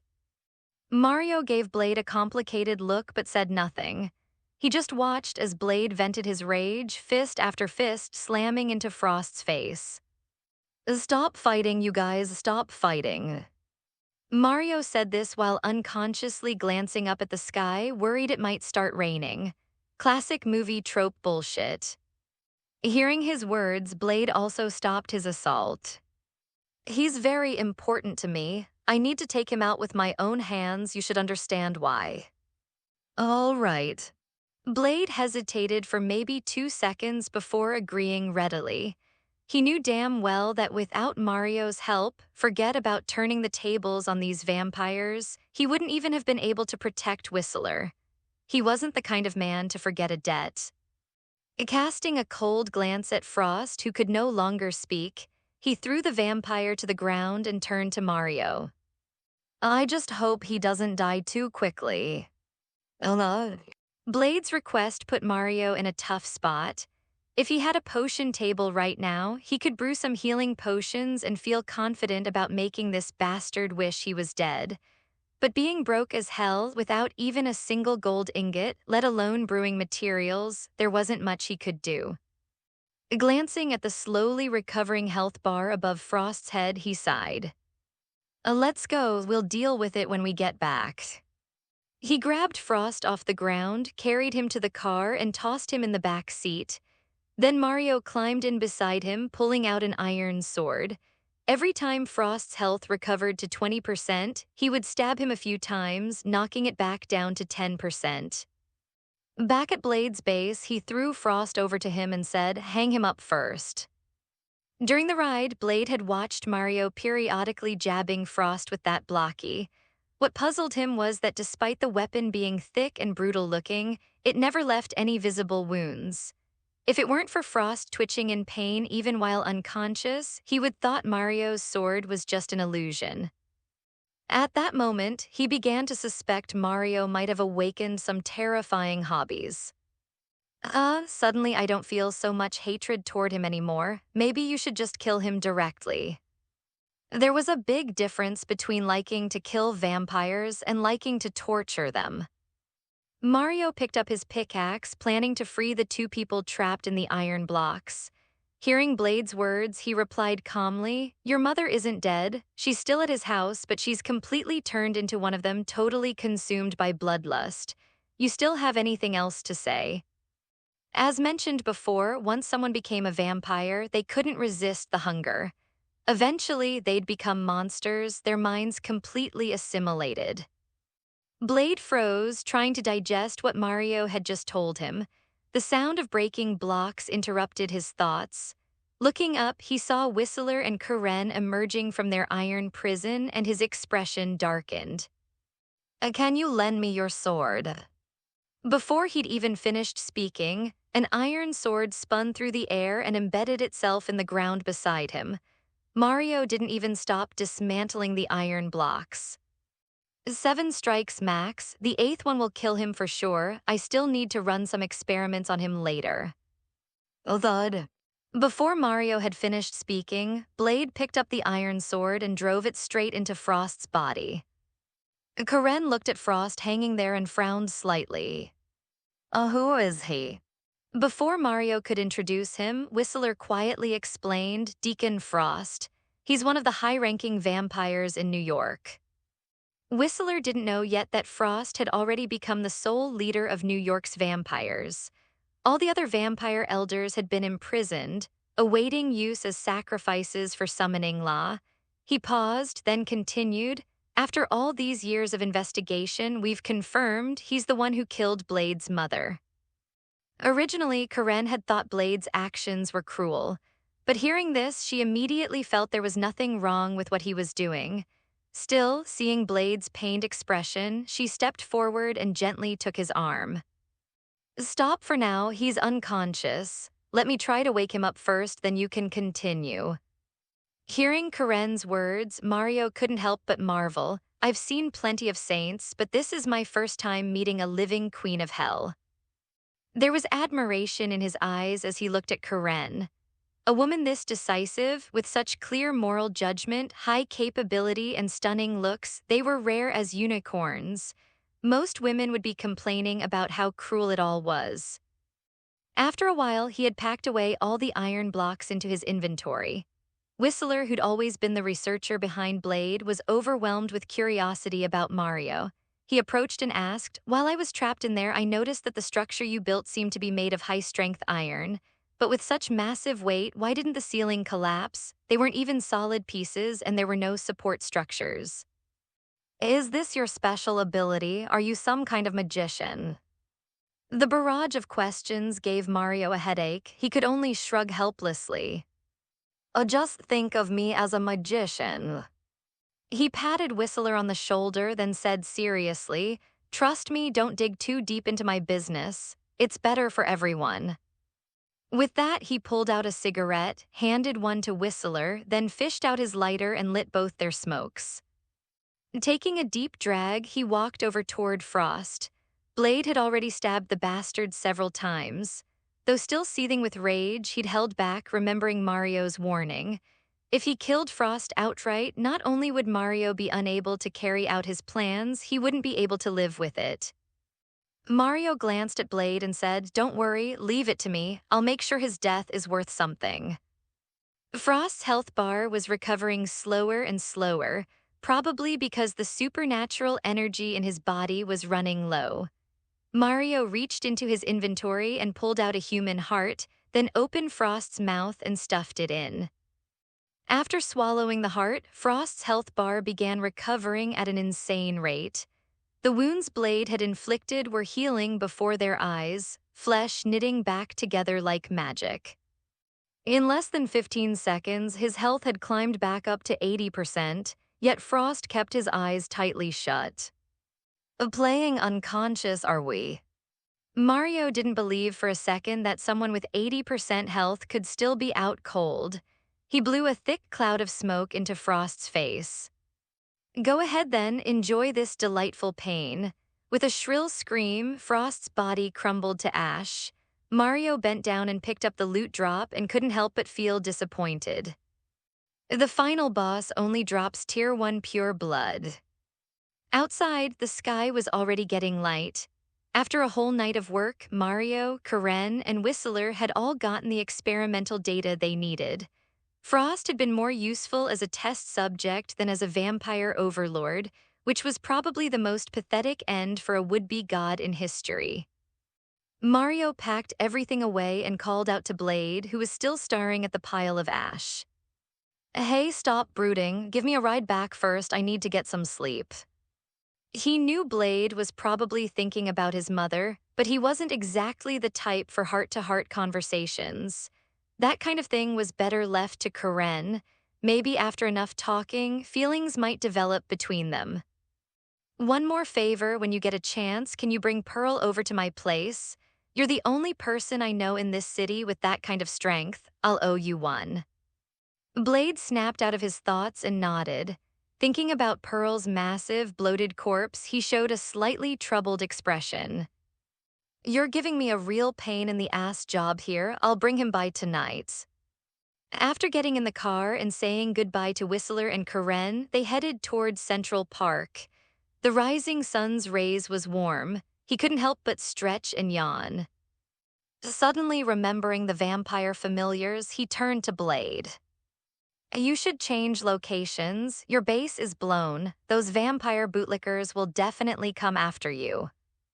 Blade's expression didn't change. He replied calmly, "Don't worry. As long as I don't go looking for trouble with those guys first, they won't mess with me. But you need to watch your back. They'll definitely come after you." "Won't mess with him." Mario was surprised. Blade had said won't, not can't. That got his curiosity going. Now that their relationship was closer, they were comrades who'd been through life and death together. While Mario risked his life, Blade risked his bullets, he didn't feel the need to hold back. Why do you say they won't?"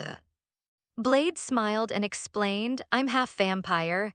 Killing vampires is internal race business. They won't use humans against me. More importantly, if vampire familiars target me, the whole situation changes." Mario thought about the plot from Blade Trinity. Vampire familiars disguised as vampires got killed by Blade, and the whole thing was recorded. That's why the authorities had to put Blade on the wanted list. But there was something he couldn't figure out. Why would vampires hesitate to use official channels against Blade? Unless Blade also had official backing, stronger than the vampires. That would explain why he had no problem beating up that cop earlier and didn't care when Mario killed him. After all, assaulting a police officer was serious shit in any country. Who's backing you?" Blade kept one hand on the steering wheel and reached into his jacket with the other, pulling out a small black wallet which he tossed to Mario. Mario caught it and saw the eagle emblem on the cover. Immediately, he thought of Marvel's most famous organization. Opening it, he saw Blade's photo and some basic info. Brooks, level 8. He stared at it. In the comics, Blade had once joined SHIELD's Howling Commandos, even ranking as a level 10 agent, equal to Director Fury himself. He dealt with supernatural incidents, hunting vampires and other non-human monsters. But Mario had never read the comics. He had no idea Blade was actually a SHIELD agent and a level 8 one at that. With credentials like this, how the hell did you end up living in a sewer? He handed the ID back. Blade grimaced, "I'm just on their roster. Mainly I help SHIELD take down non-human monsters, and they help me handle certain official problems. Other than that, I work alone." Mario nodded, leaned back in his seat, and stayed quiet. SHIELD, Taj, Asgard. Marvel's getting more interesting by the day. Wonder if the Ancient One has noticed me yet, and I wonder if this universe has SWORD too. Lost in thought, they made it back to Central Park. Mario got out of the car but didn't head straight home. Instead, he went to the nearest fast food joint. After eating nothing but bread for days, he was about to lose his mind. Walking into McDonald's, he ordered some burgers and snacks, then picked a seat by the window. A cherry-red 1962 Corvette pulled up at the entrance. A man in a black suit got out. As if sensing Mario's gaze, he looked up, nodded slightly, and gave a smile. When Mario saw him, his expression turned playful. Phil, SHIELD agent, there was no way he would believe just happened to be here for the food. Sure enough, after walked in, he came straight over to Mario's table. Hello, Mr. Mario. Allow me to introduce myself, Phil. It's a pleasure to meet you. He extended his hand. Mario didn't feel any hostility toward one of the few good guys in. In fact, the moment he saw him, a thought popped into his head. A walking ATM just delivered himself to my doorstep. If I don't get something out of this, I'm doing myself a disservice. Some materials were extremely hard to get, but if he could work out some kind of deal with SHIELD, obtaining those materials would be easy. With this in mind, he stood up warmly, a big smile on his face, and shook his hand enthusiastically. Can I call you that? I don't know why, but the moment I saw you, you felt familiar and friendly. Was caught off guard by the sudden enthusiasm, but years of agent training let him keep his expression perfectly controlled. Mr. Mario. No need to be so formal, just call me Mario. If you prefer the American way, you can call me by my last name. Please sit. He gestured to the seat across from him, nodded, and got straight to the point. I'm an agent of the Strategic Homeland Intervention, Enforcement, and Logistics Division. I came here specifically to get acquainted with you. I'm quite curious about your background. Would you mind explaining? Mario looked at seriously. I honestly don't know how I ended up here. I'm just an ordinary Italian, nothing more. Years of experience told that Mario wasn't lying, but he was definitely hiding something. He placed both hands on the table. Are you interested in joining us? For someone with your special abilities, we'd be very welcoming. Hearing's invitation, Mario leaned back in his chair, drummed his fingers on the table, and put on a thoughtful expression. If I join them now, Hydra will chew me up and spit out the bones. He was very aware of his own limitations. Acting on impulse to kill vampires was one thing, but joining an organization full of people who played political games and conspiracies every day, that was just asking for trouble. With an apologetic expression, he said, "Sorry, but I have to refuse joining your strategic homeland. Whatever, right now I just want to quietly be a vampire hunter."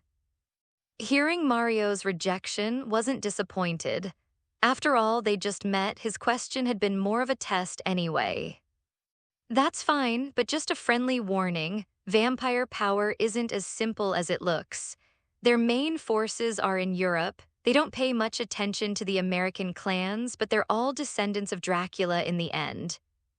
Mario nodded. His words were indeed a friendly gesture. After thinking for a moment, he replied, "Thanks for the heads up." Just then his food order was called. Mario stood up with a smile. Hold on a sec, let me grab my breakfast/lunch. He walked to the counter. With his back to Mario frowned. He wanted SHIELD's help collecting certain materials, but right now he had nothing to offer in exchange. The only thing he could provide was information. But the information he had came from movies. It was extremely important stuff. If he revealed it, it would definitely draw unwanted attention from SHIELD or worse, Hydra. Carrying his tray back, he sat down. Seeing his expression, asked kindly, "You look worried about something. Want to talk about it? Maybe I can help." Looking at sincere face, Mario couldn't help but feel goodwill, even knowing this was part of the agent's job. With a rueful smile, he said, "I'm just wondering how I can get a little help from you guys without actually joining your organization." Smile brightened. Compared to the usual targets he dealt with, Mario's straightforward personality was refreshing. After all, everyone had needs. You help me, I help you. Over time, doesn't that make you friends? And once you're friends, it would be rude not to help when a small favor is asked. Go ahead and tell me what you need. Didn't agree outright, but in his mind, he'd already decided if it wasn't too much trouble, he'd help.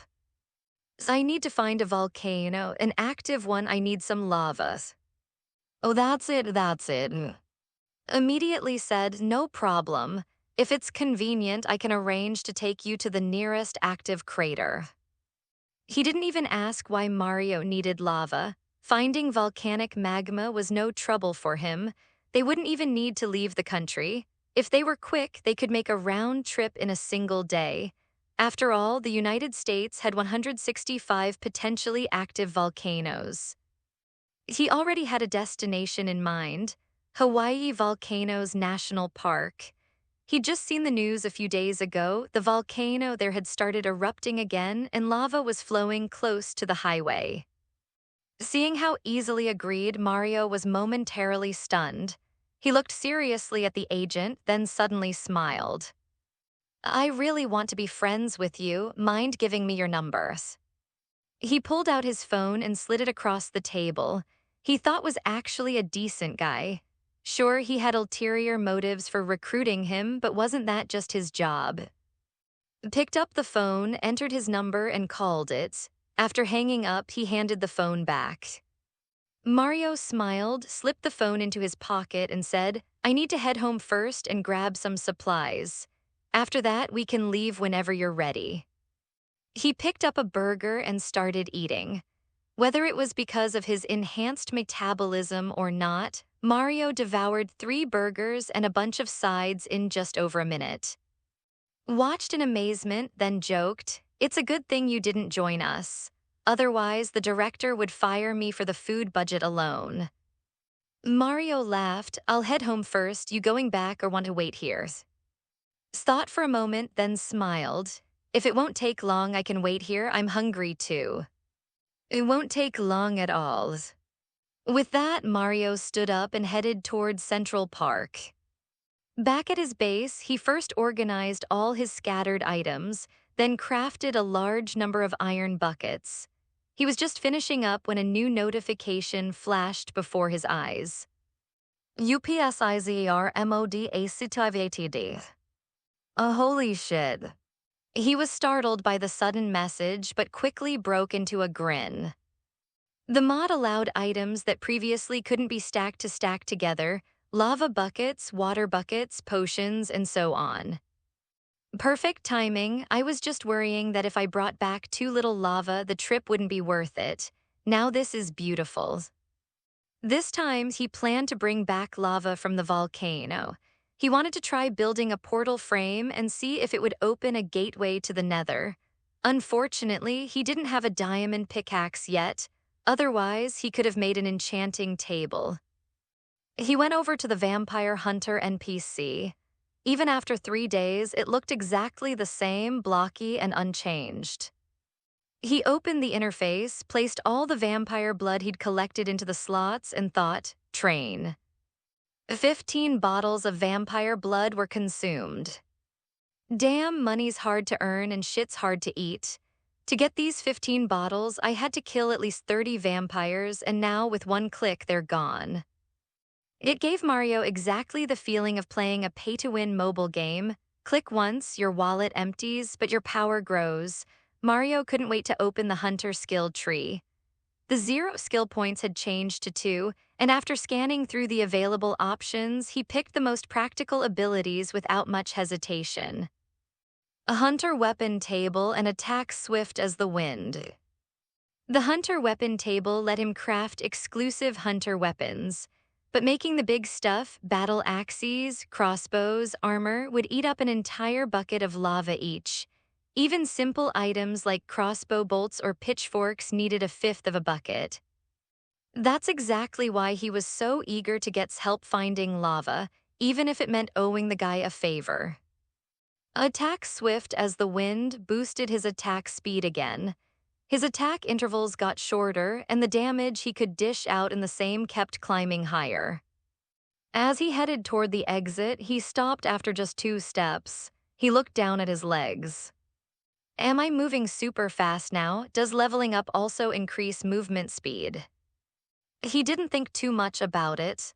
Without anything to compare against, there was no way to measure the increase anyway.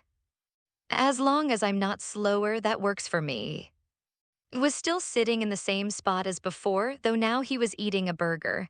Compared to Mario's complete lack of table manners, he looked downright refined. Noticing Mario's gaze through the window, he looked up, nodded with a smile, and quietly sped up his eating. By the time Mario walked into the restaurant, had already finished his burger, stood up, and was walking toward him. Everything's arranged. Now you just need to come with me to the airport. Thanks a lot. Personally opened the car door for Mario, but not out of courtesy. He was being protective of his wife, LOLA. Yeah, was a car freak, and this red 1962 Corvette was the love of his life. He'd even given it a name. Closing the door gently, he winced inwardly. Next time I take a mission, I'm definitely driving one of the agency cars instead. My poor LOLA. On the road, Mario finally understood what smooth driving meant. Despite being a sports car, drove it like a vintage Mercedes from the 1950s. But Mario wasn't in any hurry. He sat quietly, not wanting to piss off this car-obsessed maniac. The ride to the airport was pretty boring, so he passed the time chatting with. An hour later, they arrived at JFK Airport. He couldn't help thinking if Blade were driving, it would take in 30 minutes max. After parking, led Mario to a private airstrip where a sat. Every inch of it screamed advanced technology, just short of having bleeding-edge tech spray-painted on the hull. SHIELD already has at this point. Makes sense for a global organization. Their tech might not match, but it definitely crushes normal science in a lot of ways. The crew was ready to go. As soon as Mario and boarded, the hatch closed and the turbine engines on both sides spun up rapidly. The plane lifted smoothly into the air, heading straight for Hawaii. Like a country boy seeing the big city for the first time, Mario's eyes lit up as he looked around the aircraft's interior. Soon, he and found their way to a lounge area. No sooner had they sat down than smiled and said, "So, like it. If you join us, you'll get to ride planes like this all the time." Mario rolled his eyes. "I also like beautiful women. What you guys provide those two?" To his surprise, actually nodded. Our organization has many outstanding female members, selected from countries all over the world. As long as you join us, I can personally arrange a beautiful female partner for you. Of course, what happens after that depends on your own skills. Mario's mouth fell open slightly. No wonder SHIELD was so powerful. They didn't even bother with sticks, just pure carrot. It was open strategy, overwhelming you with benefits you couldn't refuse. Do others get the same treatment? The moment he asked, he wanted to slap himself. What a dumb question. Chuckled, of course not. Ordinary agents have to pass layer after layer of selection before joining the Strategic Homeland Intervention, Enforcement, and Logistics Division. Only those with special abilities receive certain privileges. He paused, then looked at Mario seriously. But you're different. We're friends, right? I'll make sure you get the very best treatment. Hearing this, Mario's resolve wavered. He genuinely felt that was an incredible guy. No wonder people said that without the Avengers would have fallen apart. The man was smooth with words and decisive in action. He reached into his pack and pulled out a cigarette, about to light one. But then he remembered he was on a plane and stuffed it back into his pocket. Seeing this, smiled. Could I have one? I haven't smoked in ages. Relaxing a bit wouldn't hurt. As he spoke, he pressed a button on the wall. A faint suction sound kicked in. Damn this guy, it's just too comfortable being around him. Maybe I should try to poach him away from SHIELD. Sure, SHIELD looked great now, but he knew the truth. It was riddled with holes, infiltrated by Hydra to the point of being a sieve. He suspected that aside from a handful of well-known senior agents, most of the organization was Hydra. But the thought of recruiting was fleeting. He didn't believe for a second that his personal charm could convince the future director of SHIELD to work for him. He pulled out a cigarette, then lit one for himself, taking a deep drag before exhaling toward the vent. They found a relatively flat spot some distance from the volcano and slowly landed. Stood up, we're here. As he spoke, he opened the lounge door. When the crew saw him step out, they handed over 2 gray protective masks. He accepted them, then turned and handed one to Mario.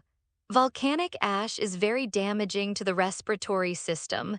Wearing this gas mask will make things much safer. Good advice.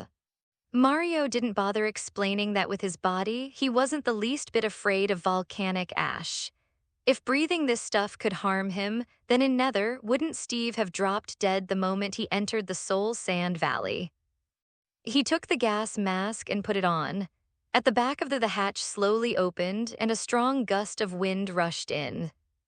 Mario stepped out of the plane with following close behind. I can go on my own. Shook his head. This volcano is still erupting. I'd better come with you. If anything unexpected happens, I can help. Mario just chuckled and didn't argue. He turned and walked toward the volcano's crater.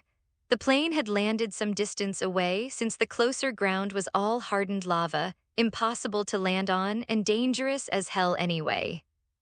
Hawaii Volcanoes National Park sat by the ocean, and today the sea breeze was howling. Volcanic ash drifted through the sky, falling everywhere like a snowstorm of gray and black. Stepping onto the hardened lava, Mario felt warmth rising from beneath his feet. He pulled a bucket from his inventory, aimed it at the lava underfoot, and tried to scoop some up. No shortcuts, huh? The hardened lava, despite radiating heat, didn't budge at all. Mario showed a frustrated expression, then looked toward the distance where molten lava was still flowing. He had no choice but to keep moving forward. Meanwhile, caught sight of the bucket suddenly appearing and disappearing in Mario's hand. His eyes narrowed. Though surveillance reports had already suggested Mario had some sort of spatial storage ability, seeing it firsthand was still shocking. In the Marvel movie world of 2008, things hadn't yet descended into the later chaos of countless superpowered beings. Even had only encountered a handful of such cases by this point, but soon enough, the wave of super events would leave him running ragged. As they drew nearer to the lava, the temperature around them climbed higher and higher. Suddenly, a burnt smell drifted through the air. Mario sniffed and turned to the source. His leather shoes were already letting off faint wisps of smoke. He couldn't help but laugh. You'd better stop here any further and you'll melt. He also lifted his foot to check his own sneakers. They showed no sign of damage. Feeling the heat underfoot and glancing at the unaffected Mario gave a rueful smile. I wanted to accompany you, but it looks like I can't. Be careful. Mario nodded. With no longer following, he sped up, running swiftly across the ground toward the lava flow. It didn't take long before he reached the glowing, molten river. He pulled out an iron bucket and scooped at the lava. Just as he'd suspected, this time the molten rock slid in with ease. Hell yeah, thanks for the treat. He then pulled out more iron buckets and quickly collected the flowing lava, cutting off the entire river in no time. The mod he'd unlocked earlier meant that lava buckets could now stack. Satisfied with his haul, he looked down at the ground, thought for a moment, and pulled out his pickaxe to dig into the hardened lava. As the sound of items dropping rang out, he picked up the fallen block. He realized this definitely wasn't obsidian, otherwise there was no way it could be mined with an iron pickaxe. Hardened volcanic lava X1. Completely useless. It hadn't been converted into Minecraft materials at all. Disappointed, he closed his inventory and started heading back. Should I tell about Captain America ahead of time? Consider it repayment. He wasn't exactly a saint, but treating someone else's help as if it were owed to him, that wasn't something he could stomach. Seeing waiting for him in the distance, he walked over. All done. Mario nodded, eyeing the man behind the gas mask while thinking carefully about what he was about to say next. Thank you for your help this time. No need to thank me. This was very simple for me. You don't need to think too much of it. The two walked side by side toward the plane. Mario removed his mask. I want to tell you something. Consider it a gift from me to a friend. This matter is very important for you. Stopped, removed his own mask as well, and looked at Mario. He didn't know what Mario was about to say. Go ahead, right now I'm just your friend, not an agent. Mario pointed at his earpiece. Immediately understood, pressed the button to switch it off, then pulled a small device from his jacket pocket and shut that down too. I'm a special agent, it's normal for me to carry a lot of gadgets, right? He said, then reached up and tugged at a button on his collar. Mario nodded. He knew was probably carrying all sorts of devices, far more than just these. But what he was about to say would make cautious enough on his own. Leaning close to his ear, he whispered, Captain America is not dead, and SHIELD isn't safe. This time was truly shaken. He staggered, almost kissing the ground. His eyes went wide, the smile froze on his face. The two pieces of information Mario had just revealed stopped his brain cold. It took him several seconds to process what he'd just heard. For a level 8 agent, this was unthinkable. Suddenly, he felt his throat go dry. He wasn't sure if it was from the heat of the environment or because the news had scared him that badly. He ripped the button from his shirt, threw it on the ground, and stomped on it until the electronics inside were exposed. Then, reaching into the heel of his shoe, he pulled out another device and hurled it into the distance. Do you even realize what you're saying at the edge of the volcano? Mario looked at his nervous but hopeful expression and couldn't help but pat his shoulder. It's true, man. Why would I lie to you? You're not some hot female agent or anything. This is just friends helping friends. But as for exactly where he is right now, I'm not sure. He organized what he knew about Captain America's fate. Steve Rogers had followed Red Skull onto that plane to stop the bastard from bombing major cities. During their final battle, Red Skull got sucked into some kind of wormhole created by this energy. When Cap realized the plane was damaged and heading straight for New York, he made the ultimate sacrifice, crashed it into a glacier near the Arctic. But the impact threw him into the frozen ocean, where he'd been stuck in ice ever since. He laid out the information because of the super soldier serum, he's still alive. He's just waiting for someone to find him and dig his ass out. Hearing Mario's words, his face went through about 12 different emotions at once. Normally, as a trained agent, he should kept his cool. But learning that his idol, Captain fucking America, was still breathing, that was too much even for him. Can I get a cigarette? Oh, this news is just... It took the smoke Mario offered and stuck it between his lips. Mario flicked his lighter and got it going for him. A faint, rhythmic vibration came from somewhere on his body. He pulled the earpiece from his pocket and pressed it lightly. Director, I'm fine. Yeah, probably the heat. I'm standing on volcanic rock that hasn't cooled down yet. After a few more words, he shoved the earpiece back in his pocket. From the conversation, Mario figured out that the caller had to be Nick Fury, the head of. Looked at Mario, how do you know the captain's still alive? Or better question, why tell me this? Me, I saw it on TV, Mario said with a half grin. Remember, this is information I'm giving you as a friend, not as some government spook. He wasn't worried about, hell, he wasn't even afraid of snapping his fingers. Why would he sweat some government agency? Worst case scenario, he could dig straight into the Earth's core. What were they gonna do, blow up the whole planet? Took a long drag, flicked the cigarette butt away, and said seriously, I know what I need to do. I think we should get going. I can't wait to find him. He paused, then added, as for the pressure from those vampire cultists, I'll try to work something out for you, but do your best not to kill the cultists themselves. After all, they're still human. I'll do your best. So basically, kill them if I want to. Mario raised an eyebrow and smiled. With SHIELD running interference for him, he could be a lot more creative when dealing with vampires.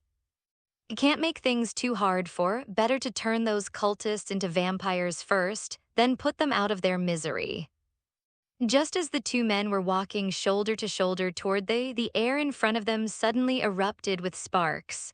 Like 4th of July fireworks, but way more ominous. The sparks quickly spun into a perfect circle. The moment Mario saw those sparks, his expression went from casual to oh shit in about half a second.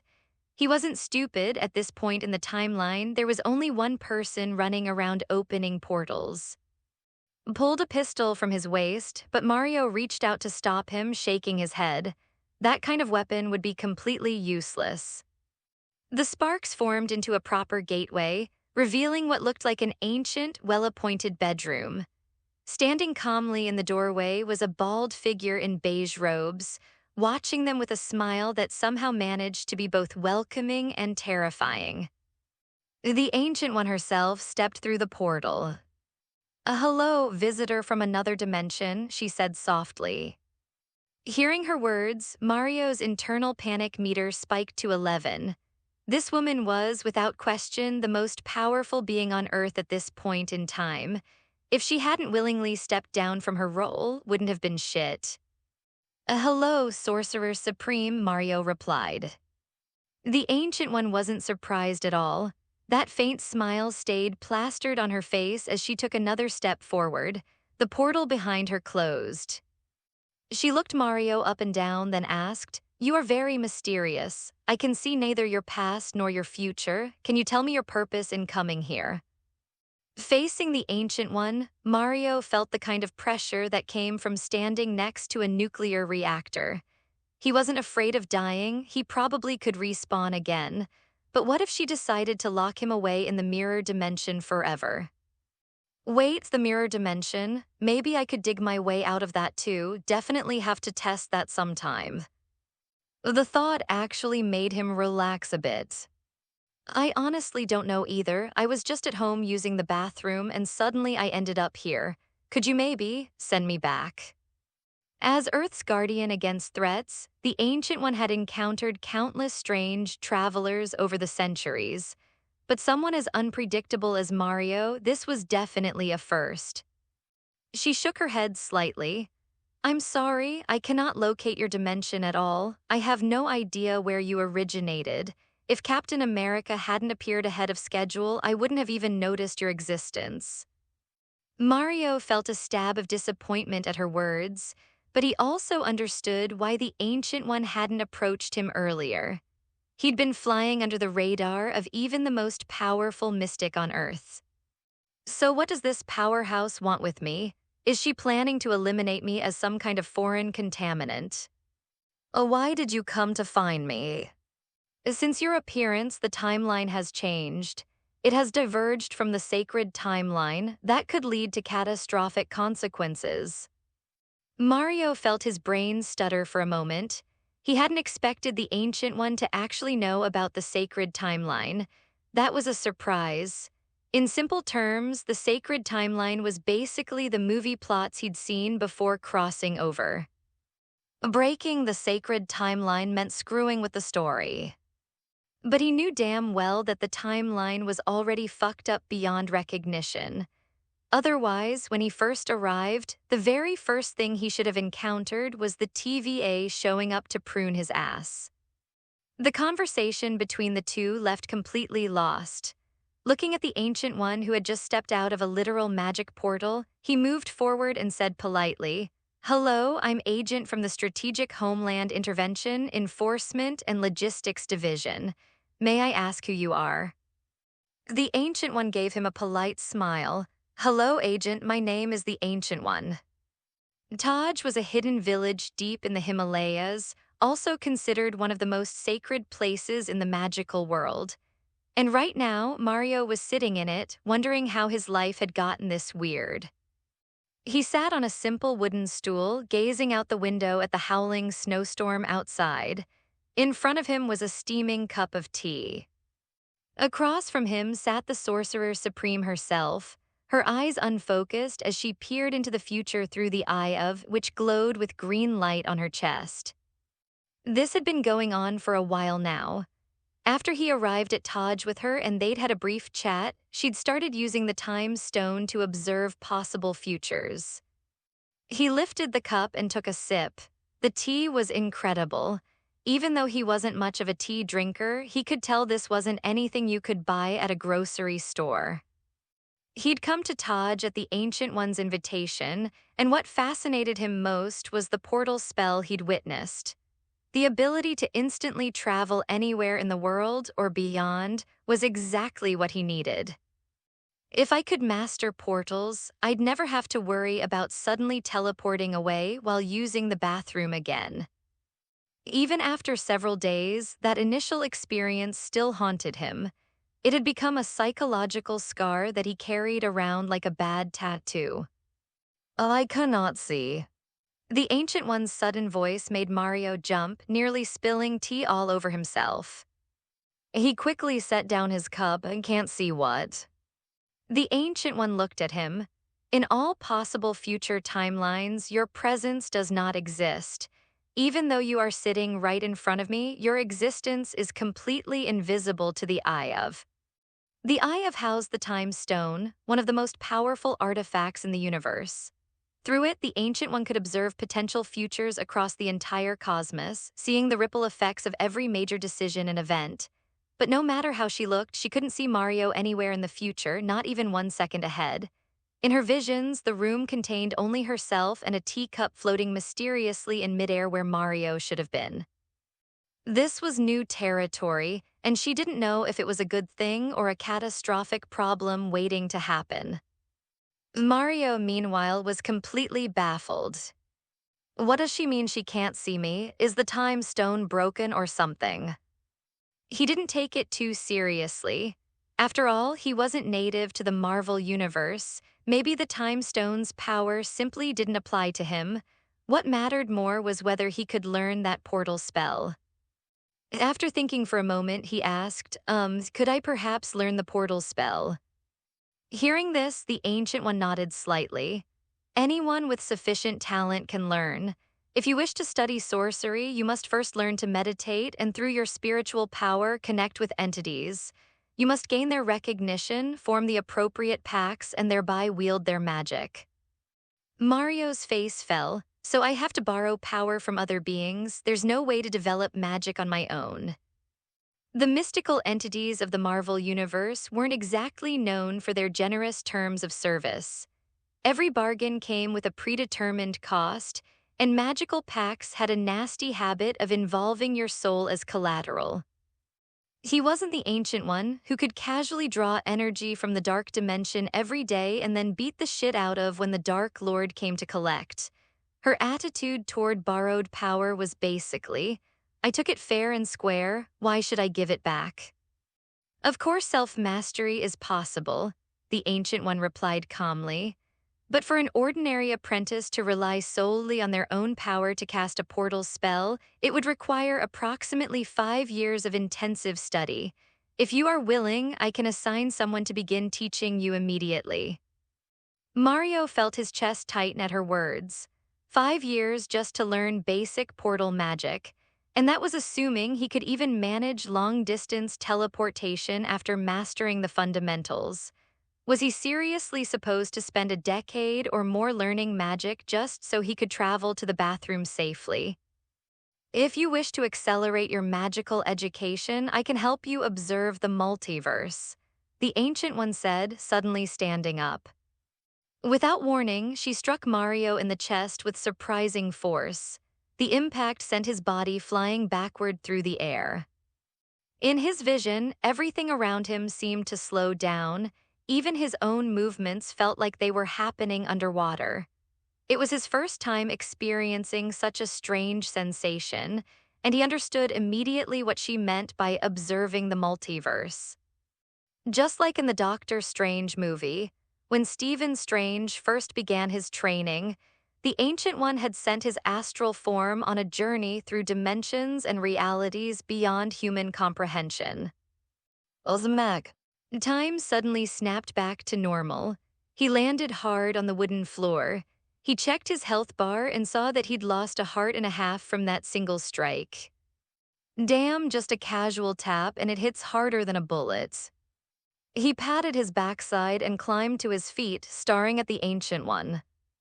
But her expression had shifted to something much more complex. "What's wrong? Weren't you going to let me observe the multiverse?" "Your soul and body are one unified entity," she said slowly. "They cannot be separated. Your physical form is your spiritual essence, and your spiritual essence is your physical form. You cannot learn the sorcery of Taj." Hearing this, Mario wasn't worried about his unique physiology. After all, he was like Steve. It made sense that his body would be different from normal humans. What he couldn't accept was being told he couldn't learn portal magic. The Ancient One, however, looked at him with burning curiosity. She had never encountered anyone like Mario, whose flesh and soul were perfectly integrated. If she could achieve such a state herself, perhaps her physical form would no longer be subject to decay and death. "You need not be discouraged," she said. "I believe you have your own unique path to follow." Hearing this, Mario suddenly came to a realization. One day, if I get my hands on a teleportation mod with fast travel capabilities, I can go anywhere I want. Once he thought it through properly, he felt refreshed and energized. The disappointment about being unable to learn traditional sorcery evaporated. 2 days later, Mario stood in Central Park wearing a black mage's robe that the Ancient One had given him as a parting gift. The mystical garment provided minor protection against magical attacks and looked pretty badass, which was always a plus. She had just sent him back through a portal, and her expression as it closed hadn't been particularly pleasant. Mario waved goodbye anyway as the gateway dissipated into sparks. Back in his underground base, he pulled out his new acquisition from the trip, a beautiful rosewood tea table complete with an elegant tea set. Items retrieved from his inventory appeared exactly as they had when stored. The teacup was still steaming with hot tea, as if no time had passed at all. He took a light sip and sighed. "Now this is the life," he said, though he couldn't help thinking it would have been even better if it were a proper espresso instead. Hello, everyone! As we wrap up this video, I want to share a quick note. I have a Patreon account. If you'd like to support me and enjoy on-demand audiobooks, you can become a Patreon member. Alternatively, you can check out my Google Drive link, which has 500+ novel audiobooks available through my Ko-fi or Patreon shop. I appreciate your support.